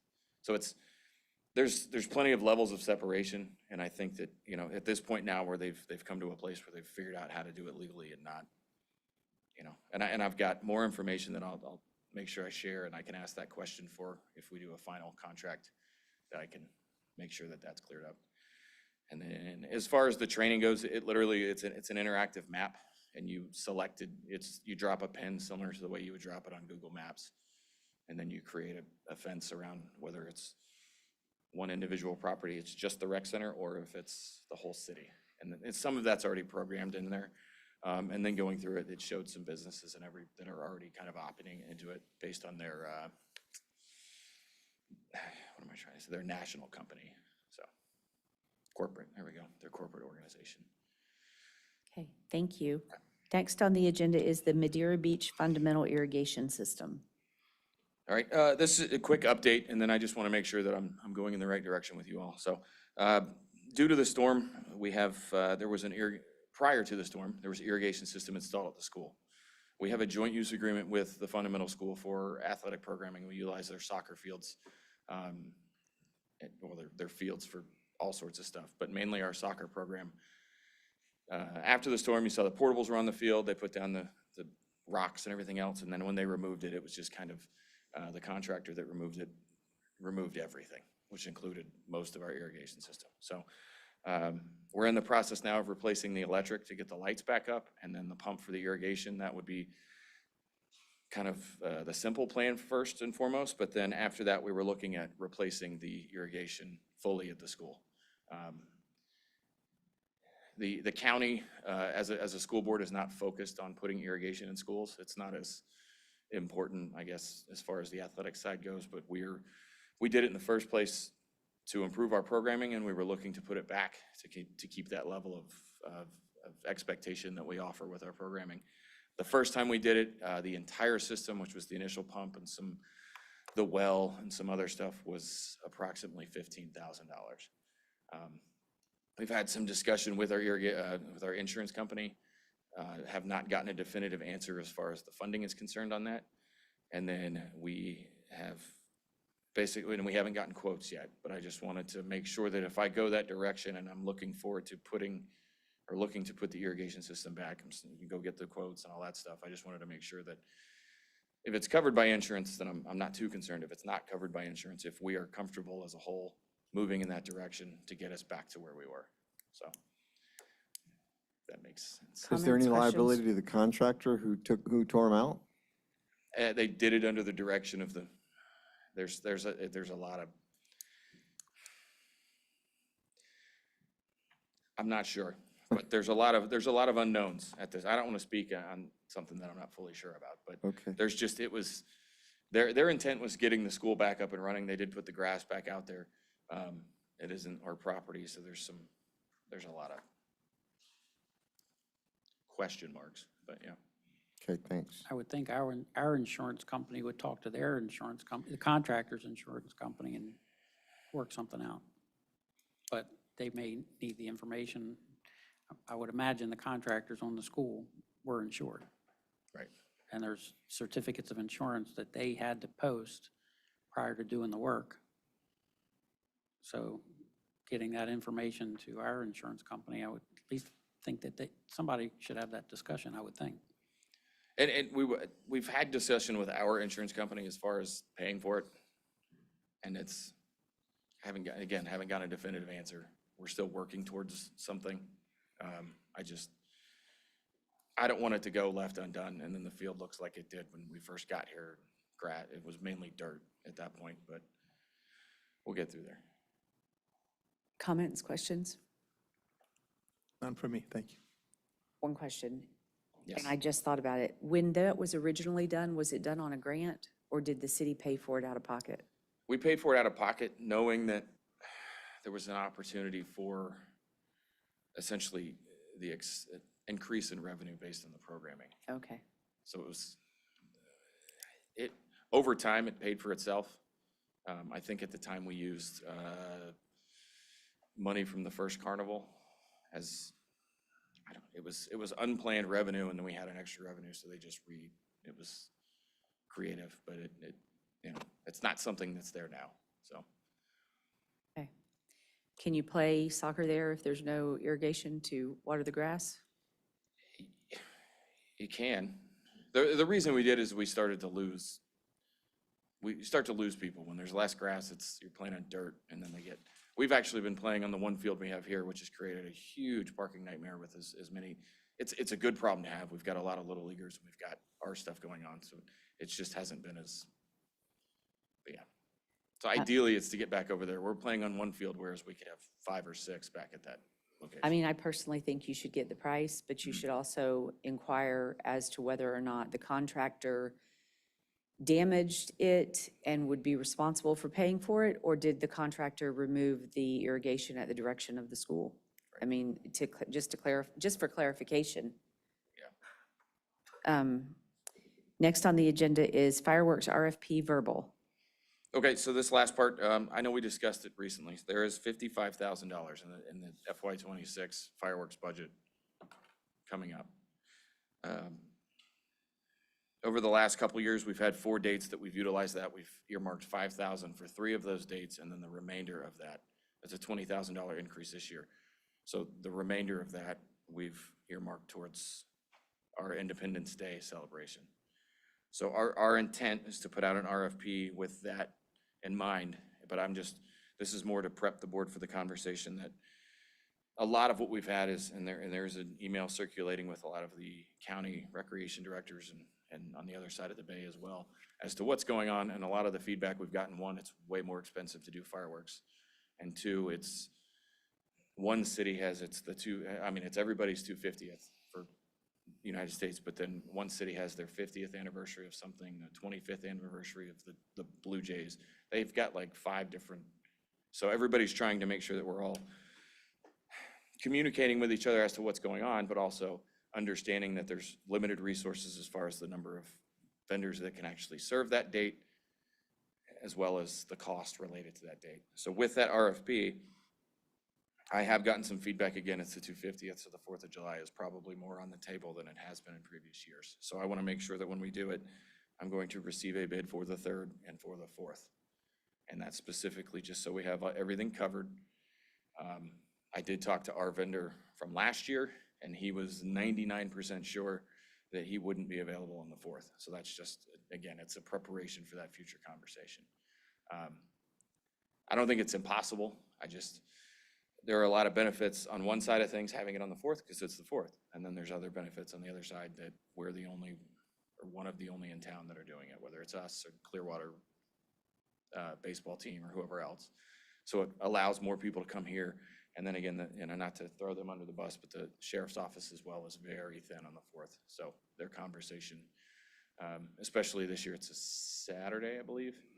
So that's a big challenge as well as far as doing it. And that's, again, we didn't just move it to the 3rd previously just to do it. We did it with knowledge and conversation and resources in mind. But again, we want to be cognizant that it is the 250th. So let's, do our due diligence in that. So I will bring it back just so you all know. But with the breakdown of that, so it's 55,000, it would be 5,000, 5,000, 5,000, and then 40,000. Is that something that we're all comfortable with as far as that goes forward? The 5,000 is what we've gotten on the pier for those 3 events, and it's been fantastic. And then the 40,000 would be, we're going to get some noise complaints, so. Do we have any public comment? Commissioners, comments? All sounds good. We looking at a barge, or are we looking at the new property we just purchased? Probably won't have any buildings on there yet. I mean, we have the barges donated, and people love the barge being out in the water.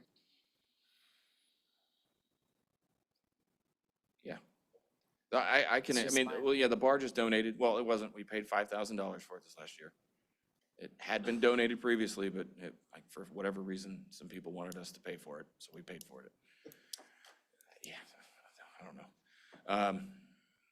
It wasn't him. He actually wanted to donate the money back to the city, and I said, that doesn't look good either, but whatever. But I'll look at at least I'll get with the fire chief and all the folks, and we can look at the distance and sight lines and everything. But barge is still, if we have a barge, that's my way to go. Yeah. I mean, we got a really nice park here and that, but if that property's, we'll see. There's a lot of things that are floating and not floating over there that are really close to the edge, so we'll have to check it out. Anyway, that's it for me. Comments, questions? Why change a good thing right now? Right. All right, thank you, Jay. So respond to public comments. The only public comment we had was Dylan Hubbard about the Johns Pass Village Committee. I would like for us to have that on a workshop so we can discuss it at our next workshop. And I made a couple notes very quickly. For our November meeting, we'll have a workshop first and then a voting meeting. And December, workshop first and then voting. Right now, they're the opposite, posted online. And do we want to schedule a special meeting specifically to discuss the lobbyist and vote on that prior to our November meeting? If we don't, we are going to make a decision and be looking at, let me just say this, and I should have brought this up when we were doing the discussions, but they were presenting. The current contract that we have is over $30,000, and the commission did not approve it. So the current contract was entered into in November of 2022, and the commission voted on it. In 2022 to 2023, it came to the commission.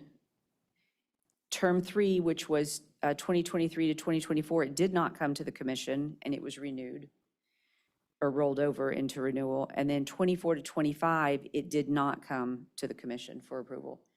Anything over $30,000 has to be approved by the commission, even if it's a rollover. And that was an oversight of, I would assume, the previous administration, that it didn't come for us to approve it. But at that time, when it came, we would have done our own assessment of and evaluation of the firm as to whether or not we were happy or felt like they had performed and done their job. Now, we can have all that discussion at our workshop, but I mean, how do you feel about, do we want to wait until the 11th hour, or do we want to try to schedule something sooner? I'd love to do an evaluation the way we did with the audit company on our own and submit it and have it calculated, but how do we come up with those questions? One of the And problems, we don't even know what any of them are charging. So we have no idea what any firm that presented tonight is even going to charge us. So we need to have proposals from those firms, because price could weigh heavily on who we choose. I mean, we spent over $50,000 last year on a firm that brought us nothing. I'm just saying. There was, but there was special circumstances. Linda Cheney Okay, specifically said, I'm not giving you anything. She's not the only legislator in Tallahassee. She's not the only person that fights for money, is all I'm saying. So I think that that money part of it, I would imagine for us would be some weighing factor in making a decision. So, I mean, do we ask the city manager's office to reach out and get cost proposals, and then let's Yes. have another meeting? Yes. Do we want to wait until our November meeting, or How do can we something sooner? evaluate? I'd love to do an evaluation the way we did for the audit company, Okay, but how do we put together questions? How do we, I mean, do we just do that on our own? That doesn't the way it was done with the audit company, we had a specific set of Specific questions, and we questions. could rate each company, and we all, each individually came back with a number based on those ratings, just similar to the evaluation we just did, or doing for the city clerk. Andrew provided us with that. Yeah. I mean, that's the thing.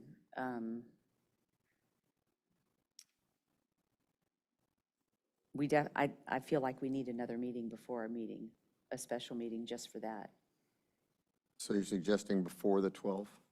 if we can, For the 12th? before it. So on the 12th, we meet, actually, we meet on the, yes, on the 12th. And then the 21st, I believe, is the deadline for appropriations to be submitted. That Now, is- we submit those, so we can, staff can do those, they just will be doing it without the assistance of, and I say that, and Shoemaker is our current, that we are paying them currently, so I'm sure that they would help in any fashion needed to get that paperwork submitted. And we could stay on that schedule. And not to slow anything down, if you do have a special meeting prior to the 12th, that would help iron out any issues, any questions, anything that the board would want to know, we would have it by the 12th. And you would make your recommendations, and then we have 9 days at that point. I mean, I'm just throwing that out there, it's just something I thought of. I can't be here. Okay. I scheduled something between meetings. No, I understand. I do the same thing. Then we'll have to, y'all will have to move forward. Y'all be in the city got it. manager's office. Can we Move still forward get with a quote? I mean, Yes, could you still request the quotes Mhm. and get them out to us so that we can at least be reviewing that? And, I mean, commissioners may want to reach back out to, and if we could also get the presentations from each of the companies that presented tonight? Also, phone calls, also maybe a one-on-one, so reaching out there. And Okay. so So- there was, you addressed the Dylan Hubbard comment. We did have a person comment on the swim zones. I just wanted to Yes, say, so, I felt like that's something that has been discussed before. yes, so do you want to workshop that? Or it's been workshopped? It's been, well, we've just talked about it. It hasn't been Right. official. Yes. So let's workshop But Dylan. I don't know that it's something that we have to workshop. We have a lot coming up. So I would say probably December or January. January. So could we put that on for January to workshop?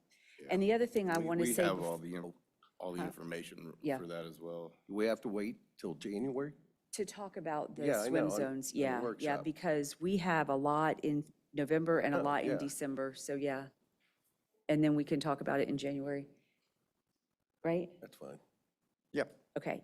The other thing I'd like to bring up is that it is 11:20 almost, and this is a workshop that we started at 6 o'clock. Is there any reason, or does anyone have any adverse issue with us starting workshops earlier than 6 PM? And I will tell you why I say that. City staff has been here since, some of them since 7 AM this morning. And to sit and have them here, I think we need to think about our workshop starting at 6 o'clock when we know it's going to be long because we're going to talk about a lot of things and expect that city staff or residents are going to come and sit and. Even if we move endure it. city staff after public presentations, I think that would be Absolutely. helpful. Yes. Used to be at 2 o'clock. Right. In the past, they were 2 o'clock budget meetings, or, I'm sorry, workshops, 4 o'clock workshops. So I know that there's a lot of people's schedules that have to be coordinated, but I think that that's something we should all be thinking of. Yes. There's always a lot of items. Do you have anything else? Madam Mayor, I would like to thank all the presenters and the residents that stayed with us all evening. We know you're worn out, you're tired. We appreciate you staying with us. Very Thank you impressive. very much. Thank you very much. It is 11:18 and we are adjourned.